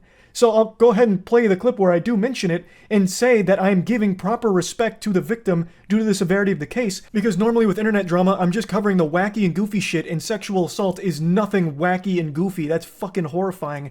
Here's the clip. So let's just go ahead and start with Twitch, since I already made that video breaking it all down, and a lot's changed and a lot's evolved since then. So I briefly mentioned a very serious that happened on Twitch involving sexual assault, a potential cover-up, all kinds of moving parts of that story. That's not something I treat as goofy drama. So again, I'm not gonna go into super big detail on that whole situation, but I will say that that story has had a lot of twists and turns to it, where now all of a sudden the focus isn't even on the victim of the sexual assault or like the perpetrator accused of committing it. It's now shifted entirely to big streamers just pointing their fingers at each other and calling each other names and throwing as many debate term buzzwords at each other as they could possibly muster, and it is just kind of a mess. I again don't really treat this super lightly, so I'm not going to talk too much in detail about it. I'd recommend listening to Adriana Lee, the victim of the case, and get it from her. It's so weird. There's very clear evidence that I have mentioned it, and if you want even more, I do have a video on my second channel where I go into it more in depth after the OTK investigation came out, where I said I wasn't super satisfied and would have liked to see the actual evidence due to the severity of the case. I would have liked everything to be transparent so I could really see what happened here because of how outspoken I had been about this whole situation with Ms. Kiff and everyone involved.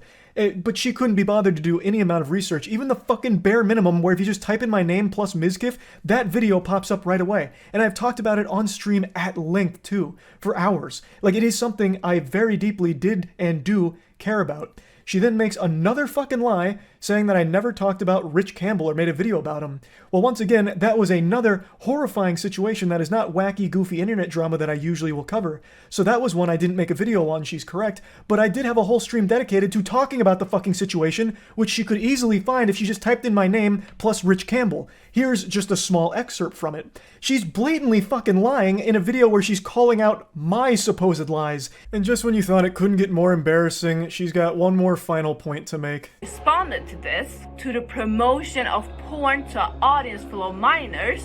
His response was, yeah, it's not a great decision. It's just one of those things. Of course, advertising Fansly, OnlyFans, or anything in front of an audience that has younger children on it, it's always going to be not a great decision. It's one of those things, yeah. One of those things? Like it's a daily thing we all do? Yeah, it's one of those things. One of those bad things. I don't know how you even interpret that statement as just another one of those days in the calendar. It's one of those bad things, those bad decisions. It's all so plain and clear. I know she's doing this on purpose to get a rise out of me, and it has absolutely worked. It gets under my skin because there are actually people that think she's being serious, and it makes me fucking upset. And it is entirely her fault for that because she continues to play into this character that just says the most incendiary, off-the-wall nonsense shit and makes the worst points defending whatever she's trying to talk about. Now, I at first was very charitable, thinking that she was coming from a place of genuine care. That is obviously not the reality of the situation. So this is my full response to everything she said here, and hopefully this will be the end of it because, again, if she really does care about it, then we're on the same team because I think it was a problem too. I don't think it was a good thing that Fansly got promoted at the Streamer Award. I've said it a lot. I've said it now again for the millionth fucking time. So this is, once again, me just defending myself from hypocrisy allegations, but there are real things you could criticize me for, like not making it clear enough in the beginning. That is something I do regret. I should have been a lot clearer with how I felt about it, and I feel like I missed the mark there, but hopefully all of this is cleared up exactly where I stand on all of it. I'm tired of her pretending that because Ludwig's my friend, I've defended QT. I haven't. I've done the opposite. I have said I don't support it. So I don't know why she keeps running with that narrative and trying to push that agenda that is just not the truth, which is very ironic considering her whole video is about how I wasn't being truthful. So it's wild. This whole situation is just stupid. Really fucking stupid. That's about it. See ya. You know that wild feeling where you take notice of something and then you start seeing it everywhere soon after? For example, you're driving around on the road and your little peepers catch a glimpse of a unique blue car and you're like, man, that's a really interesting color for a car. I don't see that very often anymore. And then you'll drive like a block up the road and then all of a sudden there's like 8 blue cars that come out of nowhere, it seems, and it's like, damn, now I'm trapped in an alternate dimension where there's only blue cars. How did this happen? I just saw one for the first time in a long time a block ago. There's actually a word for that. It's called the frequency illusion or the Bader-Meinhof phenomenon.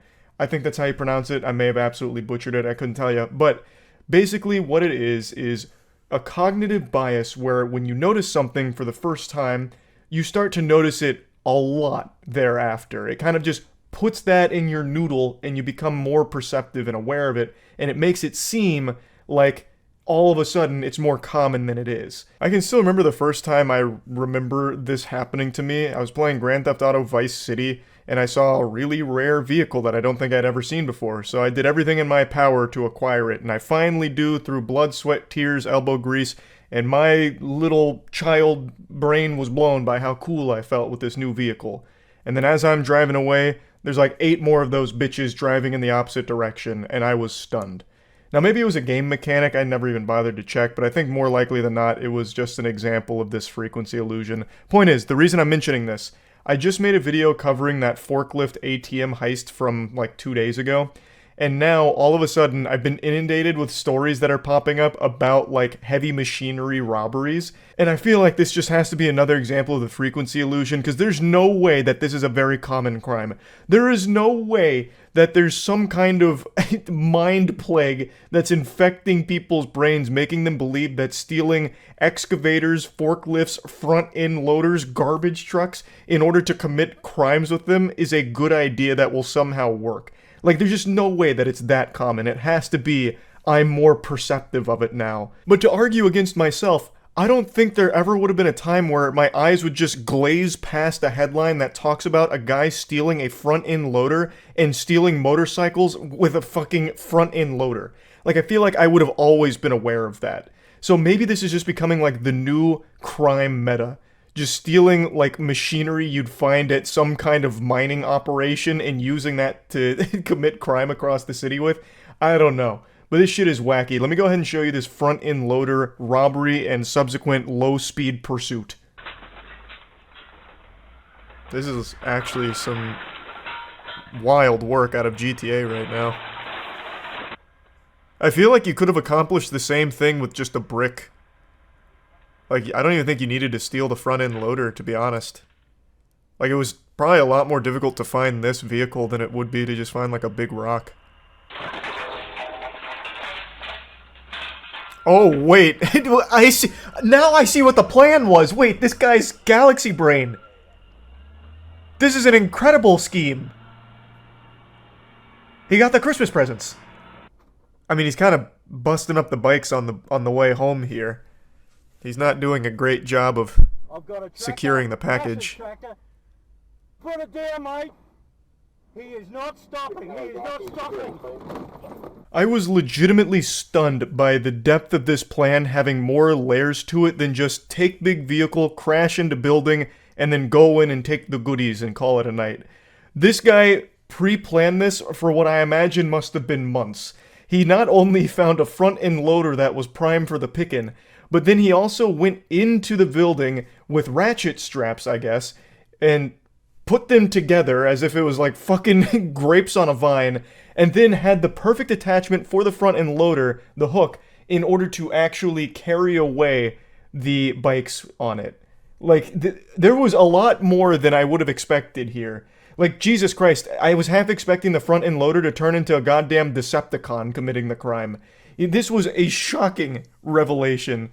And, of course, the subsequent chase afterwards is where everything went tits up. He clearly only planned the first part and not the second part. I don't know how he thought he could make some kind of inconspicuous getaway with a fucking rogue front-end loader with two motorbikes dangling off of it like truck nuts. Like, there was no world where that wouldn't tip off the authorities. And this is not exactly the optimal getaway vehicle. So you can see the vehicle's not really zooming around too quickly and the bikes are banging against each other. I also couldn't help but giggle at the officer telling him to put it down like it's a child who's got a cookie he wasn't supposed to have before eating his vegetables. Like, brother, this man stole a front-end loader. You think he's just going to give up that easily? No. He is committed to this for the long haul. Okay, run over the bikes. Everybody stay well clear of this tractor. Oh, he already dropped them, but oh boy. Oh boy. This vehicle's not fast enough for this kind of engagement. And he shed the entire front battering ram. Oh god. I don't know how he gets out of this one. Unless his friend stole a helicopter and then gets like a giant magnet to airlift him out. I don't think there's any way he actually gets out of this situation though. Oh! Oh! He's ripping some gnarly maneuvers. This is a very interesting chase. We left the roads and now we're in God's country. Oh my god. Wait, the officer's on the tracks too. Wait, this officer action here is about it. This man's like, it's finally my chance. I didn't think I'd ever get to do this. We're gonna need a good Samaritan to pull him over and like an equally strong front loader. Fight fire with fire. In the bush. Got all his clothing in the creek. Oh boy. We're on foot now. He's naked. Hands in the air now! Good boy, mate, good boy! He tried to throw off the dog's scent by getting nude. That was a pretty cool chase. That was one of the more interesting ones I've seen in a while. Should have found a skunk and got sprayed. Your brain is huge. That's such a good idea. Yeah, he could have hidden his scent if he had just subjected himself to the skunk smell. But then he still would have needed to find a really good hiding place where they wouldn't find him. Instead of throwing your clothes away, just dress up as a deer. I don't know. If you're going to try and disguise yourself, I think you actually have a better chance of disguising yourself as a cop.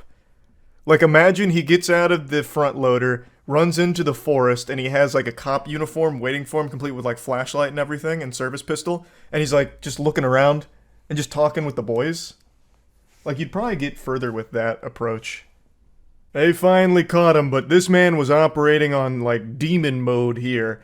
He hatched a nefarious plot with the front-end loader, and he tried to see it through, but he didn't quite have what it takes. I still can't believe that he had the chutzpah to steal a front-end loader, get the proper, like, hook attachment for it, get the ratchet straps, and set up the motorbikes in a way that they can be lifted out with the front-end loader and hook. But he didn't plan the most obvious part, which would be, how the fuck do you get away? He had no plan for that. All he did was start just driving down public roads and then was, like, shocked that the cops somehow got on his tail. I don't understand. And this is, like, as I mentioned in the very beginning, this feels like it's being more common, with stealing things like excavators and forklifts and all that to commit wild crime. Like, it feels like it's being more common, but again, this could just be an example of the frequency illusion. I'm not sure yet. But anyway, it's always wild when that happens. Jinkies. It is always such an adventure to watch that. But anyway, yeah, that's really about it. So yeah. April 2000. I remember Kwebbelkop from a very long time ago. This guy used to be like one of the biggest when it comes to like gameplay videos and shit. And I hadn't thought of him in years. And I saw Sonny post this and just kept forgetting to watch it. And then as I was peeing, I saw it come up again. So I really want to see what happened. I checked his channel. Like, he still gets April 2021. like views. He has an audience, but I would wager a guess he's lost like 90% or 95% of his total viewer base. Because he used to average like 1 mil per video. He used to upload pretty much the exact same videos, and I guess something must have happened along the way. Because god damn. 5 million views. Oof. In the space of only 12 months, Kwebbelkop's viewership has fallen by roughly 90%, and we're going to outline every... That's what I speculated. I'm pretty good at eyeballing that kind of shit. I'm a YouTuber. I want to know more YouTubers. I want to get to know all the YouTubers. I want my friends to be YouTubers or people that are doing similar stuff. God, that sounds miserable. I don't know why people would only want to be surrounded by like-minded people. I can't stand that perspective. I think it's becoming more and more prevalent where people only want to be friends with everyone that shares the exact same opinions of them, and they can't be friends with people that think differently. Like, why would you want to be around people that are just like in the same career path, the same fucking thoughts as you, basically just like a goddamn clone of yourself? That sounds miserable. Just to always be locked in your own little echo chamber of sycophantic yes men. Like, it's just, ugh. I think that'd just be miserable. I really do. Evident after forming a YouTube trio known as Robust, which included Kwebbelkop alongside 2 other familiar faces, Jelly and Slogo Man. Count of Kwebbelkop, Jelly, and Slogo being the best piece of evidence for the success they'd find as a trio. In addition to... How are the other 2 doing? Before we go on, I don't know the other 2. I haven't heard of Jelly or Slogo. Let's take a peek. April 2000. Let's see if it's just Kwebbelkop. Oh, it's all of them. Holy shit. 23 million, he gets about the same views as Kwebbelkop, who's on a 90% decline. Actually, less than Kwebbelkop. So it really just must be a thing of, like, the games aren't as popular anymore, unless they really did something that ruined them. So far, out of the 3 of them, it seems like Slogo's doing the best. People grow up. True. That's a big problem with making kids content. Your audience grows up, like, pretty quickly. I feel like things you watch when you're 14, you stop watching by the time you're, like, 16, maybe. But there's always going to be new kids coming into the mix. So you would always expect it to constantly, like, refresh itself, but I guess sometimes it just doesn't. Or, again, maybe something happened with this whole group. Not far enough, I was just curious. Kind of skipping ahead here in the manga. Only, ensuring that the one daily video was always of the highest quality. Every day I worked on it. Every day I studied it. I watched tutorials. I read articles. I spoke to people. I practiced, and every day I mean, did you really need to? Like, what articles are you reading and what tutorials? Like, did you sign up for Jake Paul's seminar on how to be a YouTuber? Because this is all, like, really standard stuff. Unbeatable GTA 5, you lap, you lose. Fortnite vs. Real Life Challenge. Saddest Fortnite, try not to cry. I mean, like, you didn't need to really invest into the education side of YouTubing. You kind of just went with whatever was on the Explore tab. For the audience. I was making videos that my audience loved watching, right? So I asked myself, what does my audience love the most? Each of those clips from Kwebbelkop's discussion on the Legitimately Watchtime podcast also displayed just how switched on he was in terms of personal super high development energy. and the correct attitude required in order to grow Everything a else successful is secondary. YouTube channel. So if he had the correct attitude and mindset in order, why after 5 years of gaining an extremely consistent 100 million views per month, did this number drop to between 5 and 15 million over the course of only a year? Woman, please respect our privacy, thank you, which was accompanied by a video approximately 1 year later, conveniently just pretty before good his post views about began it, I to suppose. decline, explaining No the reason problems there. behind their breakup. Why did you guys break up? Well, as you guys might know, I'm from Amsterdam, the Netherlands, and Azzy is from Canada. And it was a long distance relationship. Once the honeymoon phase was over, we realized that we're 2 people from completely different places. However, it would still be a little far-fetched to blame Kwebbelkop's decline in viewership on nothing but this separation. Sure, he had one Didn't less they live together? Weird spot to pause this. Didn't they live together? I thought I vaguely recalled them living together. Long distance for 3.5 years. I mean, that's got to be a world record. Honestly, they should be very proud of that. Making that work for 3.5 years. That's a good run then. No shame there. 3.5 years on long distance. Fuck me, you made history.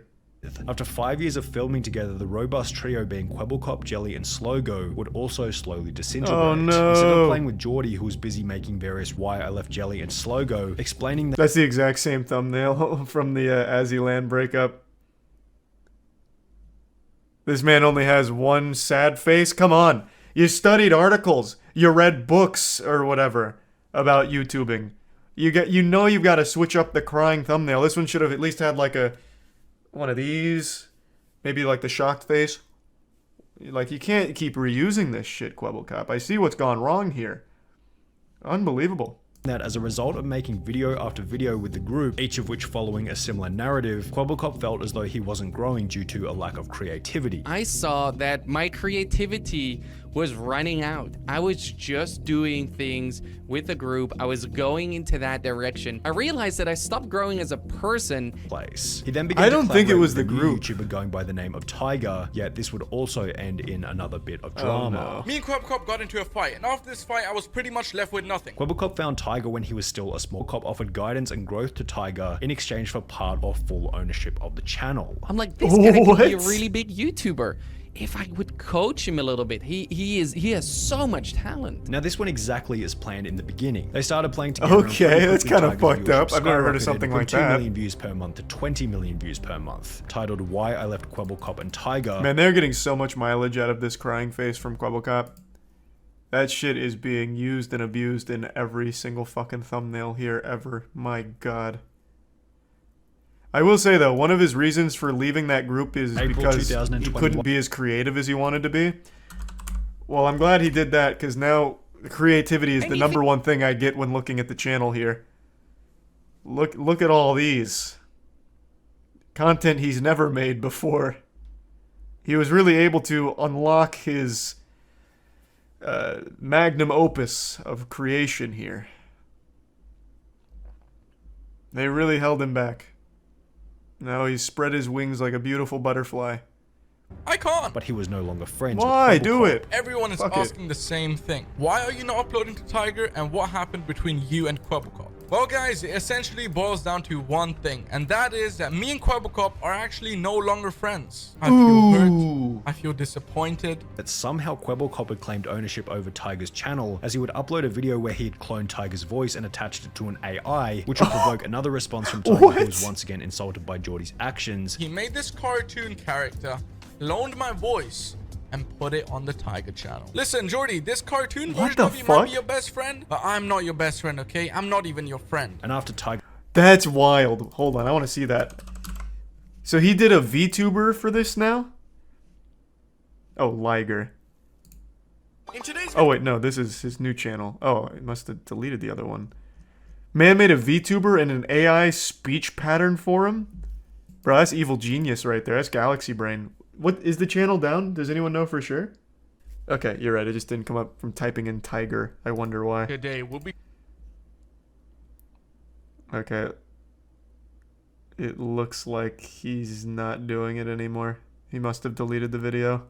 Decline wasn't the drama itself, but rather one discovery made by Geordie throughout the conflict with Tiger, being that he could make an AI character to act as a real person. Was per day. I wished I could clone myself, so I did. What Kwebbelkop is referring to in this Twitter thread is a channel he launched 1 month after the drama with Tiger, which posts gaming videos and uses an AI character as the main personality within the videos. Second channel. Okay. But when looking at the numbers, VTubing. it's obvious that this new AI... Starting today, from now on, you can expect my next video to be top notch, to be really and he delivered. Flipping good, to be exactly Yes. what you want to see. Yet the first 3... Fuck yes! Yes! And this is what I wanted to see! Upgrading the slowest to fastest animal in GTA 5! Whee! I've always wanted to know! $10,000 dog, then him bragging about his custom orange G. $10,000 dog? What did this man buy? Goddamn Chimera? What kind of dog is 10 grand? Okay, so then he started flexing, okay? That's always the signs of insecurity and desperation coming in. wagon than him bragging about his $7.5 million penthouse apartment. Welcome to my $7.5 million penthouse tour. Let's see if this video can hit 100,000 likes. And it's just like, did it work? 6 months ago. Welcome to Fuck! What is Quebblecop's community called? His audience?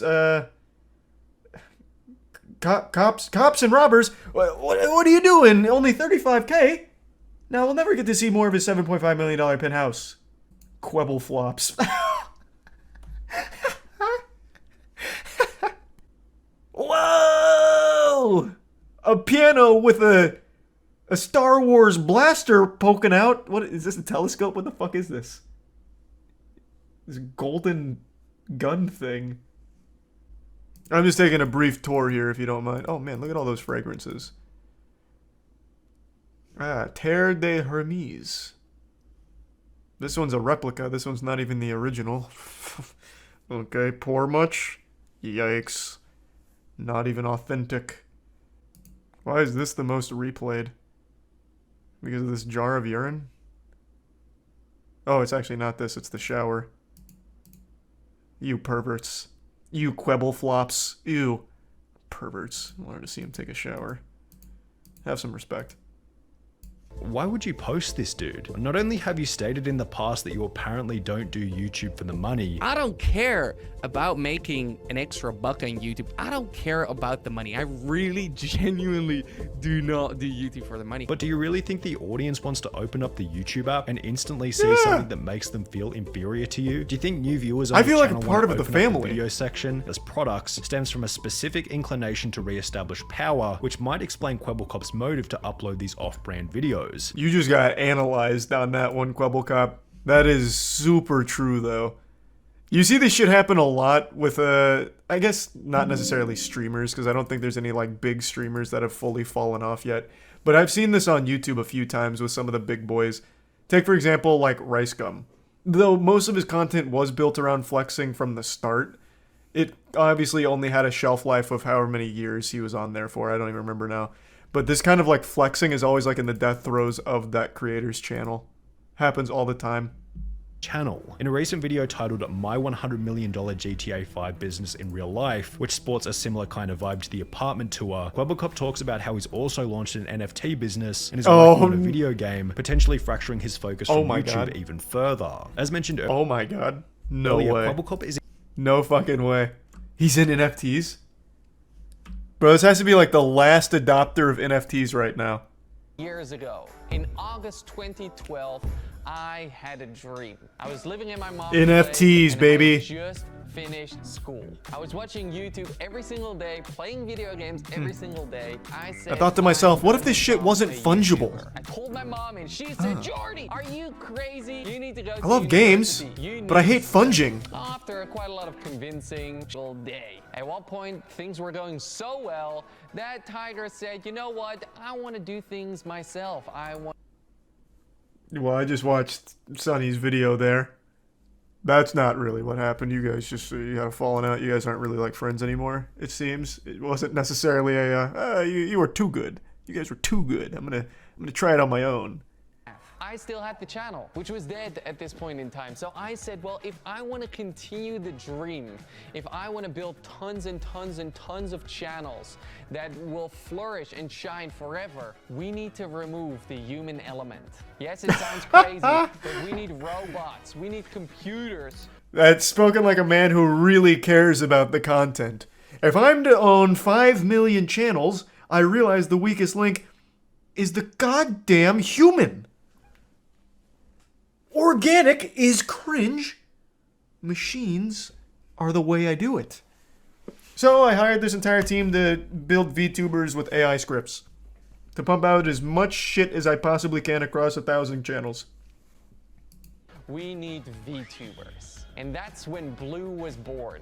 And this is the Blue team. A few of the Blue you'll never find out. We have a team which makes videos as a virtual influencer. If we want to start more channels, We can. We just start a brand new team who goes and makes videos as this influencer, as this virtual influencer. And you can start as many channels as you want because they all function under the same brand. It's like Spider-Man, okay? There's so many different Spider-Mans. Why do you view that as a good thing? Why do you view this situation as a good thing?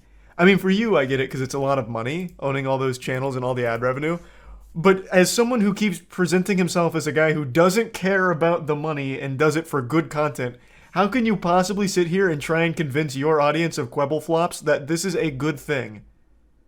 Just a million channels of completely soulless, generated scripts. This is so shameless. Holy shit. Huge risk if you invest a lot of money, and if one person leaves, the entire business collapses. Like, he's convincing his audience that people are the problem. It's about me. I'm running a business with I don't know how many employees. Anywhere from 50 to 100 employees work here. I'm providing jobs.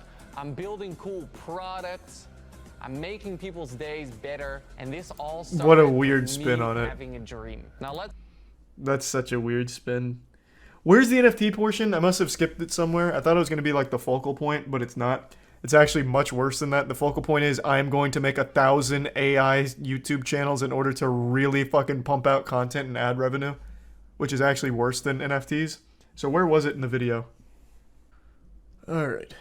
Dear Launch My NFT supporters, over 6 months ago we launched a platform that helped thousands of people create and launch their own NFT collections.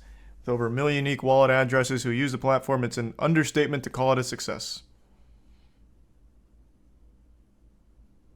How hype. What a saint. What an absolute saint. Man, this one's doing numbers, Quebblecop. 37 likes, 12 likes, 10, 9. Woo-wee! To call that a success would be an understatement. Oh, he's stepping away. Oh, hold on, let me finish reading this. What happened? What started as a hobby project very quickly turned into a daily job. Where again, the project was extremely challenging and new. Meeting so many enthusiastic Web3 supporters was my favorite thing about it. I'm also very happy that I was able to inspire so many individuals and help thousands of people to creating their own Web3 project. During these past months, I realized how much more the Web3 and metaverse space needs to grow before we can actually live in it. A lot needs to be built. This future we all dream about needs to be realized, else it'll stay a dream forever. This is why I'm stepping away from Launch My NFT.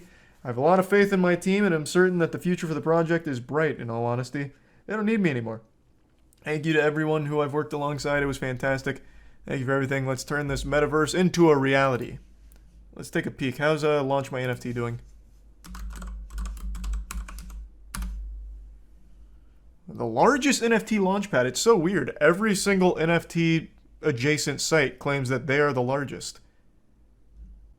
11K followers on Twitter. They might very well be the largest. God damn. Oh, that's a pretty wholesome comment. Oh, you can't. Oh, no, you can read it. I thought my webcam was blocking it for a sec. Hey, he took it on the chin like a champ. He wrote that comment from his spa. Yeah, let's not kid ourselves. I don't think that was actually him that wrote that. That was absolutely Blue or one of the other AI-generated content creators. But if it was actually Quebblecop, respect on him for that. YouTuber apology videos are always highly entertaining, but I've got something especially wacky for you today. It's not an apology. This is a YouTube response video from the head of a crypto company that recently found itself in some hot water after the iShowSpeed stream from earlier this week. For those that don't know, iShowSpeed is a huge YouTuber who did an entire stream earlier this week dedicated to shilling for a very shady crypto company called Paradox Metaverse. Since then, Speed has apologized, called it a big mistake, and wants to move on and learn from the experience. And I'm not here to tell you how to feel about all of that. That's up to you. I'm not Speed's PR manager or anything, and I'm not really here to talk about Speed. I'm here to talk about that company because the head of it made a response to all of this, and he just pooped out the shittiest shit I've ever seen in my life. It is terrible. This grown-ass man sat down to whine and cry about all of the people calling it a scam just being trolls and bots. He blamed the entire thing on like a cyber terrorist attack from bots trying to bring down his company. Or if they weren't bots, they were trolls that were influenced by the bots calling it L scam. And then he provides no evidence to prove that it's not a scam, and instead just says, if we were a scam, why are we still here? We wouldn't be here if it was still a scam. If this was a rug pull, why hasn't it been rugged yet? He then issues a Galaxy Brain challenge to everyone to find a part in that stream where he said it was a scam, where he admitted it was a scam. And since you can't find a spot where he said it's all a scam, then it can't be a scam, obviously. Checkmate. I'm not even kidding. This is actually points that he's making in his fucking response video. It is so embarrassing. Where's their response video, though? I don't see that anywhere on here. That'd also be a really bad idea for them to post that publicly. 43 minutes into the video, we had on average 40,000 viewers. That's just speed. Comments-wise, we had around 5 to 10,000 comments. We had 2 huge spikes. The first one being when we introduced fake Ronaldo into the stream. 3 minutes. What does it have to do with anything? He's going to make the claim that these 2 spikes... Fuck, where'd they go?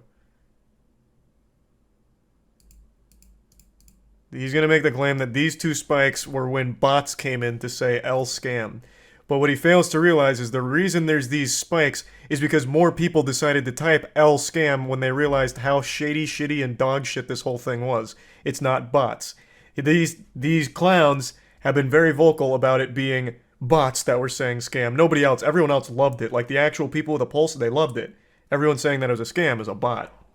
They can't wrap their head around, no, people just realized it was a fucking scam. We had 2 huge So that's why spikes. he's showing that, because he's going to make that claim. We are just as much of a fan of Aisha's speed. No comments suggesting that we are a scam. There was just W's in the chat all the way around. What happened next? That's just because of speed. Again, the reason there are W's in the chat is because it was a speed stream. And everyone spams W's in the chat for speed. But the more that you went on about Paradox Metaverse, the more obvious it became that this is all just shilling for a dogshit crypto scam. So then people started saying, L scam. You started making calls to action for Paradox Metaverse to go follow the Twitter account, playing the game. So it made people more aware of it, and then starting to type more for it. It's caught us all by surprise. This is when the first cyber attack happens. It's not a fucking cyber attack. Holy shit, this guy's talking like Jack Bauer at CTU. After the 4-minute attack, all the comments went down, as you can see here. Guys, this is very unusual. It's clear to see that he was botted. You know what else would cause a spike like this? Let's say Speed went on stream, everything's normal like this, and then he fucking beat a man to death in cold blood. There would be this huge spike then too, and it wouldn't be bots. It would people say, holy shit, what the fuck? L Speed? Murder? Like it'd have a spike then too. The reason the spike happened is because you had more egregious calls to action like following the Twitter, so people started putting out that it is a fucking scam and this is shady. It's clear to see that he was botted. No, Christ. What they said. That anybody that was watching that live stream, they started falling for it. They started thinking, okay, somebody knows something we don't. So started pushing out the narrative that this is so embarrassing. Even as like a Paradox buyer, like the community for Paradox Meta, you have to see this and you have to be having your red flags go off.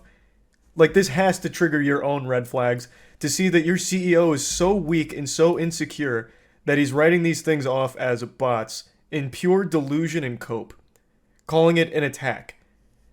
Like in the crypto space, you have to be smarter than that. Like you would know the bare minimum about how shit works. What he should have done is just say, the Speed audience wasn't ready for it, they didn't see the vision, so they all thought it was a scam. And you know what? We missed the mark. Now they all think we're a scam. But we're not. But he's not doing that. Instead, he's placating, he's putting this on some invisible enemy that doesn't exist. It's not bots. Now he just looks really weak to even his own community. He looks so insecure. Actually decided, you know what? This is actually funny. Let's troll the person we look up to the most, that we tune into every single day. The guilt trip. Entertains us for free. A classic. Doesn't ask for anything in return. Guys, please listen very carefully. It's very important. Our crypto exchange is worth $40 billion and has sent us a picture saying, why is Aisha's comment saying scam coin? $40 billion. We spent $10 million on this project and every single person in the comment is saying scam coin because we are getting botted. Please do something. We're going to lose. Listen, Twitter giveaway. Guys, what you have just heard is the aftermath of being completely botted. Scam. $10 million of my hard-earned money that I've worked so hard for. What is that even supposed to prove? You still believing it's bots, refusing to accept the reality of things, that people see through this garbage. Like, this doesn't prove anything on your innocence.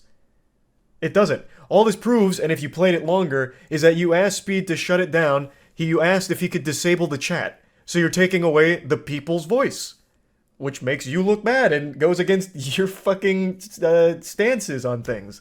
Like, if you played it further. Like, it doesn't prove anything anyway, even if you take out that part. It is not evidence. It's nothing. It's literally nothing. Into this project, into this business. And the fact that I'm going to lose it all because everybody is labeling it a scam. Yeah, well, at least you still have your stupid fucking university. Like, you have plenty of other scams that you can hustle on too, man.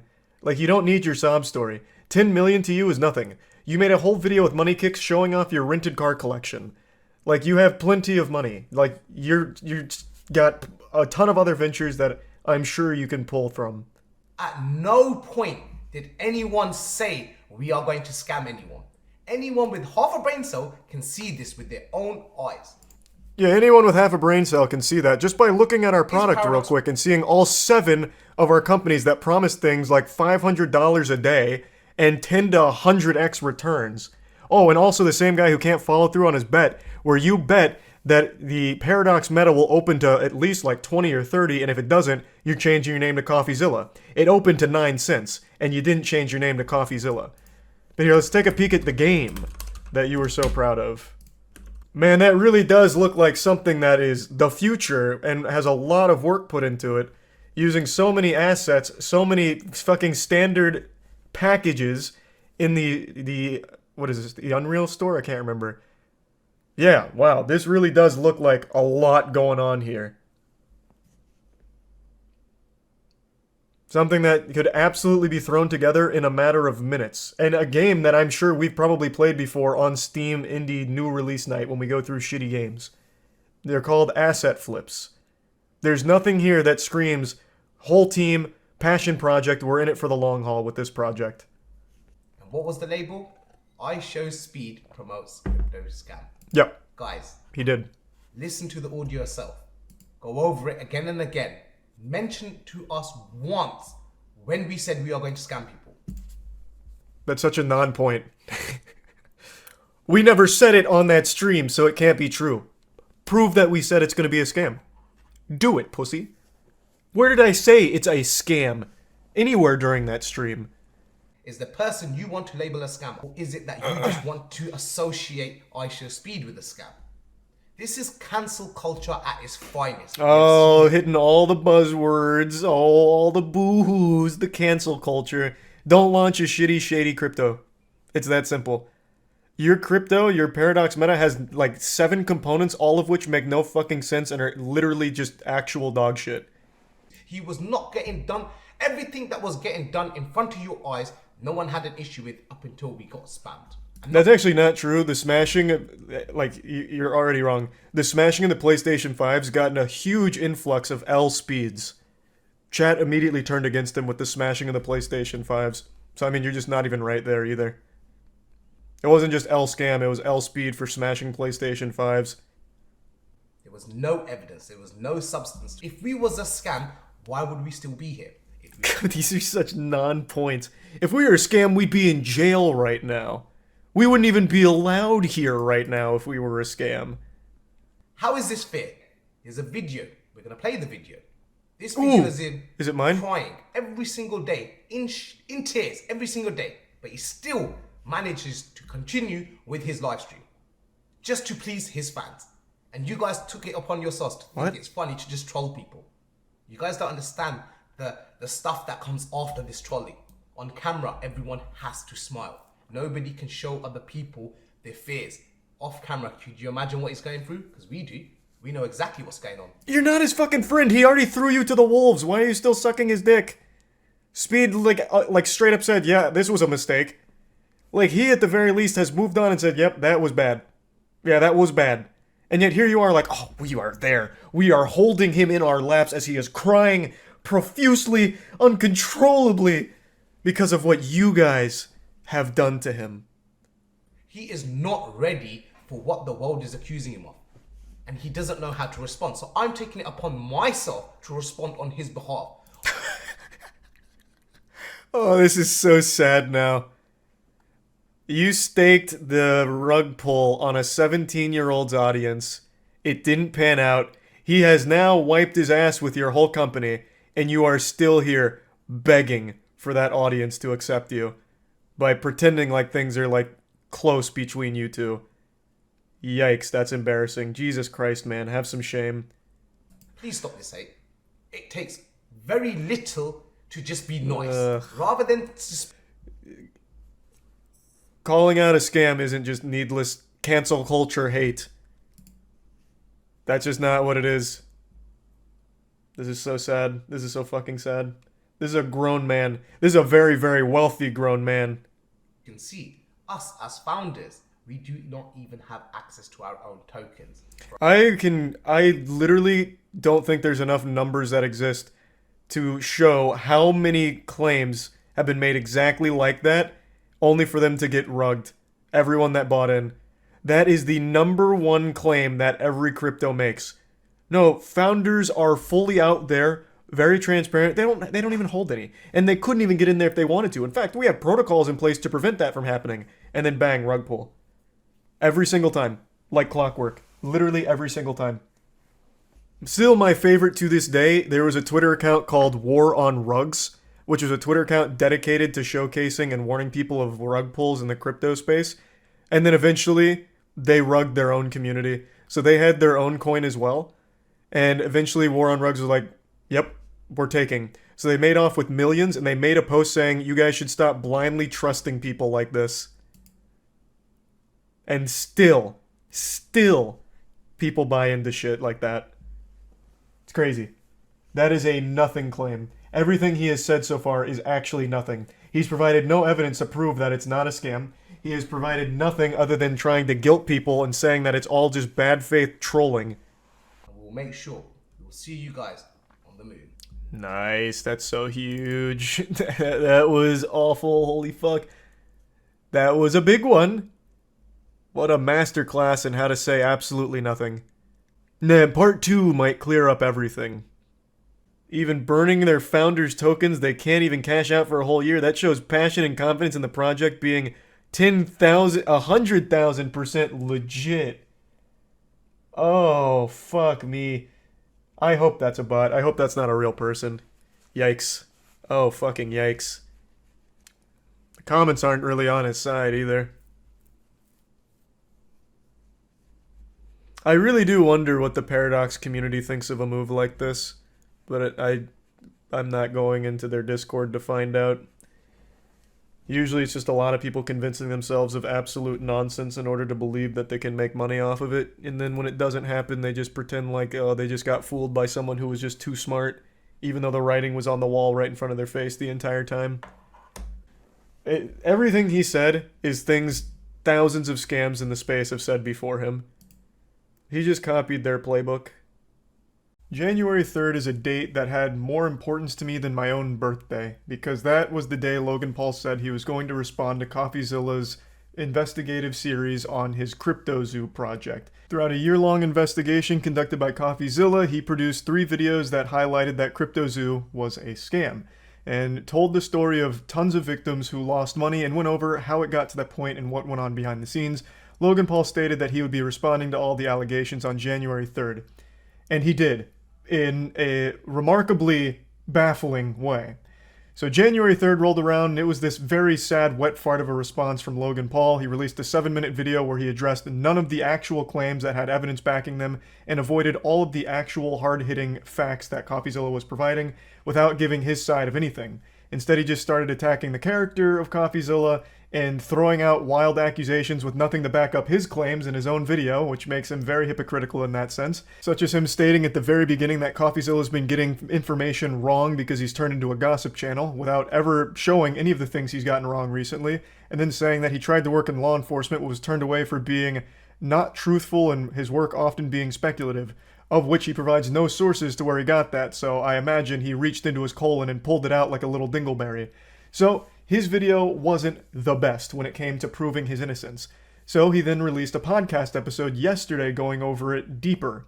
However, it's not deep at all. This shit is shallower than a micro penis. It doesn't go anywhere. It's still the very surface level shit where he doesn't actually talk about any of the evidence-backed claims that CoffeeZilla makes against him, his team, and his project. It's an hour and 20 minutes of them trying to play the victim here, and it's so shameless at one point that he even begins reading a letter that he supposedly received from a fan that made him tear up, talking about how great of a person Logan is and how he has such a kind heart, and then Logan tears up on the podcast again.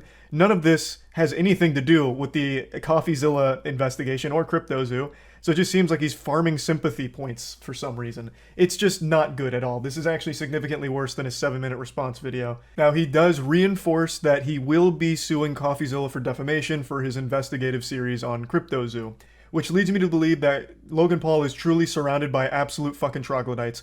There is nobody in Logan Paul's immediate circle that gives him good advice. A defamation case is extremely hard to win, in even the best of circumstances.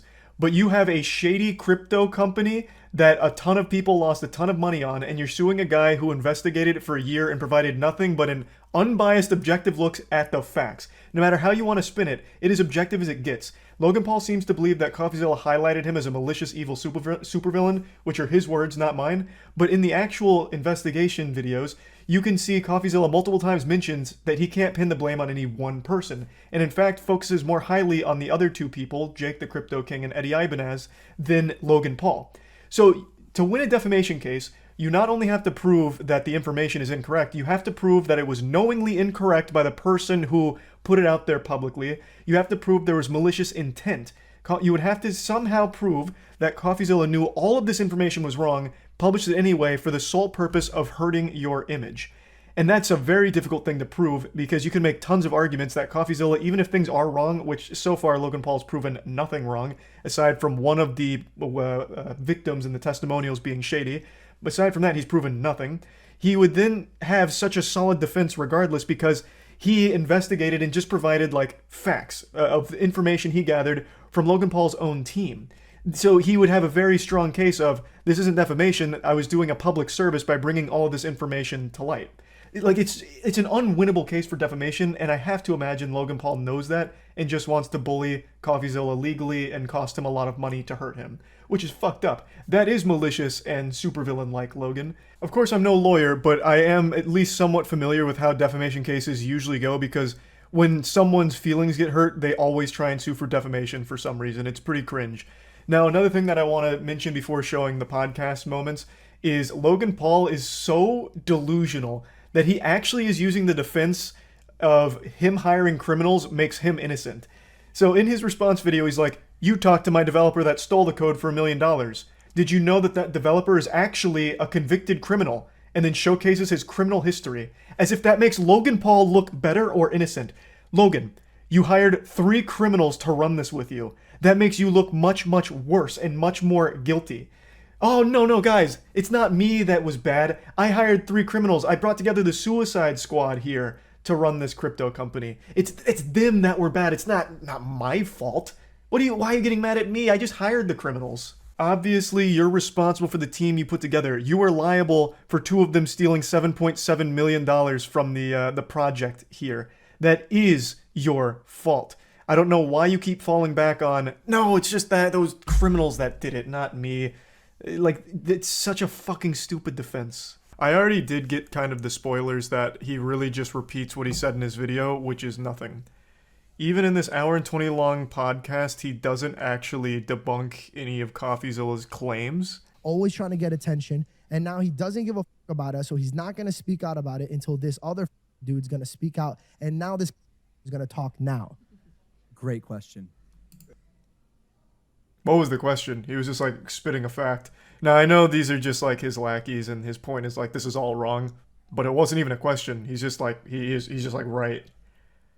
Like, the only thing he failed to mention there is that it was a scam.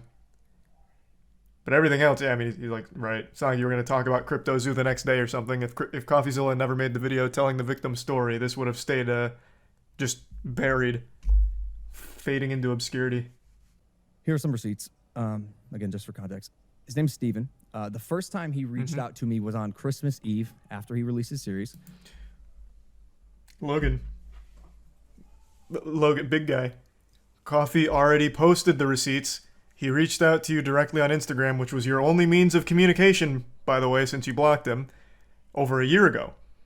When that was a dead end, he reached out to your manager multiple times asking to talk directly to you. Jeff left him on red. It wasn't until every other avenue was burned that he called your manager, Jeff. Those receipts were already posted. But you are right, he did reach out again on December 24th to your email, again, after exhausting everything else, again, because you have him blocked. This is big for him. He caught a lot of traction. He gained like 500,000 subscribers, and I'm sure he got a decent amount of money pumping his Patreon. But I am not interested in feeding into that anymore. So we'll be answering the questions that hopefully he was going to ask me and that you're going to ask me today on this podcast. But that's just so transparently weak. Your offer was for him to fly out to your studio to do it. So couldn't the same argument be made for you? Like, that's not a strong point that you, for some reason, harp on so heavily. His offer was to just do a general video call. In fact, CoffeeZilla doesn't even do those interviews, video calls on his main channel. He does it on a secondary platform. So it wouldn't even be milking views or anything out of it. It's literally just getting the truth. Hey, Steven, just wanted to put my response to your scam allegations on your radar, linked below. Even though you broke laws, hardly substantiated your evidence, fabricated dangerously misleading falsehoods, and wrongfully accused me of scamming my fans, I'd still love to host you on Impulsive, again, unmonetized. It can even be one-on-one. Hardly substantiated your evidence. I'm going to give him leeway on the breaking laws because even I didn't realize Texas was a one-party consent law when it came to recording conversations on the phone. So he didn't break laws. So that's blatantly wrong, but I'm going to give him leeway because I also didn't realize that was legal in Texas. But this, fucking yikes. And fabricated, dangerously misleading falsehoods. What, talking to your team of criminals? Like, directly? What do you mean? If someone scams a person or an organization, they deceive them in order to get something valuable for them, especially money. That is the definition of scam. So my first question, and this question was answered in his series, it was a 5-second blip that was a part of a probably hour-long of documentary, filmmaking, was how much money did you make off the sale of the coin? Oh, no. Oh, this is so much worse than I would have expected. Just because Logan didn't make the money doesn't mean it wasn't a scam. You know who did make money and 7.7 million's worth? 2 of the other criminals he hired to run it with him, Mike. Yes, it is a scam, even though Logan didn't make the money off of it. Holy shit. I am going to assume this had to have been recorded a week ago or longer. There's no way he recorded this and released it today after his response video and the reception and all of the points made about it. I refuse to believe he is that blissfully ignorant of what's going on. This has to be old. This is wildly bad. This is just... So the setup he's doing here is Coffee refused to come on Impulsive, so instead I'm going to have my sidekick here make up easy softball questions that we think CoffeeZilla may have asked if he was lobotomized. And then Logan tackles those easy ones. For instance, what is a scam? Well, by the definition of a scam, Logan, did you make money off of this? And I already know the answer. Well, no, Mike. In fact, CoffeeZilla even corroborated this. I never sold the coin. That doesn't mean it's not a scam, Logan. Yeah, this seems to be the biggest misconception, and it is... it's not a misconception. We know you didn't sell. Disappointing that part was glossed over so quickly. Made no money off CryptoZoo. Never claimed you did. Said you didn't. Never sold the token. He said you didn't. Only lost money trying to make things right. Also said you did. Along with everyone else in the project. But except for Jake and the other criminal. No money was made. Eddie. No tokens were sold. Except by those 2. And CoffeeZilla even said that in his series. Exactly. So to answer your question, yeah. No money was made by Jeff or I. And thus, everything CoffeeZilla said was accurate. Like, what the fuck? What the fuck? Doesn't mean it's not a scam, bro. Talk about the leaked group texts about how this was supposed to just emulate another lucrative project to exploit your fans for money as quickly as possible off as minimal effort as possible. And then talk about all of the meeting memos about market manipulation and what's an acceptable amount to sell on any given day for the percentage increase or for the percentage effect on the overall tokenomics. Get into the market manipulation stuff from the actual group chats, man. That's what I'd like to hear. That seemed just like a kill shot to this entire thing. Yeah, maybe. If your brain is very smooth, I suppose. Well, everyone may have lost money, and the entire goal may have been to just exploit us for money, but Logan didn't sell. So I guess we weren't scammed. I can see how your mind worked in that way, Mike. I'm fucking frustrated. I've been frustrated for over a year. So I'll let So you keep frustrated going he doesn't do anything again, about it. While we made no money on the project, which I think kills the scam narrative immediately, there is more explaining to do. What was your Jesus. intent with CryptoZoo? Post actively on Reddit hybrid animals, and the hybrid animals thread on Reddit is hilarious and has a bunch of likes and people commenting on it. But the moment that I say it's something that I'm doing, it doesn't work in that context. I think it was shined in a bad light. I think if it didn't have the negative outline on it, people wouldn't. No. The fuck are you talking about? It was stock images. It has nothing. Even if the art was bad, if it was clear it was actually custom art by real artists, then the critique would just be, yeah, the art's kind of lame. The critique is the handmade art claim is wrong, as in you're using stock images. What is he talking about? His claims were literally handmade art, and he talked about how many artists he had on the team. But it was revealed that it was mainly stock photos. Now, the hybridization of the art with a panda with a long elephant nose, maybe you had someone drum that up in 5 minutes in Photoshop, I guess. But, like, even that's a stretch. Discussion he has that's insightful at all. I know that he says that CoffeeZilla is milking victims of his scam, which is a wild thing to say. Just get over it. You lost money. Stop milking it. That is what. Where is that actually? I'll pull that up in case any of you haven't seen that. Where in this podcast is it? Is at each other. When all this broke, when we were in Qatar, I'll kind of remember this. We were in the spa one day, and I saw the pain in your. And this, like I said, this is not going to turn into a fucking victim thing. I just want to point this out. I saw this pain in your face, bro, and this like emptiness in your fucking eyes when all this was breaking. So that wasn't the milking it part, but that was embarrassing. Jesus Christ, Mike. Logan, when we were in Qatar, in that spa, surrounded by topless women, drinking expensive champagne, I looked over, you checked your phone, CoffeeZilla made a video with your name in it. You knew it was about CryptoZoo, and I saw, through the windows of your soul, I saw your heart broke, Logan. So I did what any good friend would do. I put your whole sack into my mouth. And I didn't want to, Logan. Trust me, I didn't want to. But I put it in my mouth where it was nice and warm, and I knew I could comfort you in this time of need. And I'm not trying to make it seem like the victim, but you ruined our entire vacation, CoffeeZilla. All of it. Ruined it. Is one of the most painful fucking things in the entire world. It's terrible. Where Coffee fucked up is by targeting me as some malicious, evil supervillain. If he had told this story objectively. Did you watch the video? I have to wonder. I actually thought he did a really great job of talking about the other ones as being the really malicious, evil supervillains and you being the bumbling buffoon.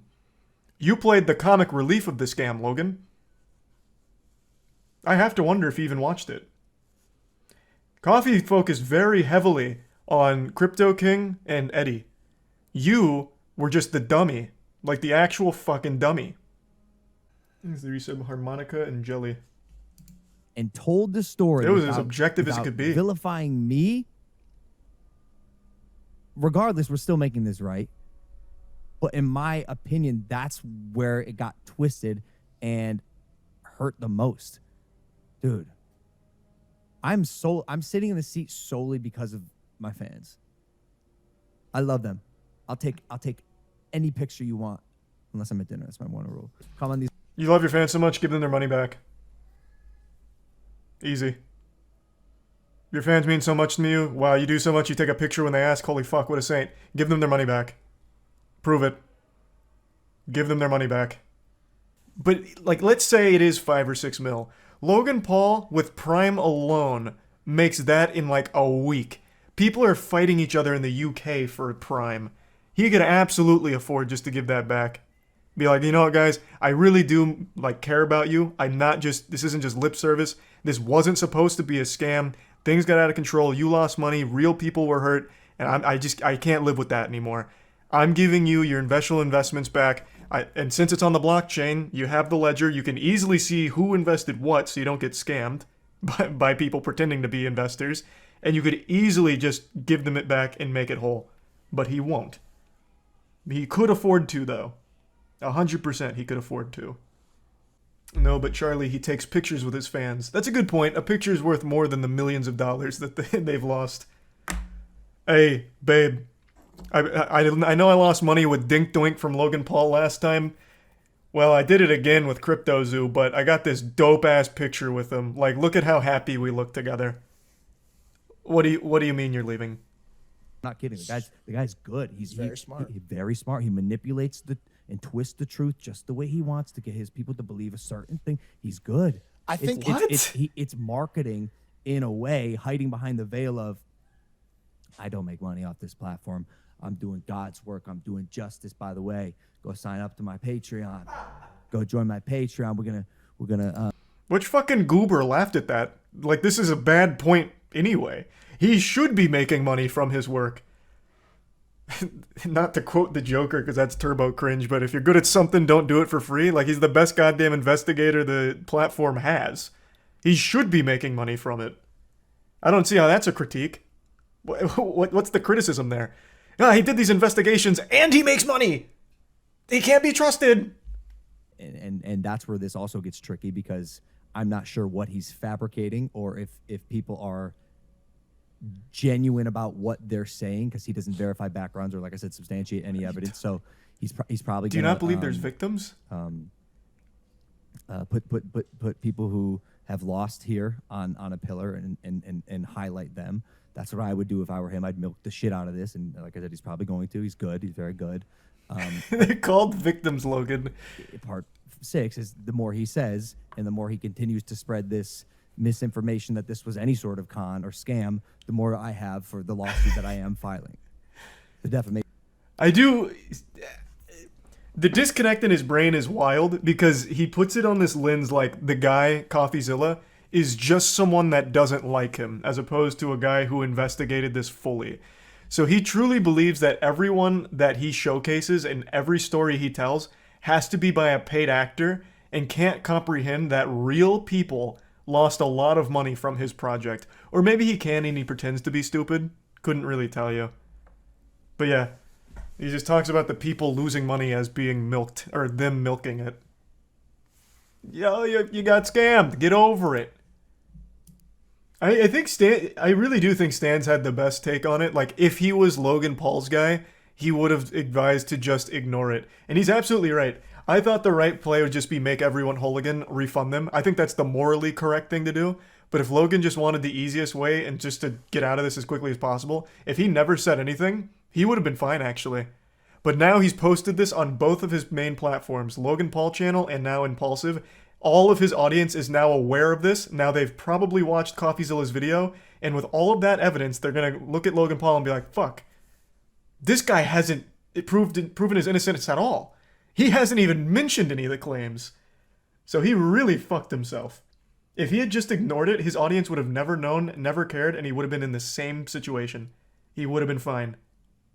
His fans are definitely not watching CoffeeZilla's video. I disagree. So I actually think since now he's posted it 2 times, they're going to be like, what is he talking about? What are these scam allegations? I bet it's a bunch of baloney, a bunch of fucking barnacles. Logan would never do that. Let me see what this is. And they'll watch it for even a second, like hate watch it. But then Coffee immediately starts making points and they're like, interesting. his audience know? I don't know. Maybe I'm now skewed on what I think his audience is after the CoffeeZilla videos, because everyone that he interviewed that got scammed for a lot of money was not a kid. They were young adults. So no, maybe I'm under the false idea that his audience is older than they are. I always thought he had like a Disney Channel audience, but after the CoffeeZilla investigation, I became convinced they were older. Plus he's in the WWE now, which is mainly older audience. So I don't know, maybe I'm wrong. I could be wrong fully. What I wanted is for him to actually tackle the evidence. I would really like to hear from his side, if there is one. Right now I'm starting to genuinely doubt he has any legs to stand on there on this situation. But who knows? You didn't see him push Prime at the end. You look like a... Yeah, Prime needed an extra push. It's only on his goddamn phone case on the table, them drinking it constantly, them fiddling with it constantly. Yeah, it needed that extra push. Yeah, surely I needed to see that. Yeah, I talked about this a couple days ago. So when I watched the speed stream, I got to see most of it as it unfolded. It was so wild. So Speed recently did an entire stream dedicated to shilling a crypto called Paradox Metaverse. It's embarrassing. It's the whole stream was a disaster. So it started with a PS5 giveaway. So you see all the PS5s behind him, and the whole thing with the giveaway is, give it to the chat. Thanks for supporting Paradox Metaverse to the moon. And Speed would take out a sledgehammer and break the PS5s, which I think is terrible. I think it's a fat L.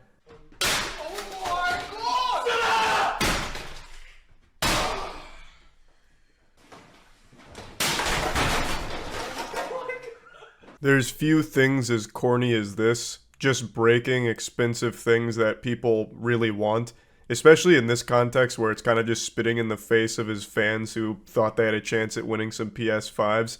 I sent it all to CoffeeZilla right before going live, so a couple hours before, and CoffeeZilla started researching it, and he made this video, he did the interview. It has been so entertaining to see, so now I'm excited to watch the video. I did see that he shouted me out in the comments here for tipping him off, and I got butterflies in my stomach. To be to something like this before CoffeeZilla is crazy. So, happy to help. I also did a ton of research on it. I went deep into the weeds. One of the people behind the crypto scam is a YouTuber named Money Kicks, whose dad is worth like 2.1 billion. So, I mean, it has so many layers. It's such an interesting little rabbit hole. Advertising 10x to 100x, is that a get-rich-quick scheme? Yes or no? No. He did them so much credit there because talking to them was like hitting your head against a wall. So he'd ask them a point-blank question, and they do the standard circular talk around it forever. And no matter how many times Coffee would be like, yes or no, they'd still just go into their spiel about shit that is completely irrelevant to whatever they're saying. It was frustrating, but still overall entertaining. Who couldn't play soccer and was wearing a Buy Paradox Crypto Coin t-shirt. And it quickly So got worse. good. The live chat started calling Paradox Coin a scam in the middle of this sponsored So I looked into this a little bit. This guy has made an entire career off looking like Cristiano Ronaldo. So he was in another YouTuber's video from a few years back called the Cristiano Ronaldo prank. And they just walked him around with security and got people's reactions.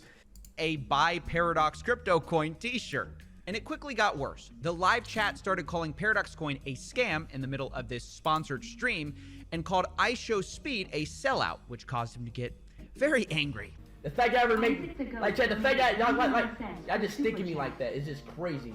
I hate that, bro. Y'all so weird, bro.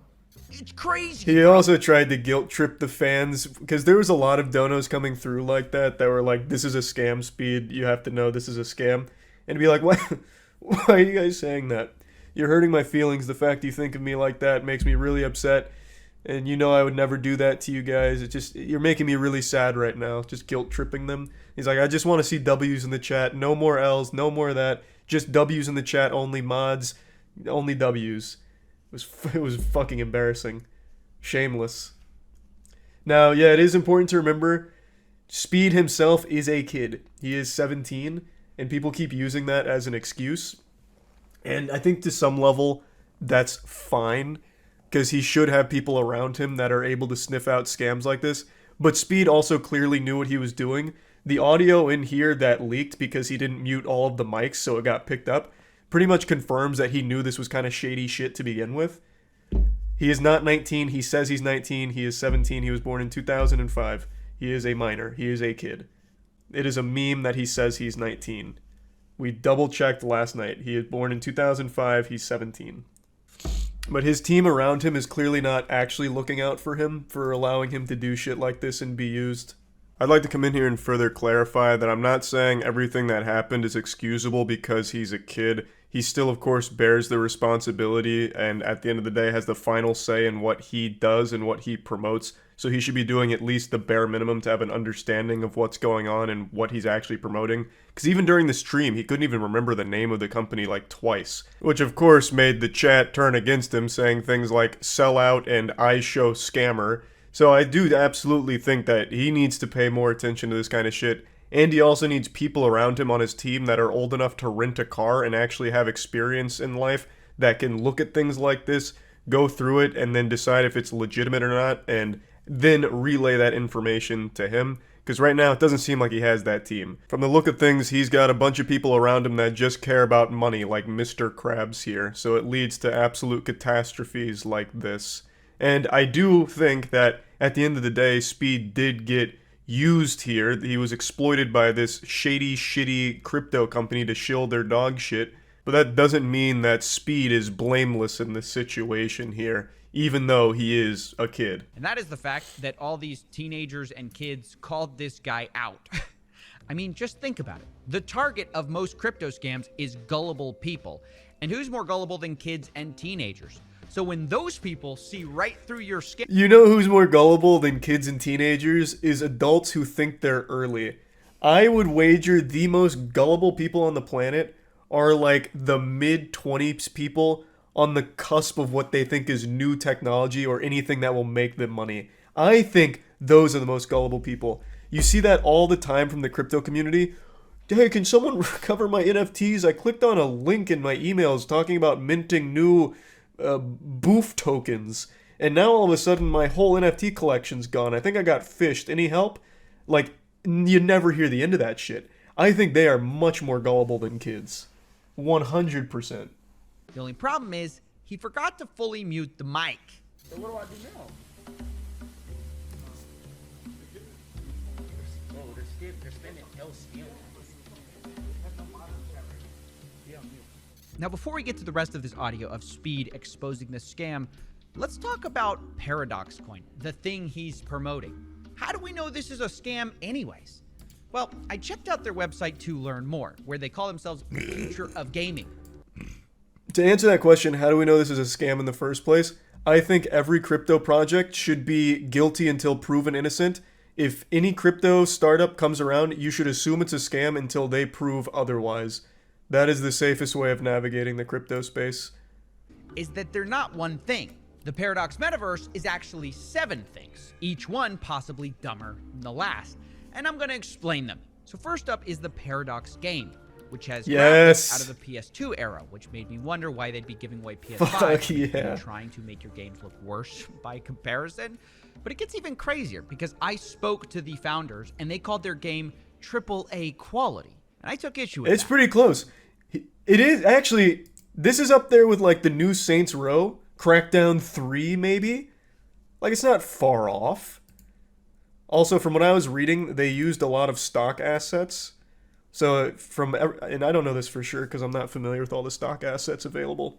But that would mean that they're not even like actually building it ground up or anything like that, or even trying. They're just asset flipping like the shit we play on Steam Bad Game Night. I'm not 100% sure on that though. I was just reading about it. When you describe yourself as an indie game. I don't interrupt you, but just give me. You are interrupting me. Of course you are. You don't call yourself an indie game. That shit got dank quick. Yeah, that's a lot of what happened in the live stream. They just immediately just start flooding like a Xbox Live party chat Whenever he's trying to like call out something, they immediately just flood so much. It's like a wall of noise. A UK-based indie gaming studio, indie studio. So yeah, I'm not buying this AAA. Comments are turned off on that video, by the way. Nothing shows confidence in a project quite like turning off the feedback on the announcement in the trailer. And once you do that, you have to wait 24 hours before starting another mission. I guess if you do that full time, they estimate you make $500 a week based on 4 hours a day of playing. Wait, I thought... God, I love that. So the whole thing tries to prey on people, like, play to earn is the term. So you play our game and you earn money. So, like, yeah, you'll come in, you'll, you know, invest or whatever, but you're earning money through playing this game and doing our missions with our paracoins. But it's all just worthless nonsense dog shit. It's not real. Playing. Wait, you can rent out your avatar to someone else for paracoins and passive income. Okay, so now you have paracoins, right? What are you gonna do with them? Well, you can sell them, but why sell them when you can lock them up and stake them? Forget this, even more paracoins. If you do this, your paracoins turn into P-Save, which then you lock up for a period. Sorry. The longer you lock up your money, the more you earn in a process they call delay and get paid. Sure, I guess. Fuck? Now, if you want to understand how this entire staking process works, their flowchart That's a head leaves you scratcher. even more confused. Here it is. And instead of explaining it, I'm going to label all of this Ponzi nonsense. This. Well, let's not write it off too quickly. Let me take a peek here at the old flowchart. Staking process. Para used for P-Save. Para distributed. Para used in purchase for the staking protocol.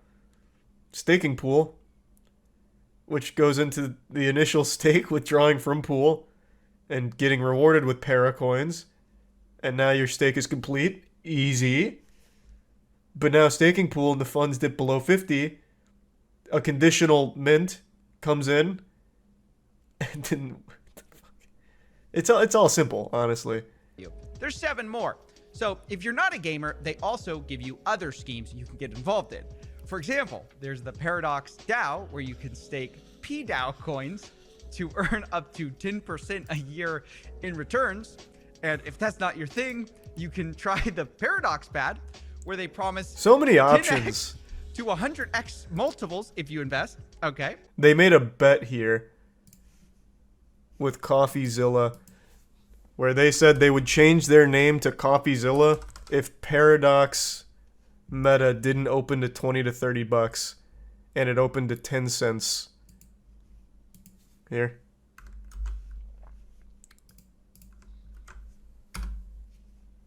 So they didn't even get the full pump and dump. So this is where that bad girl kicked off. And here's their bet. I'll make this deal with you right here, right now.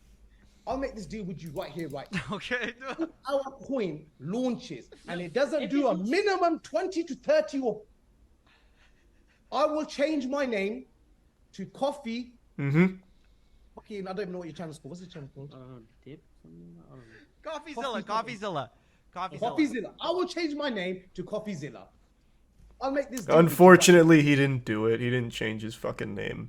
I haven't checked today, though. Maybe it did hit 20 bucks. Let's take a peek. It's now at 9 cents. I can't believe it. What? Man, I can't believe it didn't go to $20 or $30. Crazy. Criminal, even. Is nobody playing their game at the moment? It's the goddamn World of Warcraft killer on those battlegrounds. Up to 20% on staking rewards, all right? Now, if all of that sounds dumb, you can even get your friends to invest too. Every person you get gets £5. Okay, whoop-de-doo. Now, the last one we're gonna cover is Paradox Events, which to realize is a waste of money. This is the only way to get rich in 2022 without starting up a business from scratch. For every person that you refer to Amyotali University, you get £15. Now, I confronted... God, I hate that so fucking much. That it's one of my biggest gripes, those guru programs. And people, for some reason, buy in and then fight tooth and nail for them. You just train your own little warriors, your own little cult. No, I think saying that this is the only way you're going to get rich is wrong. People don't get rich on affiliate programs? People don't make a living with It's not the No. only, you say I found the only way to get rich. But also no. Knowledge. I would be so curious if there is anyone that has ever got rich from affiliate programs. I would be shocked. Like, not obviously at the top level, affiliate programs are great for the gurus. They make millions. I'm talking like a normal, just random person. Yes, I am a career affiliate promoter. I bring people to this goober's university for money. And now I own 5 Ferraris in this garage. I'm doing a bit of businesses. We've done, alhamdulillah, we've done all right. Very good. We're just celebrating life in the sense, life is step by step, thank 100%, 100%. Wait, how's Money Kicks talking about life Yeah, is step by step? you don't understand, What was your Coffee. step one? Being the son of a billionaire? What? You what don't was your get it. step You just two? don't get like it. at that point, is he just talking to people like, hey, have you tried step one yet? Now, this is the whole crew based. Yeah, he was just, again, born rich. Dad's a billionaire. Yeah, the video he's showing is this one as well. So Money Kicks posted this right before the speed stream. Oh my god, he took it down. Okay, unlucky. Okay, I guess I should have saved it. It was spending a day with a crypto billionaire and I show speed. That was the clip that he got it from. But it was a rough video. It was rough. So that's just what it sounds like to me, and apparently to a lot of children and teenagers. So I think it's probably gonna flop. But now that you understand what Paradox is, it's time to go back to I Show Speed, trying to keep his chat from figuring out what's going on. Alright, so look. It's cool now. Relax. Yo, relax. Why listen to the chat? You see no more scams. I know. I'm just trying to make. No. Bro, you know what I'm doing, bro. Oof. I'm not gonna say it, but then it's gonna be obvious, bro.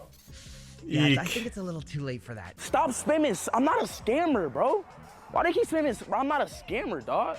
I made a little mistake, that I wish I never did, but I'm not a scammer, bro. Now, at the very least, Speed apologized in the very next stream and looks like he cut ties with everything.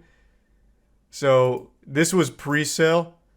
They didn't go live on that day, I don't think. I think they went live yesterday. So, hopefully, no one in his audience lost any money on it. But what an absolutely reputational nuke he took there. Fucking bit a fat L, unfortunately. No one decided to do any level of thinking about that partnership there. But yeah, this Ronaldo impersonator moment was so special. It was so fucking good. They bring in the Ronaldo impersonator, play it off like the real Ronaldo, so they hyped it up for a long time. They're like, if we get enough Paradox Metaverse to the moon in the chat, we'll bring out something special. Go follow the Twitter, here's the Twitter, go follow it. And they got 2,000 followers. They're like, oh fuck, that just unlocked it. Turn around, Speed, close your eyes. We got a special surprise for you. Guess in the chat who it's going to be. And then Paradox Metaverse to the moon. And they bring out fake Ronaldo. They bring out Chris Orlando here. And they all play it off like it's the real Ronaldo. And almost immediately in the chat, people are like, what the fuck? That's not Ronaldo. It was quite an obvious joke. Not to everybody, though. In fact, if you go on Twitter right now, Speed posted a picture with the impersonator. There are still so many of his fans that think he met the real Ronaldo, and they were reflecting on this stream, and like, it was great to see Ronaldo socialize with you like that, and he knows who you are because he did one of Speed's things. They're like, holy shit, Ronaldo actually knows who you are. So there are a lot of them that really believed it was the real deal. They were trolling. You like to think that, but I just don't believe it. You have to remember, a lot of his audience is kids as well. It's of course important to mention that during the stream they do eventually drop it and reveal it's not the real Ronaldo, it's an impersonator. It's not Cristiano Ronaldo, it's Christopher Rowland. But I think a lot of the kids only focused on the part that went viral, which was Speed's reaction to meeting Ronaldo, where he's yelling and screaming and shit and hugging him. So a lot of them still, to this day, believe that he actually has met Ronaldo because of this moment. Why did he destroy the PS5s? He thought it'd be comedic? I don't know. That was bad. Like, even before all the crypto shit started, they led with the PS5 stuff and he was breaking it and immediately turned chat against him. I don't know why you'd ever do that. I hate that shit. That was a trend back in like 2009 or whatever, whenever the PS3 came out. Going to GameStop, midnight release for PS3 and breaking it. And it was always so fucking douchey. And it is still douchey to this day. Why? I don't know, man. They must have thought that it was a good joke. I don't watch a ton of Speed streams, I'll be the first to admit. I am familiar with him to some level, but it's just not my cup of tea. I'm sure most of you know, I'm not really big into the really loud equals entertaining stuff. And that's mainly his brand, so it's just not for me. So I don't know what the breaking PS5s was for. Maybe because it makes a loud noise or it's destructive, shocking. I don't know. The fake Ronaldo came out on TikTok and said they specifically asked him not to say a word or they wouldn't pay him.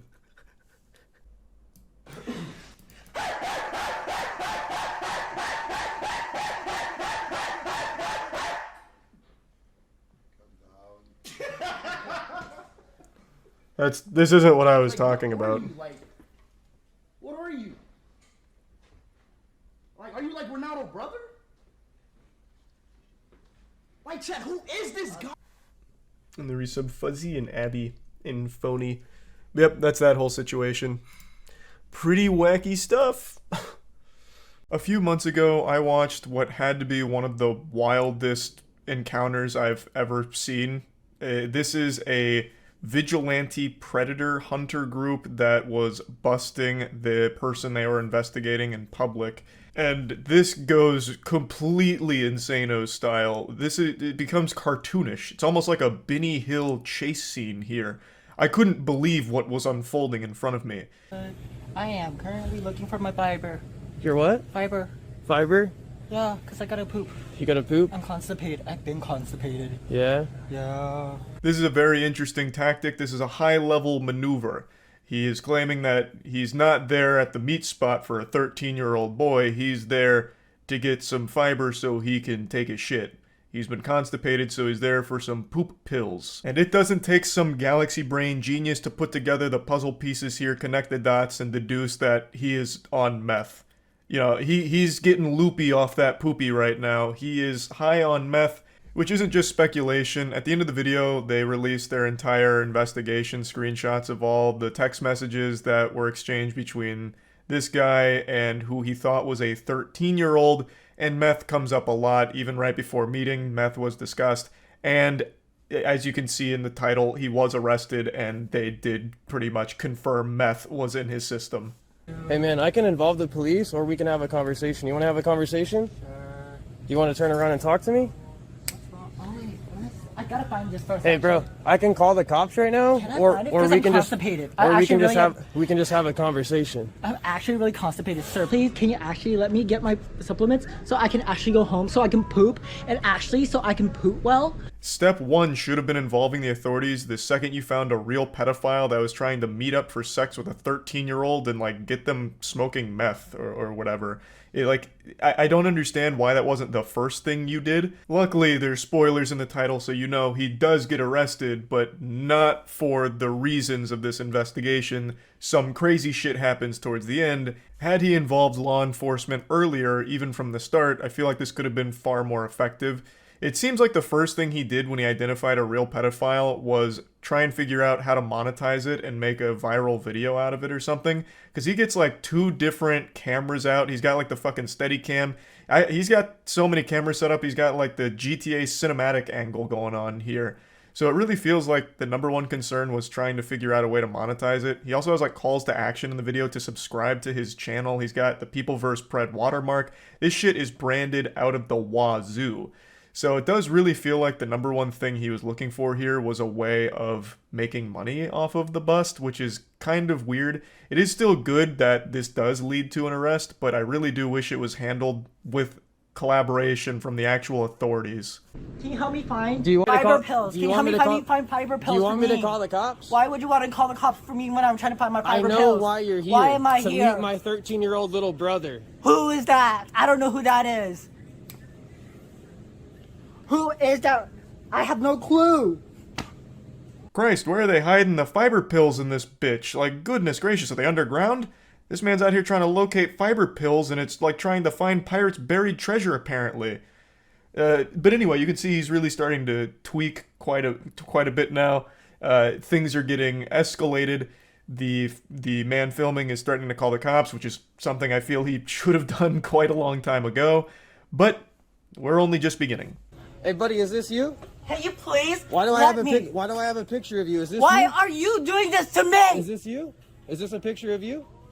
Why do I have a picture of you? What's this? What is it? Why do I have a picture of you? Oh my god, that's disgusting. Why do I have a Please do not picture? talk to me. Why do I have a picture of your? Ew, ew, ew, ew. This guy's here to meet a 13-year-old boy for and to give him crystal meth. Oh my god. Negotiations crumble, diplomacy falls, and then things really pop the fuck off. So he shows him that he has a picture of this guy's asshole, and then we enter like the DPS check of the raid boss encounter here. So now he's chasing the pedophile around while shouting he's here to meet a 13-year-old boy for sex. The predators start shouting. Everyone in the shopping center is confused and maybe even a little frightened from this sudden explosion of yelling and all of that. And we also get close-ups of the meth molester's head, and it seems like he has a lot of dandruff. Not that that has anything to do with anything at all, it just struck me as, wow, that's a lot of dandruff. So he might want to pick up a bottle of Head & Shoulders on his way back to the poopy pill aisle. This guy right here is here to meet a 13-year-old boy and to give him crystal meth. Please, Okay, sir. what's happening? I'm trying Call to the find cops. you. Do you know where the Call the fiber cops. pills are? Call the cops. This guy's here to meet a 13-year-old boy for. Don't touch me. Sir, Don't touch me. Why? Stop. Don't touch me and don't put your hands in front of my camera, bro. Stop. Who the are you? Stop. The cameraman here is really coming across like a combative asshole. Obviously, the store employee doesn't know the situation. He's not fucking omniscient. All he sees is two people screaming in his store while one of them has multiple cameras set up like he's out here trying to film a 360-degree music video. So he's just trying to get in the middle of this and like, hey, can you de-escalate it? You know, take it anywhere else. And for some reason, the Predator Buster is now starting to get mad at this guy who's just doing his fucking job. Like, he's done nothing wrong. He doesn't know what's happening here. He's just trying to de-escalate the situation. This guy's here to meet a 13-year-old boy for. Get in front of my camera again, bro. Because you're not. Get in front of my camera again. You don't have permission to film your camera here. Who the f are you? This is. Who are you? You need to leave. Hey, buddy, get the f out of my way. Get the f out of my way. You gotta leave my store. No, I don't. Call the cops. This guy seems like he was closer to fighting the store employee just doing his job than he was to fighting the actual pedophile that he was there to bust. This shit is crazy. Why is this happening? Why are you here to meet a 13-year-old Why boy? would I do such a thing? Then leave. Go home. Can you let me find my fiber pills? Oh, your fiber pills? Where's the fiber?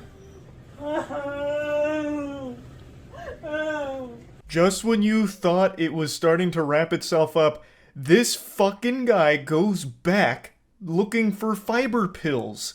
He goes back to the fucking fiber pill aisle and keeps the whole song and dance going. We're in Act 2 now. It is incomprehensible the shit that is unfolding here. I can't believe that this actually is a real thing that happened and isn't some like staged, scripted fucking piece of, I don't know, fiction. It's unbelievable. Why are you here to meet a 13-year-old boy? Why are you here to harass me? Why are you here to meet a 13-year-old boy? Are you trying to prevent me? No, I'm gonna stop. 2235. Focus. I'm a weirdo? Why do I have a picture of his asshole if I'm a weirdo? Why do I have a picture of his face? Look at it. Why do I have a picture of his face if I'm the weirdo? Some of the other people around him start calling him a weirdo, the guy filming, to which he takes great offense. So he goes over to prove that he's not weird. So he goes and says, if I'm a weirdo, why do I have a picture of his asshole? Checkmate. Regular old Saul Goodman over here defending himself. I can't be weird, I have a picture of his butthole right here, look at this. He takes his phone around like it's show and tell. He passes it around saying, hey look, I'm not weird, look, this is his anus. I don't know what the strategy is there. He could have easily explained, I'm conducting an investigation, this guy was trying to meet up with my 13-year-old brother. That's a lot more easy to understand than like, hey, I'm not weird, this is this guy's ass. Like, I don't know what the thought process was. I think he was so lost and deep in fight mode that he was just trying to like get aggressive with everybody, even just completely innocent people that didn't understand what was happening. Trying to meet up with little kids on the internet.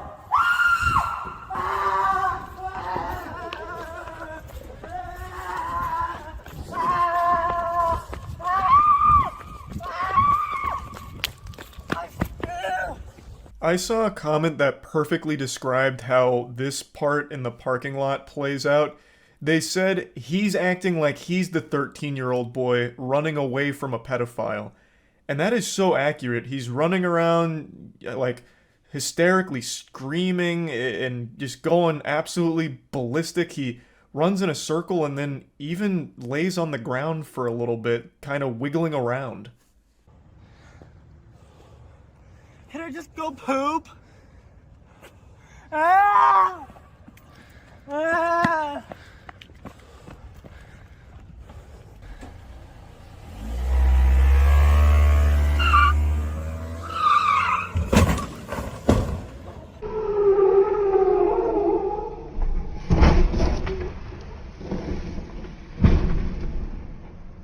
Oh my god, it gets even better! The pedophile is high on meth and operating a vehicle, and it goes about as you'd expect. He immediately peels out and fucking blasts himself like right over like a small little tree and some bushes. It really looked like it was about to take flight. That was some shit out of Need for Speed, honestly. Like, god damn. Oh my god! Whoa, hit and run, call the police! Call the police!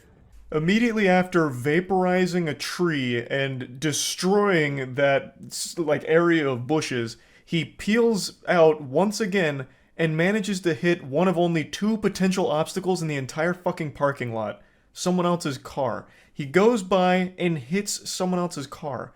There is literally only two cars in this entire fucking parking lot. It is actually more impressive that he managed to hit something. Like, I don't even fathom how he could have fucked up even worse. It's unbelievable.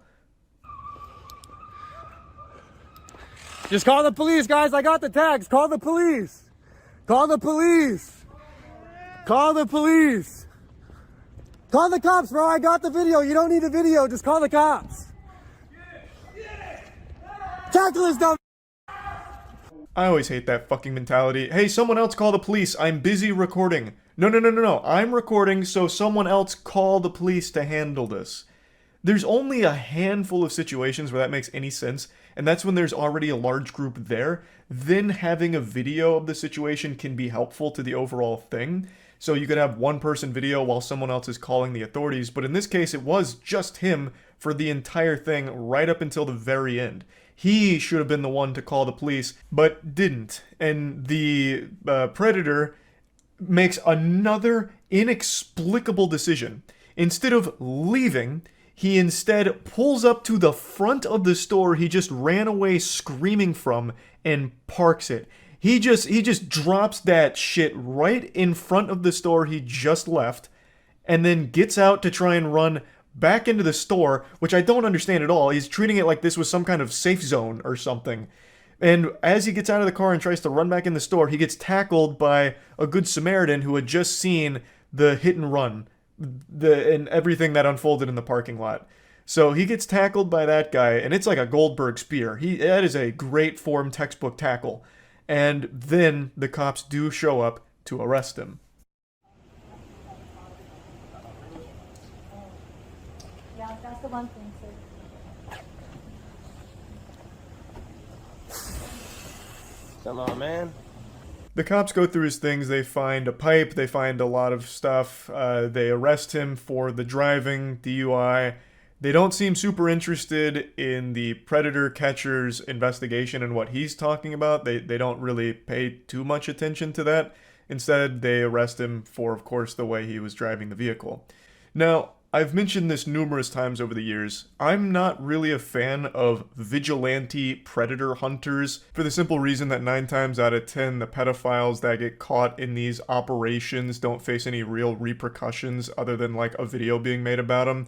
But law enforcement can't use the investigations because they're less than professional, meaning the predator doesn't spend any time in the slammer, they don't go to jail, which allows them to continue preying on children in their communities. Now, I do think there are extenuating circumstances, like for example, EDP. EDP may have not gone to jail, but that video that was made about him by the, fucking Gotham Knights of Predator Catchers did a great service to the whole community because it exposed him for abusing his platform, trying to meet up with children, and even if he didn't go to jail, it still took away his access to more potential victims. So overall, it was a positive thing, though ideal outcome would have been him also going to jail. In this case, the video we just watched, this predator probably would have never went to jail had he not operated the vehicle while high on meth and caused a massive commotion there and hitting multiple things. Had he not been driving that recklessly and high, he probably would have never seen any jail time for the investigation conducted by this channel.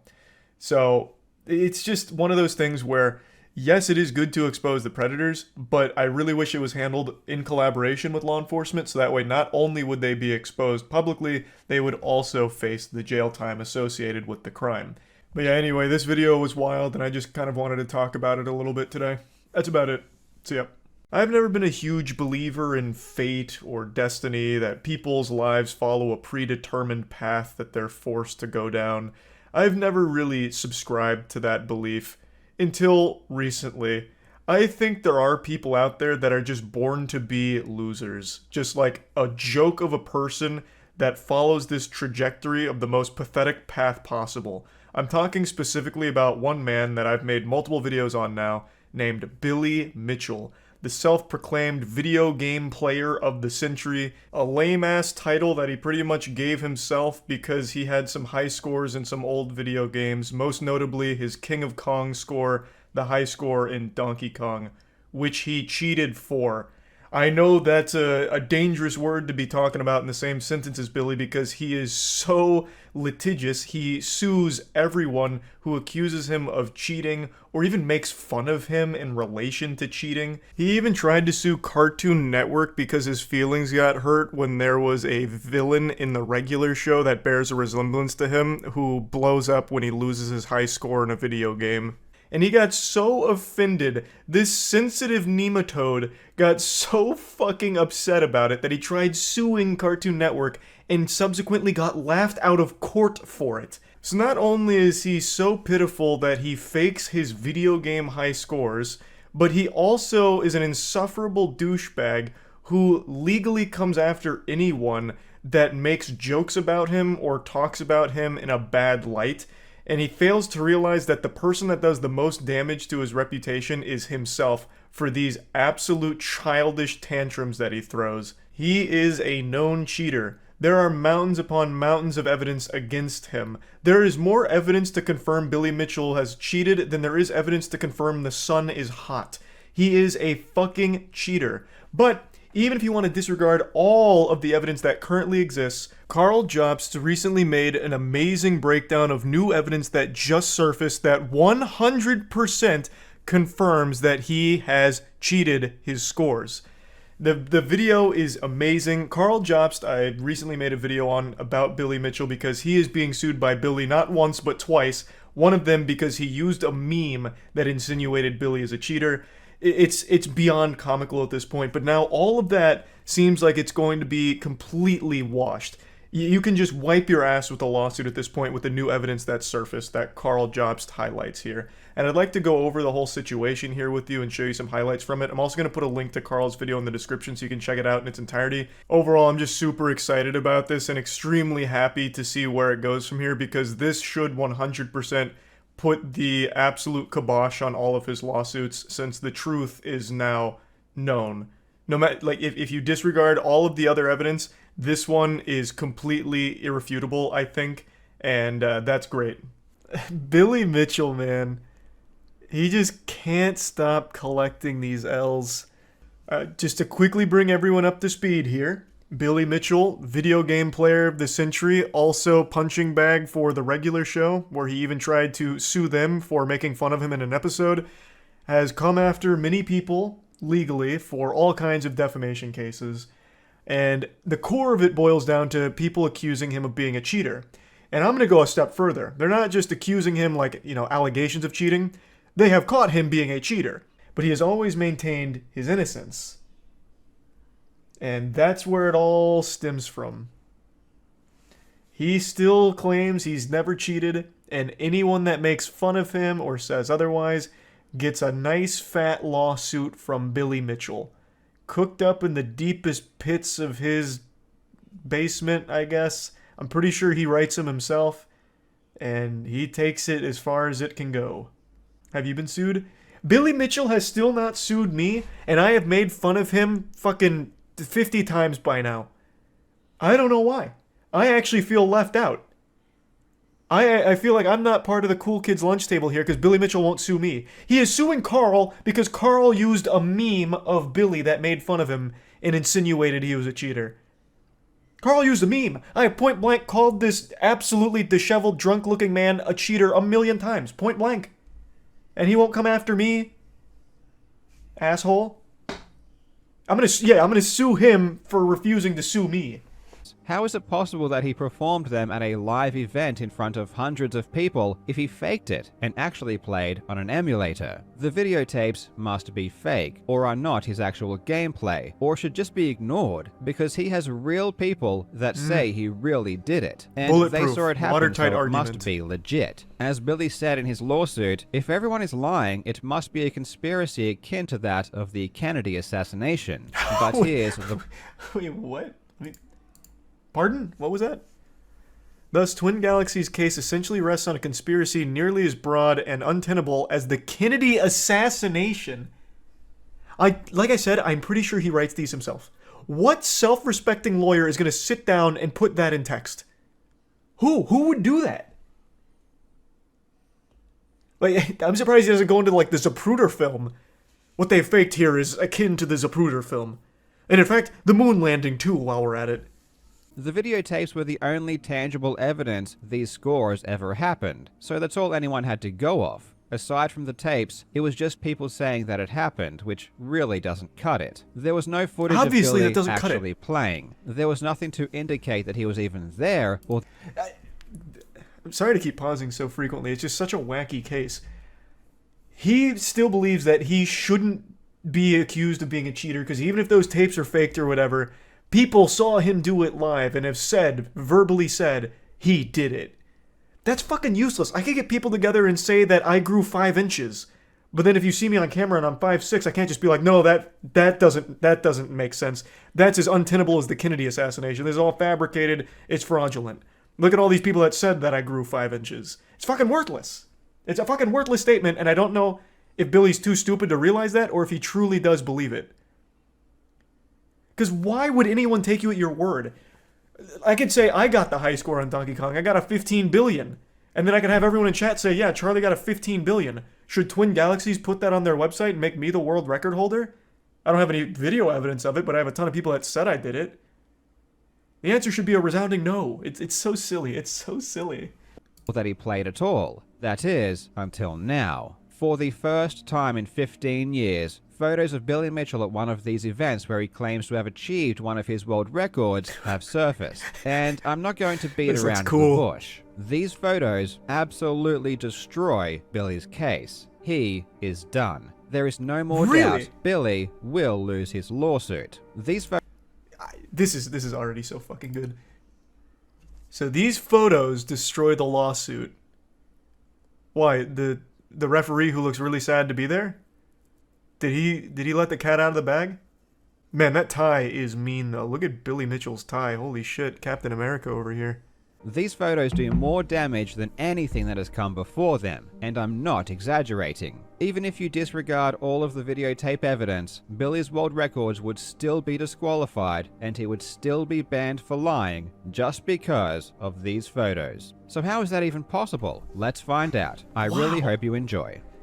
Man, this would be worse than if his sex tape leaked, Now, I guess. Legends, I am super excited because the second is a 1.05 million point score Billy achieved in 2007, which is known as the mortgage broker's score. This is because he supposedly achieved it at a mortgage broker's convention. The videotapes for both of these scores show footage that isn't legitimate. This is a fact, and it's why he was banned. But aside from... Let me read that one more time. It's been a while since I've seen this. It is inarguable that he was cheating, by the way. It's not allegations. It is legitimately inarguable. I can't remember. Did we go over the entire evidence package on stream at some point, or am I having a fake memory right now?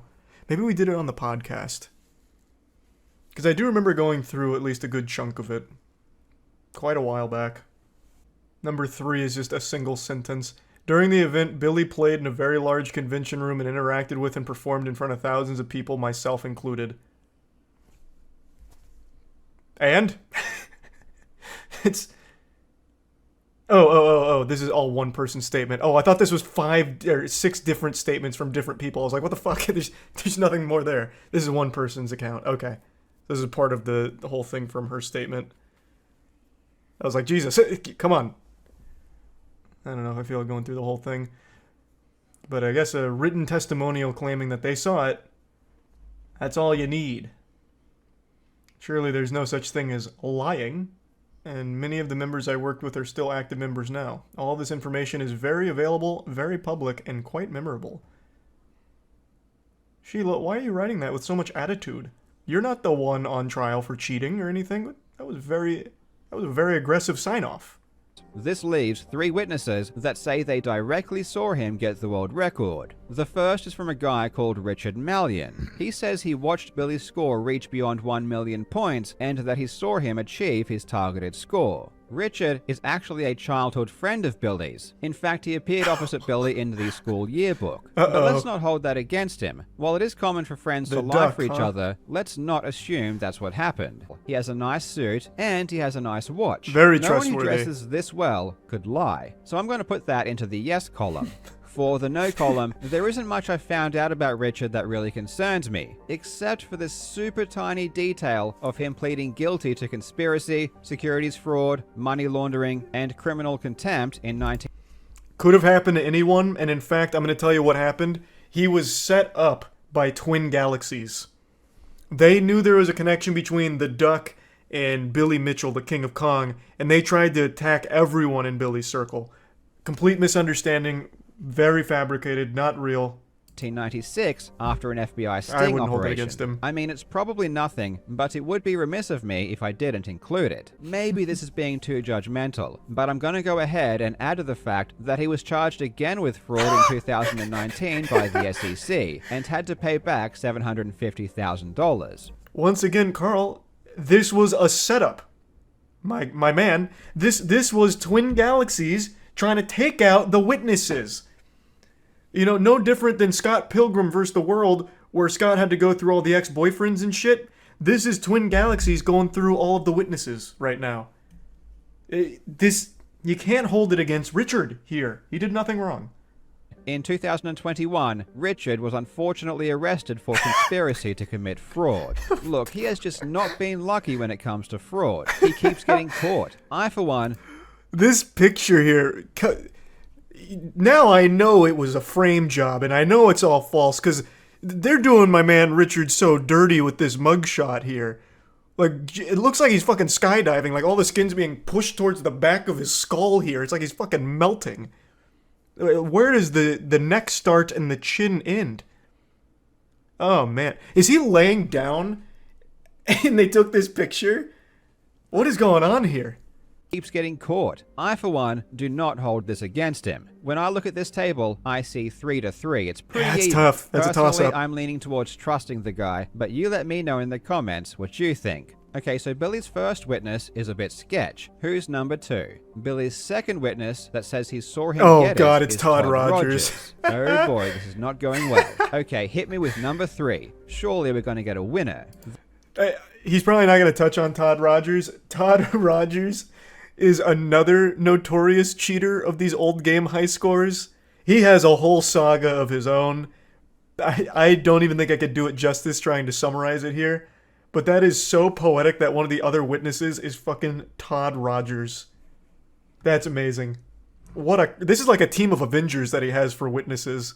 The third witness that says they saw Billy get the score is Kim Mahoney, who is also Todd Rogers' girlfriend. I'm going to be completely honest here. Coincidence. I'm getting the impression that Billy's witnesses may not be entirely trustworthy. There's Billy and Todd posing with a couple of people. There's a camera that was recording Billy play, even though that footage doesn't seem to exist for some reason. They left the lens Todd on. Posing Lens again cap. with the thumbs up. Maybe this is just after Billy got the world record. I have to admit, everything here looks pretty legit, and oh my god, what is that?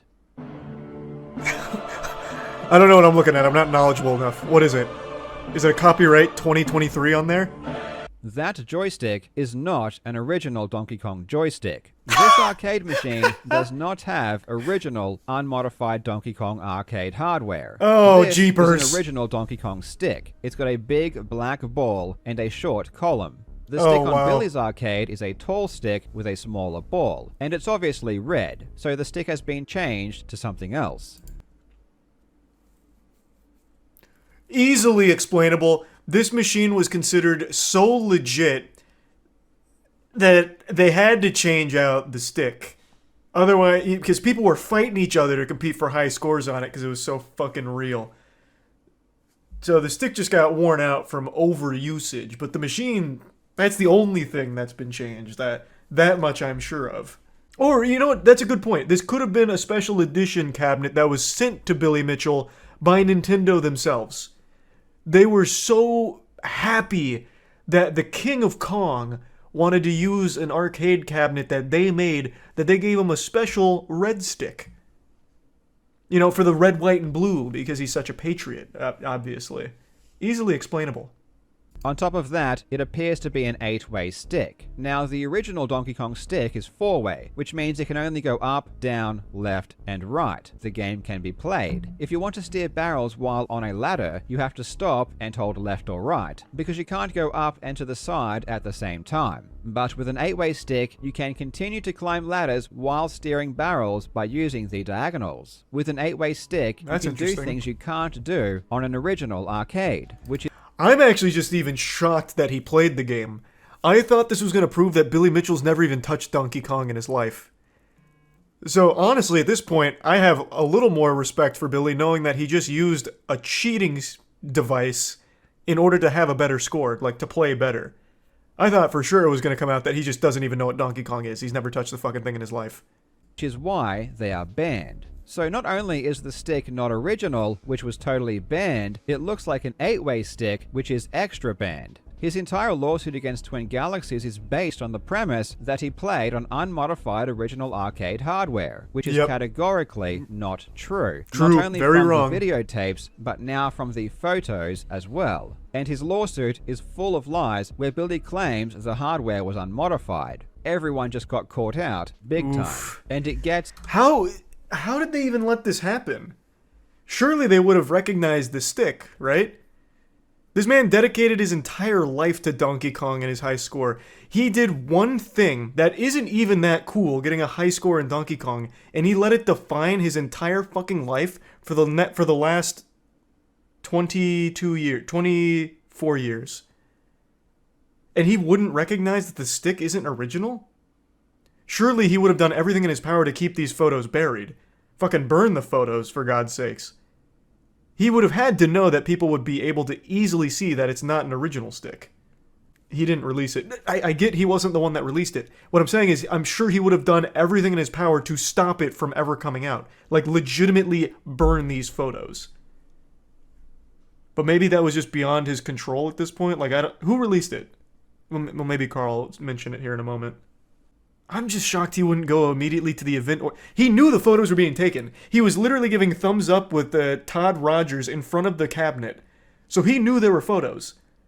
And he would have known that people would have recognized that as a not legitimate, unmodified stick.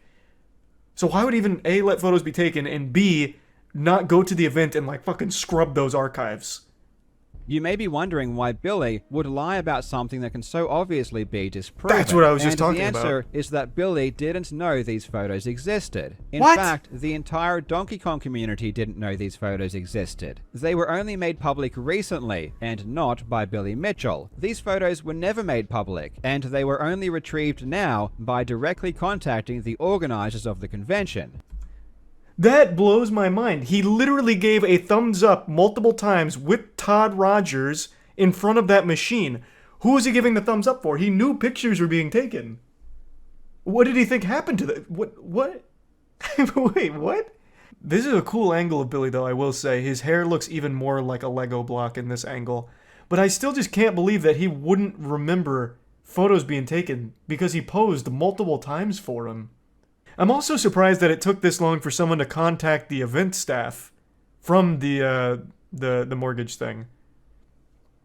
I feel like a lot of people would have thought to do that a long time ago, but maybe just now they finally found the photos. I cannot wait until this goes to trial, and Wow. you best believe that when it Wow. does, I'm going to cover it. I'm excited, and I think you should be too, I because am. this is going to be a lot of fun. As always, thank you so much for watching, you legends. I hope you are having a fantastic day, and I will see you in the next video. This is also great news for Carl. This is a big Carl W as well, because he is currently getting sued by this goofball, this goober. And as everyone knows, the #1 defense against defamation, which is what Billy Mitchell is coming after him for, is the absolute truth. And now, it seems, it has been proven beyond a shadow of a doubt, he cheated. Thus, the case against Carl is fucking kaput. It really just goes to show you, sometimes the simplest means and like the simplest explanations are the most effective. Hey, so you got this at a mortgage convention, what year? And where was it? Why don't I just give them a call? Maybe they have photos. Hey, you guys have any photos? Oh, we do. Yeah, you want them? Yes, please. Bang. And now it's all over for Billy Mitchell's case. Aren't frivolous lawsuits illegal? Yeah, but it feels like a lot of people get away with doing that. He's made like an entire fucking career off of frivolous lawsuits. Has he actually won any lawsuits? My man, I don't think he's even had one of his lawsuits make it to a trial. They get thrown out so quick. But it's still expensive for the people he sues. It's still a headache. It's such an absurd thing to ruin your life over. Alright, let's not get carried away. Billy Mitchell didn't ruin his life over this. He's not gonna go to jail. He just has a legacy of being a fucking joke of a person and an insufferable asshole for all the frivolous lawsuits he tosses at people that make fun of him or point out that he's cheated. He hasn't ruined his life. The man has a fucking hot sauce deal, for God's sakes. None of which I think he earned, by the way. He has one accolade, and it's high scores at Donkey Kong, that he fucking cheated. So in fact, he got dealt a really lucky hand. He got one thing that he's never let go, and he's somehow found success from it. Might want to tone it back before he sues you. He can't anymore. He literally can't. Because the truth is now abundantly clear. Even if you set aside all of the inarguable evidence of him cheating, now these pictures that have come out confirm it even more beyond a shadow of a doubt. He legitimately can no longer sue anymore. Why do these confirm he's cheating? Oh, if you weren't here, I'll give you the quick explanation. So the whole claim is that he got the high scores on an unmodified original hardware. However, now that these pictures are out, you can see it's not. So the original hardware did not have this stick. It had a small black stick. So it had a black ball on top and the stick. Not this. So immediately that disqualifies all of his records because it is not unmodified hardware. He's lied about it. It is clearly modified. Oh yeah, and it's an 8-way stick apparently. Which is another banned device because it gives you an advantage. You're able to cheat the game a bit more by being able to go in the other 4 angles here diagonally. So this stick right here just throws out everything he's ever claimed. That's just the stick cover. Well, it wouldn't matter. You know what? Let's play ball with you. Let's assume that is a stick cover and the original stick is still under there. That is A, still not allowed, and B, impossible, because here's what the original stick looks like. It's a tiny little goofy like almost doorknob. Not that long stretched one. So it can't even just be a cover. It is a completely different stick. Chode versus grower. Yeah, I guess kinda. The OG is more chody. Not only that, I bet there was an emulator built into the arcade box. We're setting aside all of the massive amounts of evidence talking about it being on emulator, not original hardware. We're setting all of that aside and just going by what we can physically see from the photos of the event, where it is clearly modified. You don't even need to touch all of the deep analysis, which also confirm that it's illegitimate. You can just look at the photos from the event and still get the correct answer that it's fake. I'm curious to see how he decides to fight this. You know he will not admit it. So, I'll make a prediction, and right now I'm on fire with my predictions. I think the way Billy Mitchell tackles this is the exact way that any fucking geriatric person would. It's all fake Photoshop, AI, fabricated. He's going to claim that these photos are fabricated, they're AI generated or AI enhanced, something like that. The photos are fake. They've done something with the knob. It's, this was an original knob, but they've edited it all out. He's going to harp on it being photoshopped and doctored. 100%. Yeah, I'm talking about scams again. I don't know what to tell you. Every single minute there's another scam born, and every 5 minutes there's another victim of a scam being taken advantage of. It is unreal, the current landscape of the internet with how rampant scams are. It's crazy. There are more active scammers on this planet than there are ants. It's just vile. Nowhere and no one is safe. I'm going to make up a statistic real quick, and I want it to be an alarming one just to illustrate the intensity of the situation. 1 out of every 2 people in this world is either a scammer or a victim. So, sleep in fear. Now today I'm going to be going over a scammer that I'm pretty confident most of you haven't heard of. I only recently learned about them thanks to a YouTuber named Matty Balls, who made a great video exposing the whole situation and going over it thoroughly. So the link to the full video, of course, is going to be in the description of this one. I'm just going to show some of the clips and go over like the general broad strokes of what the scam is. It's a pretty interesting one, albeit nothing unique about it. But what I find interesting is their commitment to the facade. So the scammer is named Carter Jameson, and he's built his career, well, career is a term I'm using super loosely because it's an illusion of a career. Carter Jameson is an Instagram influencer, which again is a term that has no meaning at all. That is the biggest nothing fucking sandwich of a term. But he has 1 million followers on Instagram, almost all of which are botted, by the way. And he sells courses, which are like media packages in order to get you clout. The man is a literal clout vendor. He's an exposure goblin, and you pay him thousands of dollars for these packages to hopefully blow up your brand or increase your online presence. That's his whole hustle. He's a guru scammer. There's nothing unique there whatsoever. But what's impressive about Carter Jameson is his tenacity and persistence to prey on gullible kids and desperate adults. He seems to have been a born slimy weasel of a person because he's been scamming for quite some time now, and he's only 19 years old. This is a young man. He's like fresh out of high school and already a notorious scammer.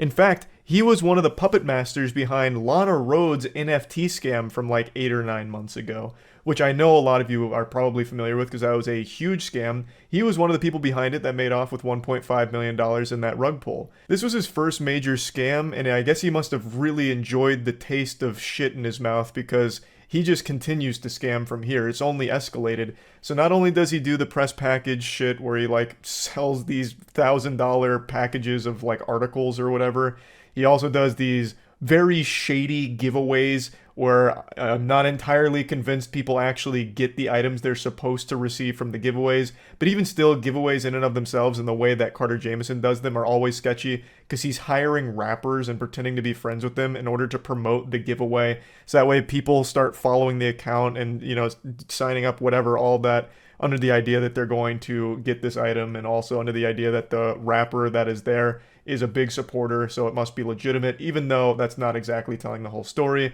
Carter Jameson also has 2 other NFT scams that he has run since the Lana Rhoades one, so he's just been on this upward trajectory of thousands upon thousands of scams that he just keeps fucking spearheading. And like I said, he's only 19. I have to imagine he started doing this as a child, like an actual toddler. Like, he probably opened a lemonade stand when he was 8 years old, but didn't actually sell lemonade. He sold water with, like, a hint of lemon in it because he wanted to save money on the lemons. So he just sold people the idea of lemonade.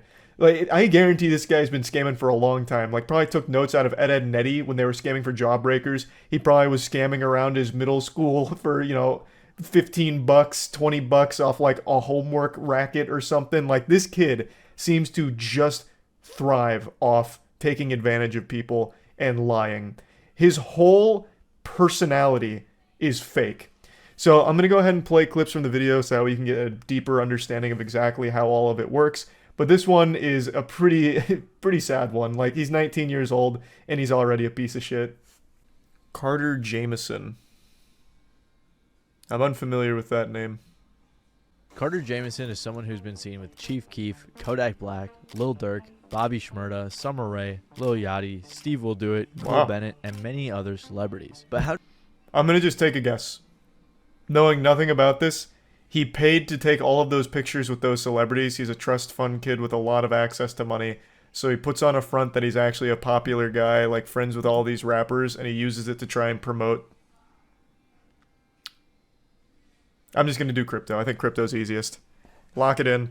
The digital marketing company Gateway Agency. But I think he's a liar. So to understand how this guy has made Called millions out, from Jesus. lying, misleading, and scamming, we have to dig a little bit deeper. Recently Oh, actually, damn, fuck. I'm starting to change my mind. Maybe it's not crypto. Maybe he sells, like, courses. Maybe he's one of those gurus, like, get-rich-quick guru kind of shit. Because he's a 19-year-old entrepreneur, owner of Gateway Agency or some shit. Whatever other imaginary made-up garbage he comes up with. I'll stick it out on crypto. I won't backpedal. getting a ton. Is he really even a scammer? Well, I'm gonna go ahead and take a stab at it. He does not have all of these followers legitimately, 100% botted to a certain level. A lot of people on Instagram do that. How does this kid know all these people? He doesn't. He pays to be near them. And who is he? Just a kid with a lucky spawn, born to a wealthy family. so Carter Jameson is another one of those social media gurus you see online, but instead of selling you a course, he's selling you popularity. You might notice he has decent engagement and relationships with one guru who promises to scale your digital footprint to the... My second guess was the right one. Son of a bitch. Yeah, maybe crypto's too outdated now. Everyone just immediately conflates anything meta, Web3, whatever with a scam. Rightfully so, by the way. Like, yeah, if he's a modern scammer, he would have had to adapt into the guru space, which is now the moneymaker. actually proves his guiltiness. Botted engagement. Before his engagement Sounds increased about 100 right. times because of Juice That's WRLD fans Instagram. hate bombing him, he could be seen botting his account, as you can see from all these fake comments. And if that isn't proof enough, No, here's a this is picture of really him testing fire. out botted engagement Shit's on one of flames. his Twitter accounts. And here on his YouTube channel, you can see over 1,000 botted comments on one of his YouTube shorts that only has 600 likes. So it's Huge. safe to assume that he's botting likes and possibly followers. They're too. just very Then there's passionate, his and they press. forgot to When like. I first saw on his website that he had a ton of articles and content, and another even says this story is paid for by an advertiser. Members I actually had no idea that that shit was there. Obviously, a lot of journalism is paid content. I mean, is what it is. I didn't know that they actually disclosed it in those cases. I thought they still kind of kept that under wraps. But I guess they also got hit by some new guidelines or something, or maybe I've just been oblivious to those notices. someone with a lot of followers, we tend to think they're legitimate. The deception I exists don't. because the large follower numbers trick our brains into giving out credibility naturally from the social proof. More followers means more credibility, right? But I don't think Carter's... Maybe I'm being baselessly optimistic, but I feel like that perception's starting to waver a bit.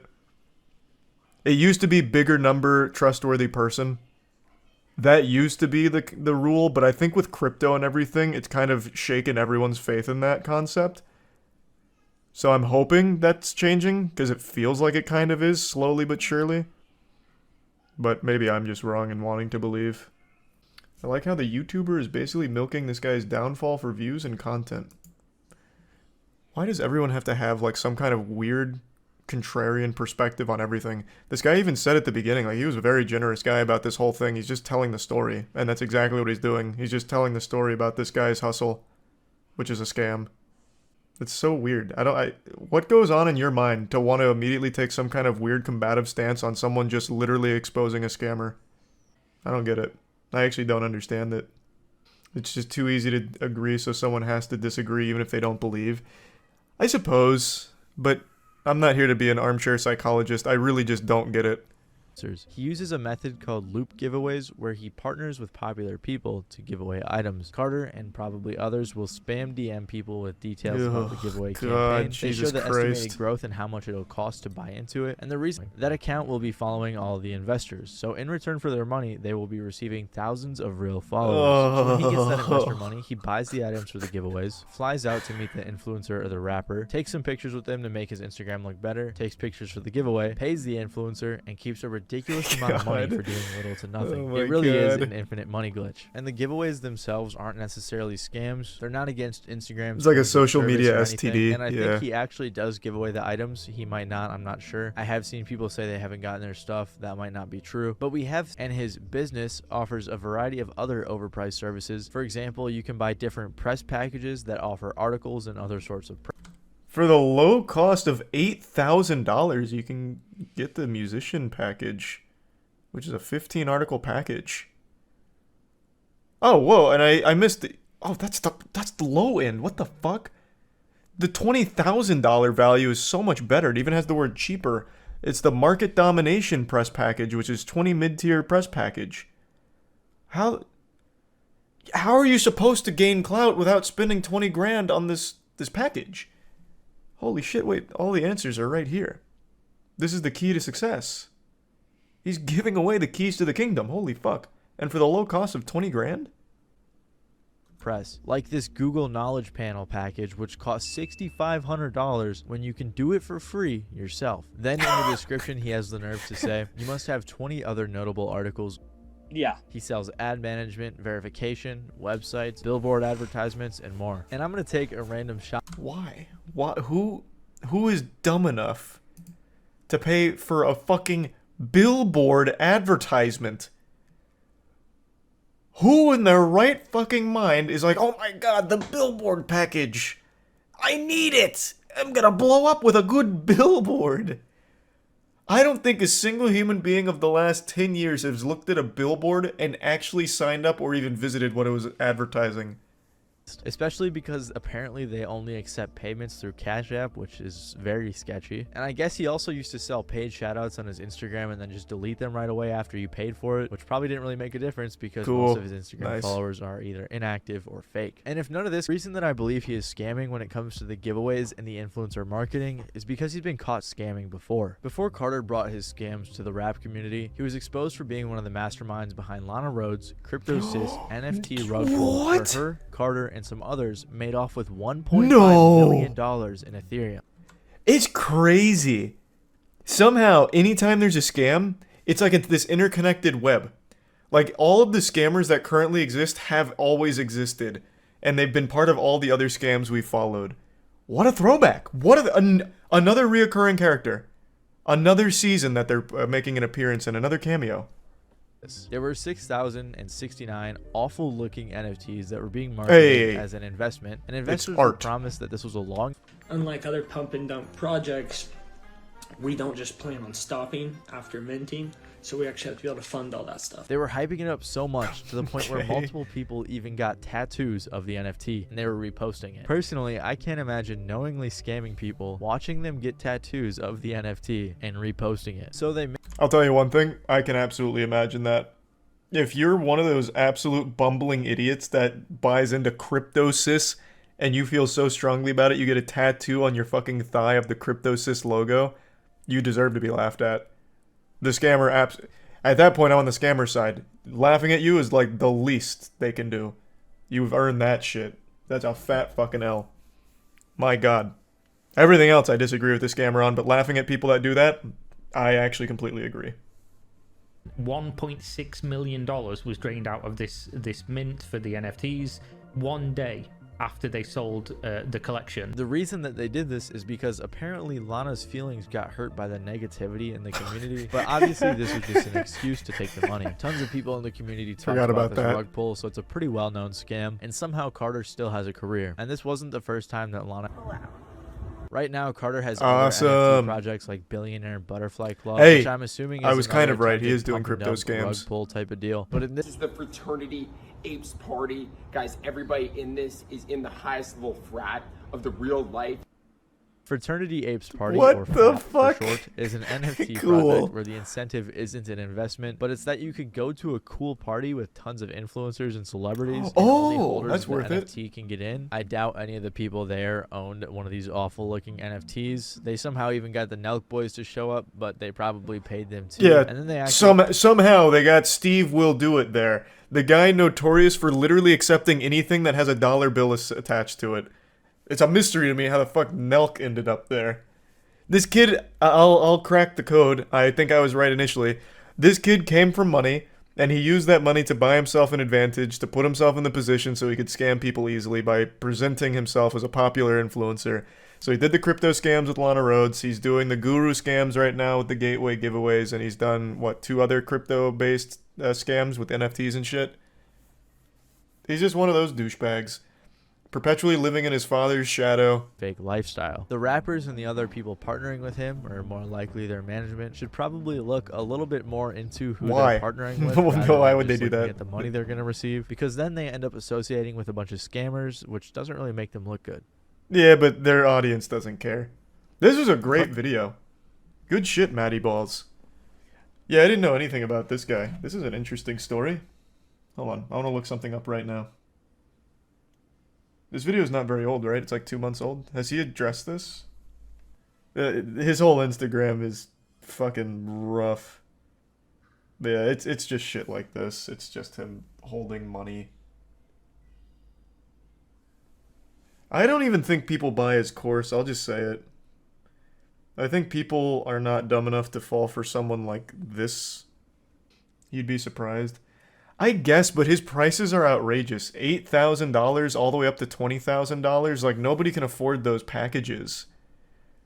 Like, the only people in his audience that might not be aware it's a scam are actual teenagers that are just blinded by, like, TikTok clout and an overwhelming, insatiable desire for attention. They can't afford $8,000 packages, and certainly not the $20,000 package. So, like, who the fuck is his audience? Or, rather, his clients. No one can afford that shit. You underestimate the stupidity of the average adult. I really don't. I feel like of most people in the world, I am usually pretty on the mark with how dumb people can be. This is just out of the price range of stupid people. And certainly out of the price range of stupid kids. You were surprised by the age of Crypto0 victims. I was very surprised by that. You are correct. That one did catch me off guard. I wouldn't have expected adults to be in the Logan Paul audience, let alone falling for a Logan Paul NFT project. But that was a low barrier of entry for them. This is an extremely high barrier. Especially for very little return. Meet the 18-year-old who's the CEO of a successful social media agency. And then right underneath that, this is paid for by the advertiser. Ah, so it's trustworthy then, huh? Surely this will be an unbiased look at his story. Let's see. More than the stunning content, he wanted to explore the algorithm that leads the influencers to a staggering number of followers. After 6 years of grinding with Instagram, Jameson was finally successful in decoding the algorithm to earn over 1 million followers. He decoded it? He was in the mainframe? And then he found the secret, which is his daddy's credit card to buy bots. Little botted followers. Fucking genius. Holy shit, this guy's good. He's a savant. He's like the Mozart of Instagram. Because he never did anything. Well, no, I just wanted to know about, like, his parents. Like, usually in these kind of cases, they always try to be that person that pulls themselves up by their own bootstraps. Like, I came from nothing. My dad was a normal blue-collar worker, just a true red-blooded American patriot working 2 jobs to put food on the table for me and my 6 brothers. And my mom also had to work night shifts down at the local cemetery. Like I don't know, usually just like some kind of sob story, so like people like relate to it somehow and like put him on a pedestal of wow, he did it himself. But he didn't even bother with that step.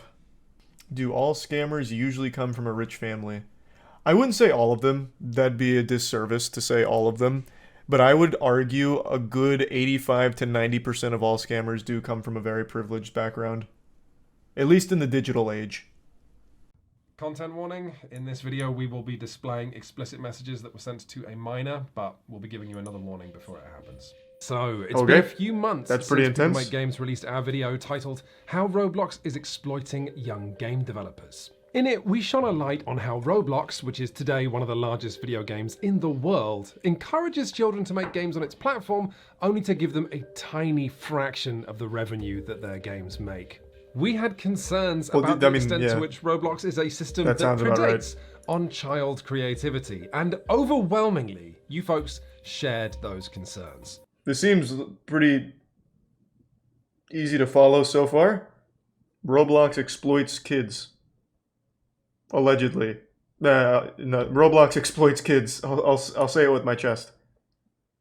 I don't think I need like the first bit of context. But I'll tell you who else had an interesting reaction to our reporting. Roblox Corporation. You might remember a part in the last video where we talked about a page on Roblox.com that told kids they could make serious cash. After our video was released, this was silently removed from the platform. Oh. But this was just an appetizer. Ruin the of dreams. what was to come. So with this in mind, we reached out to Roblox again. You see, when we were researching the first video, we emailed them asking for an interview or comment, and they did not respond.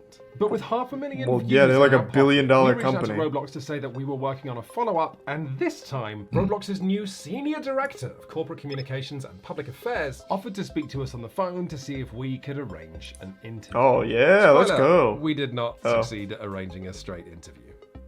However, during that call, Roblox told us that our first video contained a number of errors, going as far as to suggest that we take our video off YouTube. Now, we asked Roblox again and again what these errors were, and we never once got a straight answer. Closest we got was Roblox sending us to a link to a blog post from somebody with the online handle EcoScratcher asking us, do you plan on editing or removing the video based on some of the things the author raises? Well, it's just a bunch of fucking Twitter links. What is he linking? People sucking Roblox's cock or something? How is that helpful? Didn't he ask them what the errors were? And his response is here, check these Twitter posts from real Evan Pickle. Like, how is that supposed to be helpful? As you can see, Mr. Pickle over here happened to have noticed a little editing error. Your voice was a bit off sync. Part 1, Roblox's unregulated managers. Part 2, moderation and child safety. Part 3, did you know there's an entire stock market baked into this game's official store in which children are encouraged to gamble real money? Yeah, let's go! Reported on this yet? Come to think of it, 'cause it's great. We miss it in the first video. That's how you make a lot of money. You get kids gambling. Roblox's black markets. So back in the day, Roblox's central proposition was straightforward. Individual kids could play around with tools and make games for other kids and maybe make money. But as Roblox has gotten more players, at the time of this video, it has 47.3 million users every day. Holy the most popular shit. games on the platform have been making more and Oh more my money, God. which means That's a there's more and crazy more number. competition. Mostly, the popular games are made by whole teams of people who are improving the scripting, modeling, the sound, and are churning out updates to keep people playing. And Yeah, but you don't need that. I guess this is just more of like a PSA to any hopeful game devs if you want to just start making money on Roblox. You can make anything. Kids will watch and play anything, even if it's the most dog shit thing ever. Because kids are entertained by anything. So you don't have to put that much effort into it. Just make a lot of them, and then I'm sure you'll make plenty of money doing that. Just keep churning shit out. Not true. Look at YouTube Kids. Any kids content fucking pops off. Because kids will actually watch anything. And look at games. Like, go on Steam, new releases, and no matter how awful the game is, you will at least see some reviews from some very clearly young players. It's just, you will literally always have an audience if you cater it towards kids. Because kids will actually play or watch anything. Today, more and more people who want to take their Roblox development career seriously develop marketable skills like animation or programming for Roblox, and then leave the platform to sell their skills in a totally unregulated cluster of virtual communities, mostly Discord servers. Signing contracts, or worse, having no contract at all with bosses who might have no experience in management and might be a child themselves. And Roblox does not... I like that, like, thought process. Like, this underground syndicate of developers, they've gone rogue. And it's just a bunch of fucking kids in suits exploiting each other for their Robux. It is crazy, though. I feel like it'd be better if kids weren't creating games for kids. I feel like it'd be better if it was teams doing it. Because at least then you'd know as a parent, it's at least something of decent quality. Like, if I had a kid, last thing I want him doing is wasting his fucking time playing something that my dumb neighbor's kid made. I want him playing something good. Fucking Psychonauts or some shit. Will they pay my child fairly? I don't know. Will they mistreat my child? I don't know. Is it safe for my child to do this? Oh, absolutely. But if something does happen to my child, there's simply no way to be sure. Will you be taking action against those responsible? No. I'll tell you who does take action. I'm sorry to keep interrupting. This actually is a pretty interesting topic.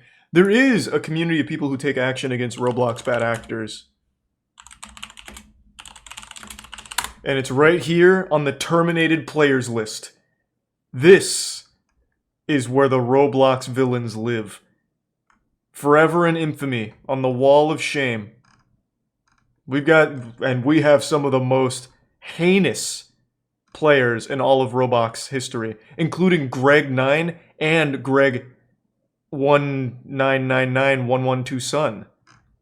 And if you go down far enough, you'll find the most dastardly of them all. Wait, where is he?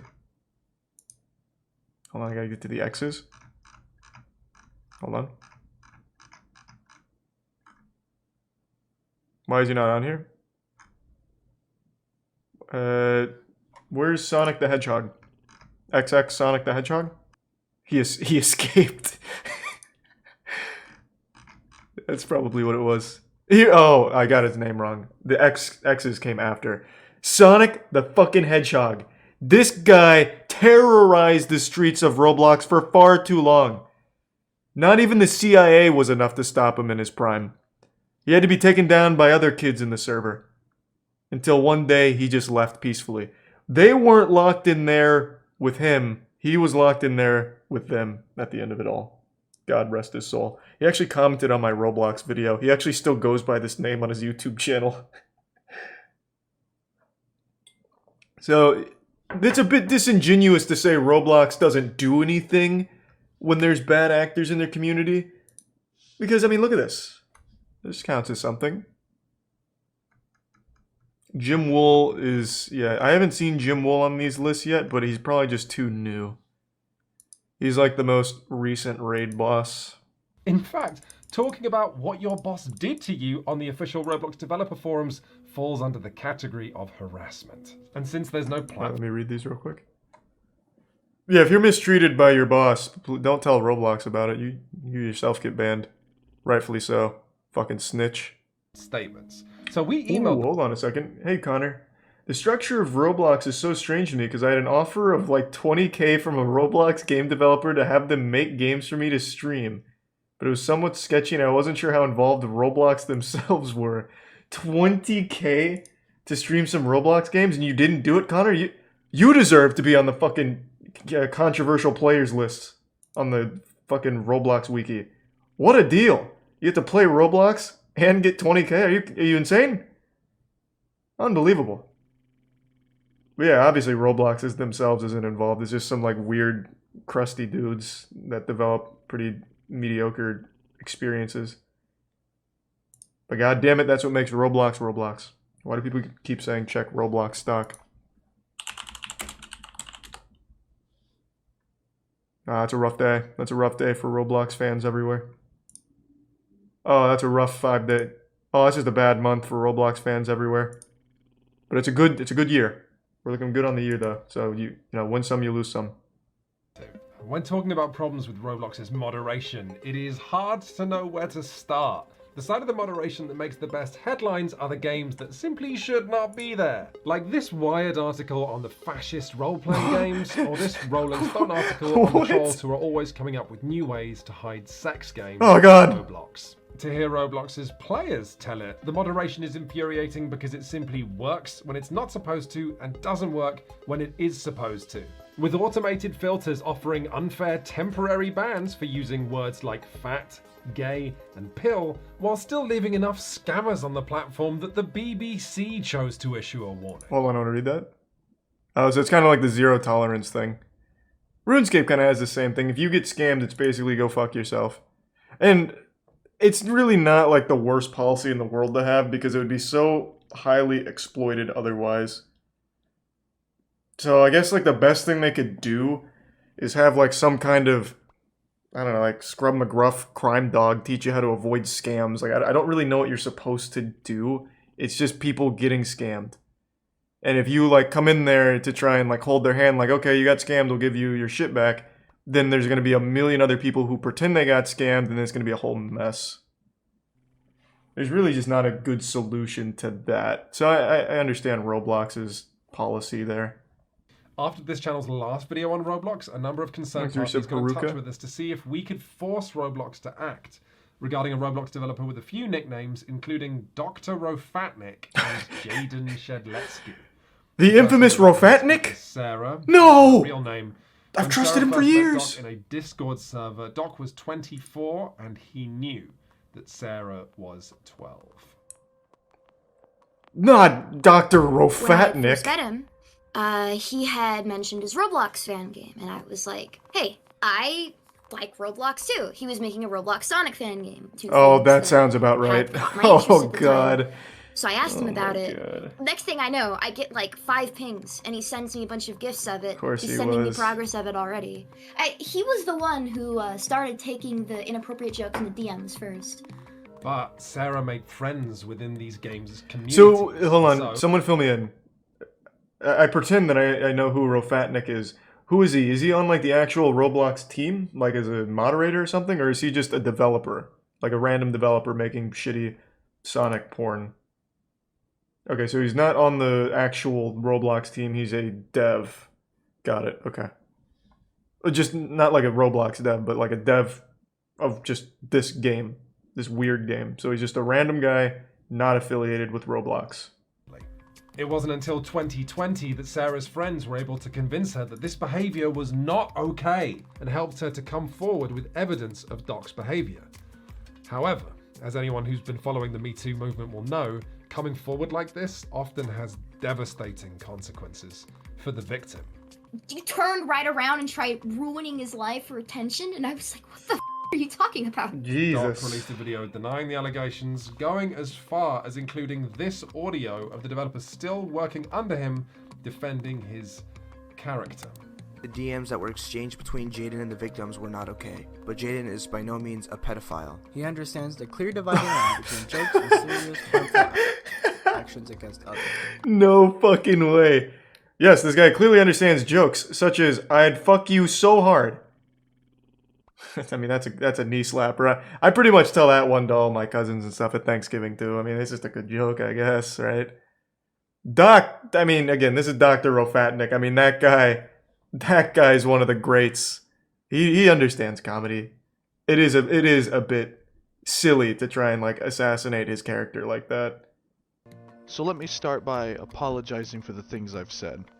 I know I shouldn't have said those things regardless of the context. Moving forward, I will not have this behavior. While I will not defend myself for the things I said explicitly, I will protect myself from the blatant attempt at character assassination. For as distasteful as the comments I made are, they weren't genuine. I feel like I'm listening to a man at Debate Club. While working on this piece, we were sent a 40-minute video of Roblox community members harassing a developer who has since left the development team. Yeah, because you're stupid and you work with a pedophile and he pays you. Of course you're gonna disagree. Oh, the vigilantes. They're from the money, that honestly, it's more of a convenience. It's quite something, this video. You're watching a mob of people harangue a young developer for working for an alleged abuser because they feel there's no way. This is so weird. Like, this is so weird. Surely there's a better way than going into Roblox with a traffic cone and a Halloween costume to confront fucking Patriot Prime. It's so hard to like wrap my head around that this is real. God damn. Now obviously I think Roblox should step in cases like these and arbitrate. Like actually get to the bottom of what is real and what is not, or what is just like harassment of someone innocent, if that is the case. I don't think they should put it in the hands of actual kids. Under no means. Kids should not be hunting pedophiles in their own game. Good God.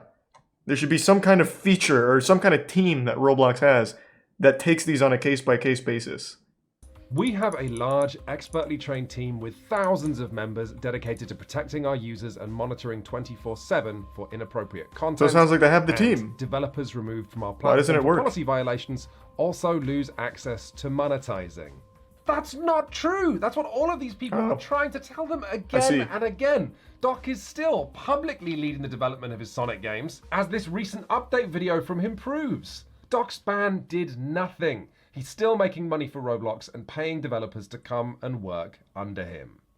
You're probably asking, what's up with the rest of SEO? Where is it at? I wasn't Well, asking that. We've been making some stellar progress as of right now, and we actually have a bunch of things. But if we look at this video published on his channel in April of this I year, can actually you'll just have hear the Doc Dorito talking dust about on that his big guy's plans for the fingers. game My God. and his team, including this bit. He has the We're voice an of a creepy 11-member guy. team steadily regaining our footing.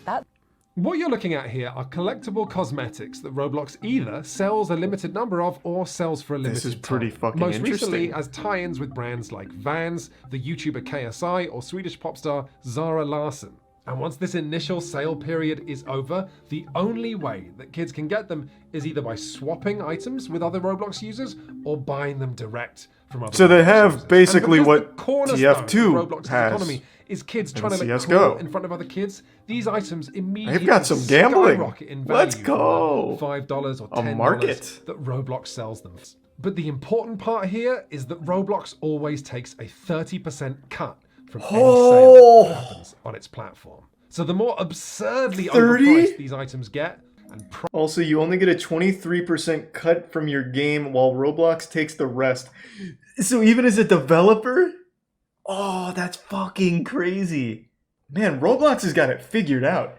So you take you only keep 23% of your game's profit as a developer, and if you're selling items, you get 70, so you do get the lion's share there, of course, but a 30% cut to Roblox on that is an absurdly high amount. What does Valve take? Do they even take a percent? It's been a long time since I traded items. What does Valve do? Okay, it looks like 5% of the market and 30% for games. I mean, I just did a really quick search, but it looks like Valve takes 30% from games and 5% from items on their stores. Ooh, that's a lot. 5%'s fine on the market side, but 30% from the games, I didn't know it was that big. 30% is industry standard. Is it? I guess, I mean, the benefit of being on Steam is it's the biggest platform for PC. So I guess they like earn that percentage. But I guess you could argue the same for Roblox. Like, if you're a developer and you're making a Roblox game, it can't be anywhere but Roblox. I don't know, it still seems like a lot. when Jack was 13, he managed the impressive feat of making a hit Roblox game. He called it Secret Pet Hatching Simulator, which made him 200,000 Robux. Oh my god, he's a And in billionaire. a heartbeat, he'd spent it. It was really stupid back then, but like I spent it on stuff in the catalog instead of DevXing it into real money, which I really regret now. I spent like half of it and bought like 2 faces and a hat, and then after the other 100,000 finished pretty pending good. and I got it in my account, I wanted this bigger item. It was called the Silver King of the Night. Why is Roblox selling to children items that cost like hundreds of Australian dollars? What do you mean, Yeah, why? It's pretty mind-boggling. It's obvious like, I why. would never spend that much money in real life. After Jack had bought these items, a Roblox developer that he'd been talking to for a couple of months that he thought was his friend sent Jack a file that Jack thought was an asset to help with Jack's next game. Oh my god. This file off the Roblox website. He keylogged which actually in. contained a cookie. You can get into their account just by having the cookie. He sold the limited items for like pretty cheaply and made a quick, like, I think it was like 50k after he sold them. I hate myself because of it, because like with that money, I could have made like my parents proud. Jack it's so fucking sad, poor guy. In Roblox Studio, there's something called the toolbox where like you can get assets made by other people and use them for your own game. And then the game got banned because I wasn't allowed to use something that Roblox had provided to me.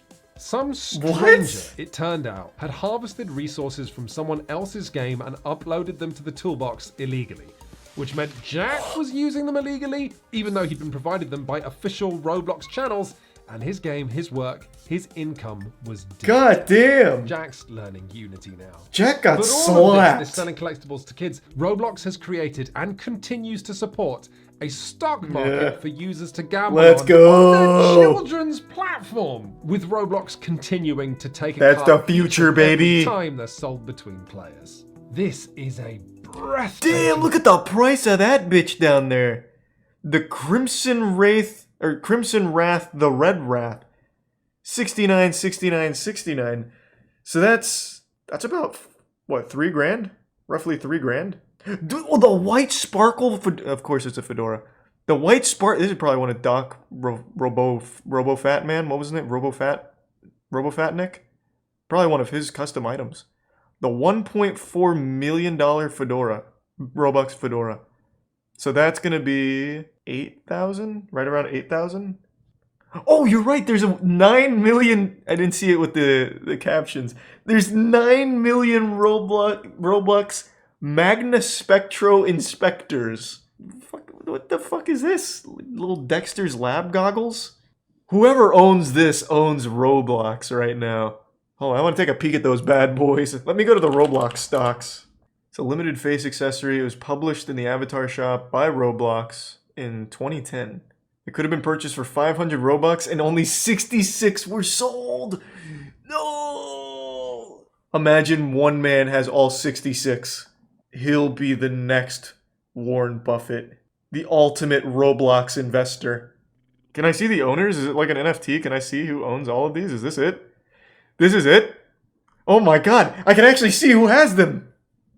This is actual NFTs. This is fucking nuts. Alright, so Roblox themselves has one. You fucking know one of those devs is gonna sell this at some point just for a little quick buck. On an alt account or something. Thanks to Tier 1 Shibata and the recent popcorn. Totally Not Shed's got 2. This guy's about to be a fucking millionaire. Oh, so many of the... Oh my god, so many of these accounts are terminated. What a shame. I already know I'm going to see Sonic the Hedgehog's name in here. The Magna Spectre Inspectors are worth $31.5 thousand. Not Robux, dollars.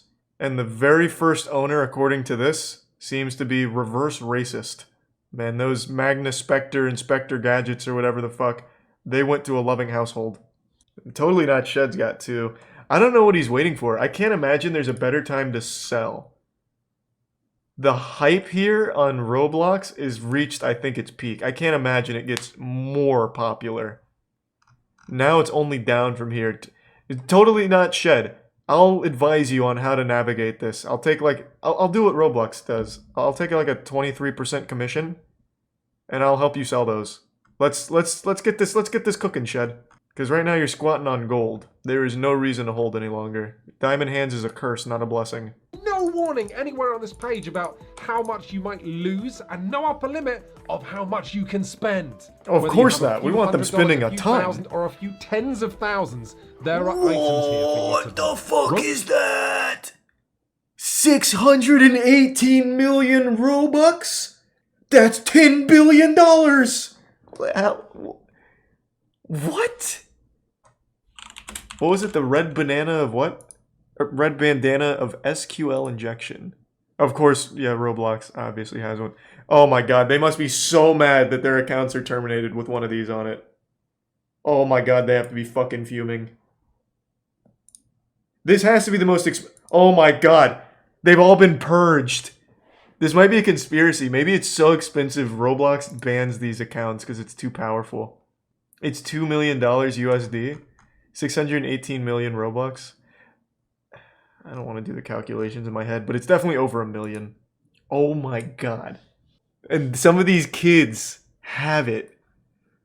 Why won't you sell it? If someone's gonna buy this, Lib, you've gotta dump it now. That is life-changing money. And you, Luke, don't think I don't see you down here, you fucking idiot. Try and dump it. ASAP. This has to be the most expensive item in Roblox. Let me see. I don't know who's gonna fucking buy it, but you've gotta try. You've gotta fucking try. If you have this, you have to try. Look at NFTs. Who is buying pictures of fucking Chakra the Invincible smoking a cigarette, right? But you have people bidding $100,000 on it. This is a new item. This is only 3 years old. Oh, it was given exclusively to Ultra Goat. Oh. So that, alright, I see. So this is kind of like Tyler the Great Warrior in Yu-Gi-Oh! It was a card that Konami made for a kid that was struggling with a disease, and it is listed as one of the most valuable cards ever. So it's kind of like that for Roblox. I see. Okay. Yo, what is up, guys? It's your boy Kevy here. Just show me how much it sold for. You'll never see him coming. So as you guys can see, Ultrago is no longer the owner of this item. He actually traded the 1-of-1 copy, his special hat, to UC Unknown. He gave a Sub-Arctic Commando Classic Fedora Ultra Commando, and in return he received the Dominus Infernus. He traded an item valued at 3 million real-world dollars for in-game items. Fuck, that's sad. Oh god. Oh, that's sad. Yeah, I mean, this all ties back to this. It is a horrible idea to let kids have something that valuable. Oh, fuck, that's sad. That is actual life-changing money. Again, you might not sell it for 3 million, but you will sell it to one of these crazed fucking collectors for at least a big chunk. In a game like Roblox, to have a 1-of-1 in a fucking thriving market, apparently, you would have made a ton. Oh god, that's sad. But hats off to this guy who just gave up a, what is this? An Easter egg with an arrow pointing out of it? Whatever the fuck this is, I don't know what it is. Hats off to him for trading this for the Ultra Commando. Hey, that guy, he's going places. This is the art of the deal right here. I hope his parents never see what that item was worth. Oh man, alright, back to the... We got real sidetracked. We got way off course. This has been wild. And a click, and my money's gone.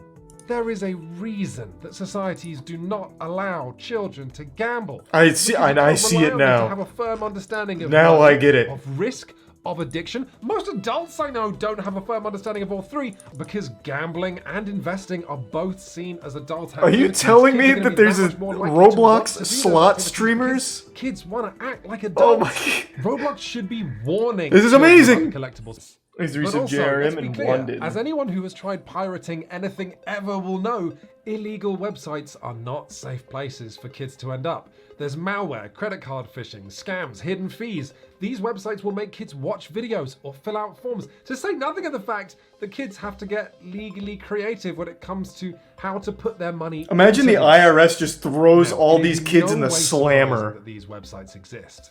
What is surprising is how I see you visited Roblox Black Market. How the most popular ones have been up and Why didn't you pay your tax on for years.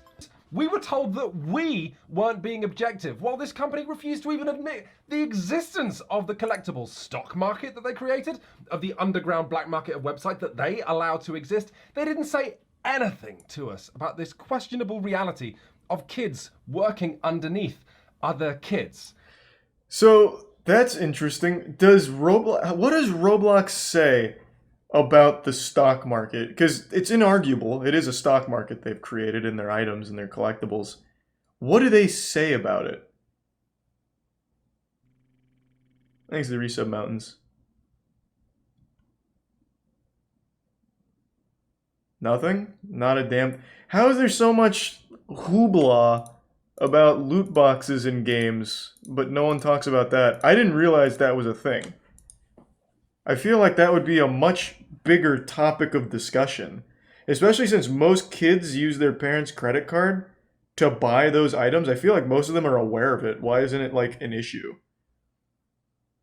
I didn't realize it was this thing. That's exactly why. Well, it's because I don't play Roblox. If I was a parent and my money was being siphoned into fucking hats on the Roblox store, I'd notice it. These kids don't have their own money to spend, obviously. Well, I guess maybe they do, since they're working for developers on Roblox. So I guess maybe that's possible. I don't really know. I just feel like Roblox being the most profitable game, one of the most profitable games in the world right now, most people would have immediately put that stock market in their crosshairs. But I haven't heard shit. I had no clue. It's user curated, so technically people don't freak out because it's not Roblox directly. But Roblox takes, what was it, 30%? 30% of a sale? So they are directly involved in it. Like, they make a lot of money off it. This was a really good video. I think they did a great job with the whole thing. So I saw this in the chat. I have a different opinion. I think in-game stock market is good because it teaches kids about the economy. Yeah, but it shouldn't come at the expense of, like, real money. If you want to teach kids about the stock market, give them not real assets. Sure, teaching kids about the stock market is great. But not when it's... like, we just watched a kid who had a one-of-one item valued at $3 million give it away for in-game items. That's not really teaching them anything valuable. That's something that they'd look back on in the future and be like, oh my god. Like, you can teach kids these things without it coming at the expense of actual money and their well-being. God, now I want to own all those fucking Roblox items. I'll be the kingpin. You want your Dominus... fuck was it? The Dominus impossibly hot hat? What the fuck? What? Oh my god, I don't remember any of these stupid names. Well, you have to go through me for your parents' money. I'm sure you've at least heard by now that Logan Paul was caught with his pants down, exposed for one of the largest scams ever run by an influencer.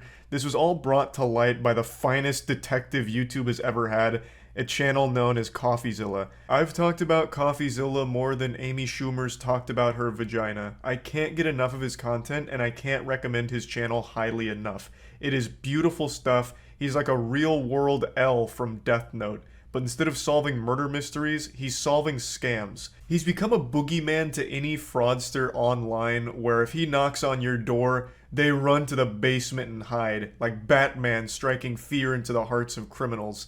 And recently, he set his sights on Logan Paul. This is actually an investigation that's been going on for an extremely long time. CoffeeZilla has spent at least a year going through every single detail of this case and getting all sides, talking to the people that helped develop it, as well as people affected by it, and even core members of the team that were in the know on what was going on from the beginning of this project, from the goddamn birth of it, from the very beginning. CoffeeZilla has talked to one of the people that helped bring this project to life, like at the genesis of CryptoZoo. Now, to break it down into a nutshell, CryptoZoo was supposed to be a play-to-earn crypto game where you buy a shitcoin called Zoo, which you use to purchase an NFT egg, which hatches into stock photos of animals. And then you can like breed those stock photos of animals into more stock photos. That's the entire gameplay loop. You look at fucking PNG stock photos of animals that combine like a whale with a frog. That's it. And where you can earn money is by burning those PNGs that you get. And then you can get Zoo in return, claim your yield. It sounds like the worst game ever fucking made. It's a worse game than Super Fight, which was a $200 Steam game that was a single level and only 30 seconds of gameplay. I'd have more fun watching my own car catch on fire with all of my shit inside of it than playing CryptoZoo. But it was never designed to be a game that's fun to play. From the very beginning, it was clearly designed to be a money-making scam to exploit Logan Paul's massive audience. And the game also never even worked, and to this day, over a year later, still doesn't work. You were never able to actually play, and you were never able to actually earn. Unless, of course, you were one of the founders from the beginning. Because then, there were a couple of founders that made a lot of money, including a cameo from someone you might be familiar with from previous scams, Jake the Crypto King, known for his Pokemon scam back in the day. He's back. I said on stream that this whole thing feels like the series finale to Logan Paul's career, where all of the side characters come in together for one big final oorah, like an episode where they bring in everyone to celebrate the end of the show. It is crazy just how deep this CryptoZoo rabbit hole goes. I don't want to spoil anything, but yes, Agent 47 is back, and he is once again a very shady and big piece of shit in this whole thing. There are no good guys on the CryptoZoo team. I don't want to get too deep into it because CoffeeZilla tells the whole story, but let me just give you the cliff notes here to get you hooked. This not only has scams galore, it even has fake orphans. It has a man who claims to have won the Super Bowl with the Philadelphia Eagles in 2018, despite never having even been associated with football in any capacity. The same guy also claiming to have been like a CIA operative, as well as hacking AOL. There's market manipulation. There's betrayal with the founding fathers of CryptoZoo stabbing each other in the back repeatedly. It just plays out like a soap opera, but was real. Like, even the scammers were scamming each other. So not only were normal people getting fucked in the mouth and losing money on this completely fraudulent product, but even the scammers were scamming each other. Like, it was just pure pandemonium and chaos. There was even a point where the code got stolen and taken to Switzerland, held hostage for $1 million ransom. Like, the web here is so wild and wacky. It is an unreal journey, and I don't want to spoil it all here. I highly recommend you watch the entire 3-part series from CoffeeZilla. I'm only going to be showing you the first part here that I watched and went over to get the bare bones breakdown of the situation, as well as setting the stage, the foundation for the whole investigation going forward. It is just such an incredible ride. CoffeeZilla has truly outdone himself with this investigation, and I'm extremely excited to see how Logan Paul defends it, because the evidence that CoffeeZilla showcases seems pretty bulletproof. It seems like there's not a whole lot of wiggle room for excuses or any kind of justification for anything in regards to CryptoZoo. But, of course, on January 3rd, Logan Paul has hyped up that his response is coming on his podcast, which to me just feels like an advertisement more than anything, but I will, of course, withhold full judgment until I hear his side, since he hasn't been very open to sharing his side for the last year. This has been like my most anticipated show of the entire year. CoffeeZilla's 3-part deep dive into Logan Paul's crypto scam, CryptoZoo. So I'm extremely excited, and I'm super happy to see CoffeeZilla go so hard on this. He's gained like almost 400,000 subs since posting these videos, something like that, and he deserves it. I know he spent quite a few months investigating this. I know he's also reached out to Logan Paul numerous times to try and get his side of the story, but has been dodged and ducked every single time until he finally posted this video. I saw Logan Paul's tweet saying, actually I'll just pull it up instead of paraphrasing. He did the standard, "I used to love CoffeeZilla, and I always think he gets everything right. Until now. Now he fucked up." Like, this is very cookie cutter. Somehow, every single time CoffeeZilla talks about some kind of big scam like this is always the response. While I generally appreciate Steven's creative genius and exceptional work ethic, I mean that, this one is simply not true. When appropriate, all bad actors will be exposed, explained, and held fully accountable. I'll speak further on Impulsive January 3rd, which to me reads more like an advertisement for his podcast than anything. But I always just love this first line because this is boilerplate at this point. This is what everyone says when CoffeeZilla makes a video about them. A creative genius, one of the best in the business. Ace detective, like Benoit Blanc. But this time he fucked up, trust me. This time he's wrong. I lost $25,000. $120,000. This is absolutely shocking to me. These aren't children. You're telling me these adults watch Logan Paul? Or did they had to have just heard about this from like crypto subreddits, discords, all trying to like hype train the shit out of this? I refuse to believe that this is Logan Paul's audience. No fucking shot. $500,000 Australian, which is $500,000 in CryptoZoo. Shut up! Jesus Christ. Yeah, 500K. Oh no. Today we're investigating Logan Paul's Yikes. CryptoZoo, a Oh my blockchain God. game that made millions but never worked. And of course, at the center of it, we have Logan Paul himself, who has abandoned this WWE thing, leaving superstar, thousands baby. of orphans in his wake. Wait a second. Thousands of victims in his wake. For the last 6 months, I've been working on my own NFT project. We have a massive team behind it. And Real quick, you might be asking yourself, well, what experience does Logan Paul have with NFTs? And that's a great question to be asking, and I have the answer. He was actually a pioneer in NFTs, and in fact still has some of the best NFTs of all time, such as... are these still up on OpenSea? Well, here's his NFT Pokemon cards. Beautiful stuff. Obviously, very high quality stuff, and I mean, only $10,000 for that, so I mean, reasonably priced as well. Where are his... He used to sell clips. So you could pay thousands of dollars to get an NFT clip of him boxing. Which was a fucking bargain. Honestly, just giving it away at that price. You get like 15-second Twitter clips of his boxing matches. Where are they? September 1st, cryptozoo.co. We don't scam. That's I've fine. never scammed anyone before. Logan cares extremely deeply about his audience, loves his audience, loves his brand, doesn't have to scam to make money.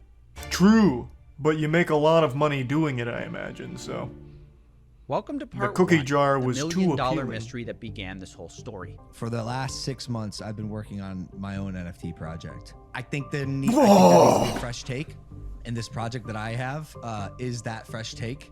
Now look, at first, Yep, I was let's just as go. surprised at this pitch as anyone else because I just got finished roasting Logan for a different coin called Dink Doink, which is fans Dink Doink. lose money on. I'm a Dink Doink fan. And it wasn't even a project at all. It was a game that could earn you money. I'm excited to launch. Called Pay to You Earn. keep using a, and you Or, just did it Jesus, again, you keep Play to using a Earn. word there. Game. You're not using like a project. It's a game. It's a game. It's a really fun game that makes you money. You started by buying this crypto token called Zoo, which is their in-game currency, and you use Zoo coins to then buy egg NFTs, which you can then hatch to become animals. You then can breed those two animals to become hybrid animals. For example, if you breed a gorilla What a fun and sounding you game. get a gore kitty. And the more rare the NFT, the I get to higher breed the daily animals? yield Sign of me Zoo up. tokens that animal earns you every day. Theoretically, it works like almost like passive income. You can then burn your animal NFTs to release the zoo they earned back to you, and from there you can invest it into eggs or just cash out. Now, some of you of the Egyptian persuasion might notice some triangular qualities. No, that's a to this game coincidence. description. We handmade art for the past 6 months, bro. Approval, very specific notes, 10 different artists making art for our project. That doesn't Now, I'll sound like a admit, lot of artists. This all for sounds that. very enticing. Handmade art, a Not fun really. game that can earn Doesn't you money. sound and enticing. one of the biggest influencers in the world backing it. It was Logan Paul at the end of the day. An internet personality that I actually trusted. That I actually Why? kind What? of What did? believed What, in. Obviously, well, when I feel terrible that that happened to you, but what? What in the history of Logan Paul has earned anyone's trust ever? Like, I can't think of anything he's ever done that was honest. Like, I legitimately can't. Except for him saying that he made a repeated lapse in his judgment when he filmed a dead body. Like, that's like the only thing I can think of with like honesty associated with Logan Paul. But yeah, I mean, Prime did come out. I've tried it. I mean, it's a real drink. I wasn't instantly poisoned or anything. It was fine. I actually thought it was good. But I'm just going to chalk that up to KSI. I'm just going to say KSI did everything because I legitimately have no trust in Logan. But as the game got closer to release, the CryptoZoo team started releasing the first ever photos of these animals. And come to find out, this handmade art story wasn't really true. It was actually Adobe stock photos mashed together. This was the sort of first red flag of this project. Hey! And I made a video about it at the time, but it was kind of surface level, and something didn't add up beneath the surface. Something where I just couldn't. And it's not handmade at all. It's not even original. It's what's called a fork, a copy of, some other code that exists out there. One of them is called Floki Shib X, which launched before it. So where did this $1 million go? I didn't understand. There never was. Wait.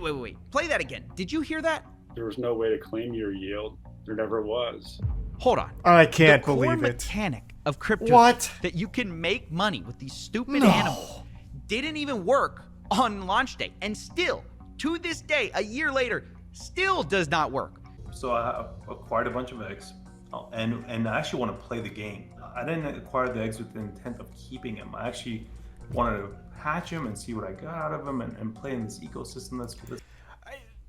I am sorry this happened to you, my friend. What compelled you to want to play this game? There is no game. The game is you buy an egg, and then we give you a stock photo of what this animal might look like with a goofy nose. What is the game? Like, the only reason anyone would have ever put money into this is off the hope that they're somehow able to make a payday out of it. Like, cash in their yield for some kind of profit. There is no, like, actual game mechanics. It is, here's a couple pictures you can look at. That's it. That's fucking it. Just the worst Pokemon. It's not even a Pokemon at all. Like, even, let's take a card game. Even a card game has game mechanics. You play against someone, there is a goal, there is something you do, there is an actual gameplay element to it. Here, the gameplay is you hatch an egg, and we combine this photo of a moose with a photo of my cat. And that's it. And now you have played our game, and now you can either choose to keep that picture and hope it appreciates in value, you know, yield some more zoo, or you burn it to acquire your zoo. Those are your two options, neither of which constitute a game. Jesus Christ. It's never been up. Wait, you can't even hatch? No, I'm telling you, it's just a picture. There's nothing I could do with it. You're kidding! That's the whole game. It's just a picture. Even when you can hatch, it's just another picture. You can ask any of those community guys. It's basically worth nothing whatsoever. Wow. So on launch day, basically nothing worked.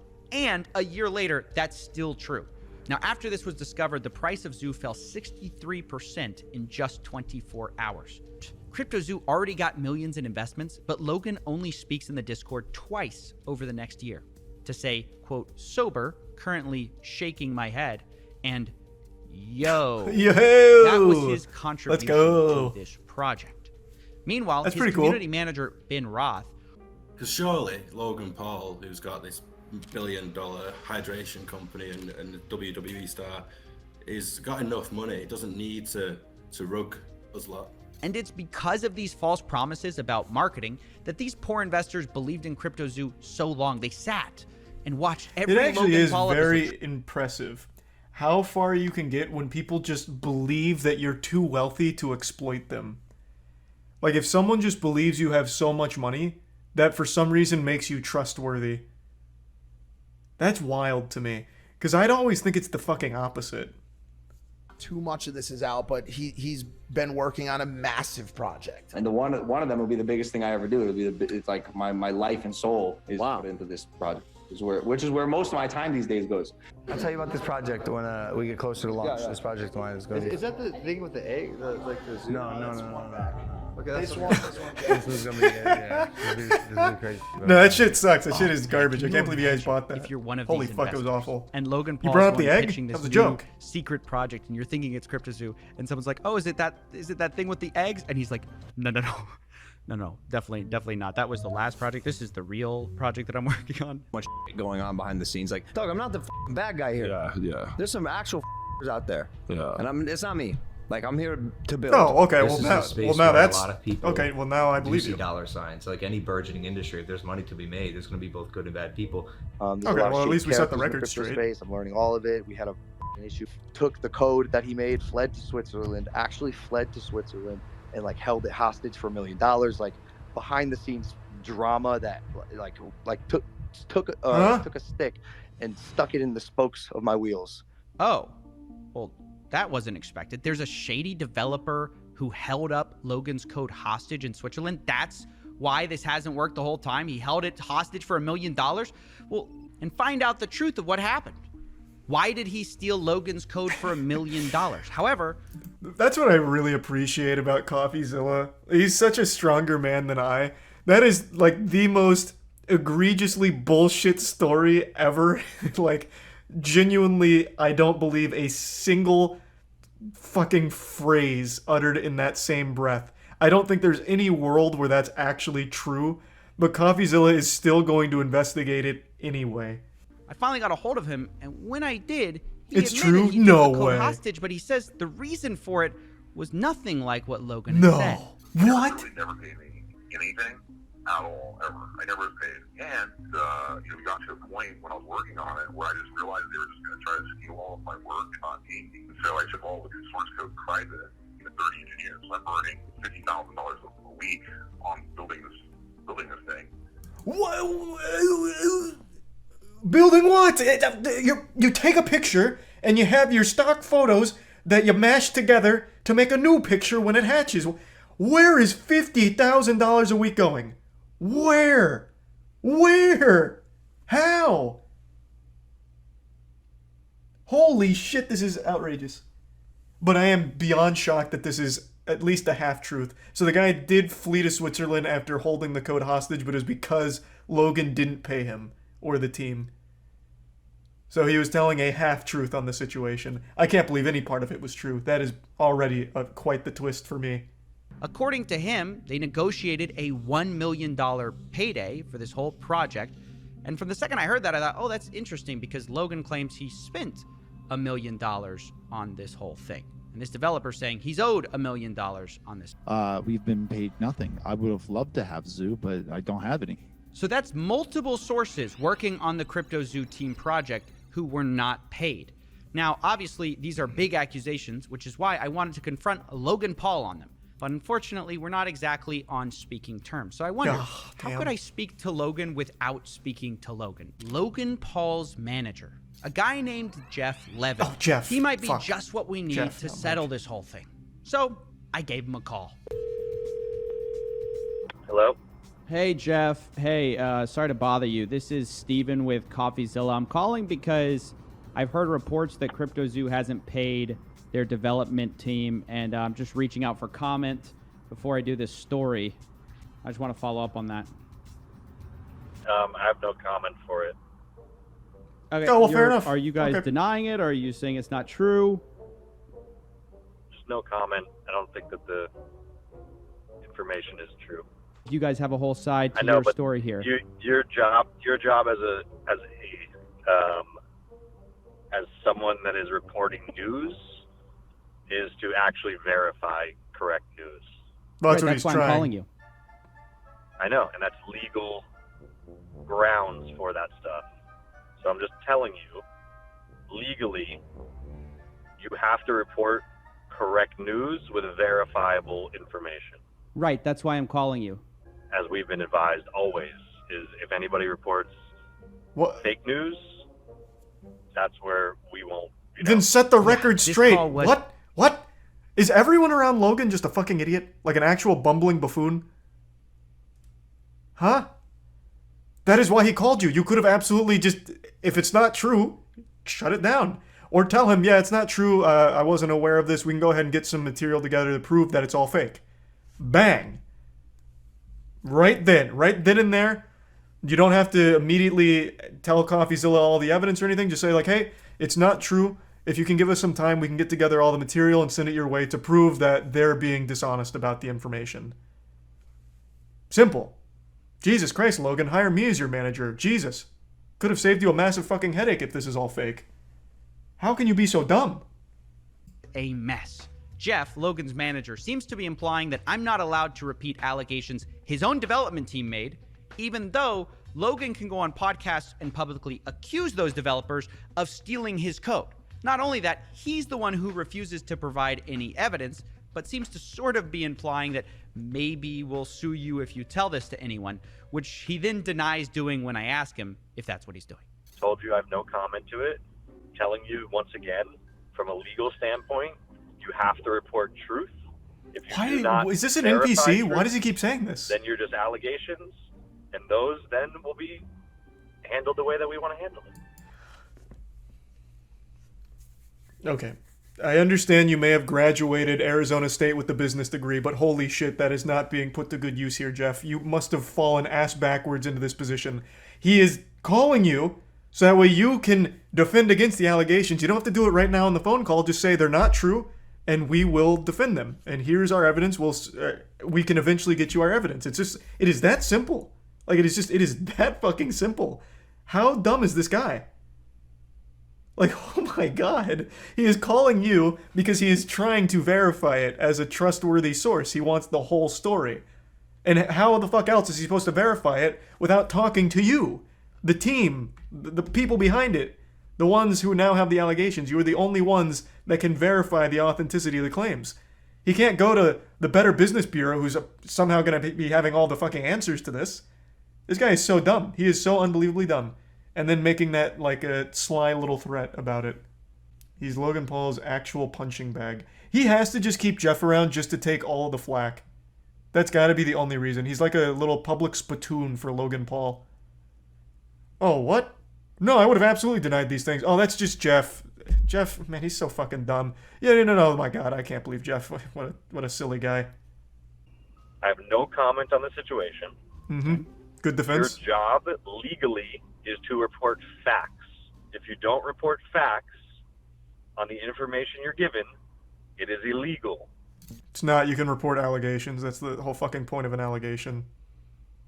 He's not saying it's the truth. He is saying they're allegations, and he wants to verify, are these allegations accurate, or are they inaccurate? You can absolutely talk about allegations.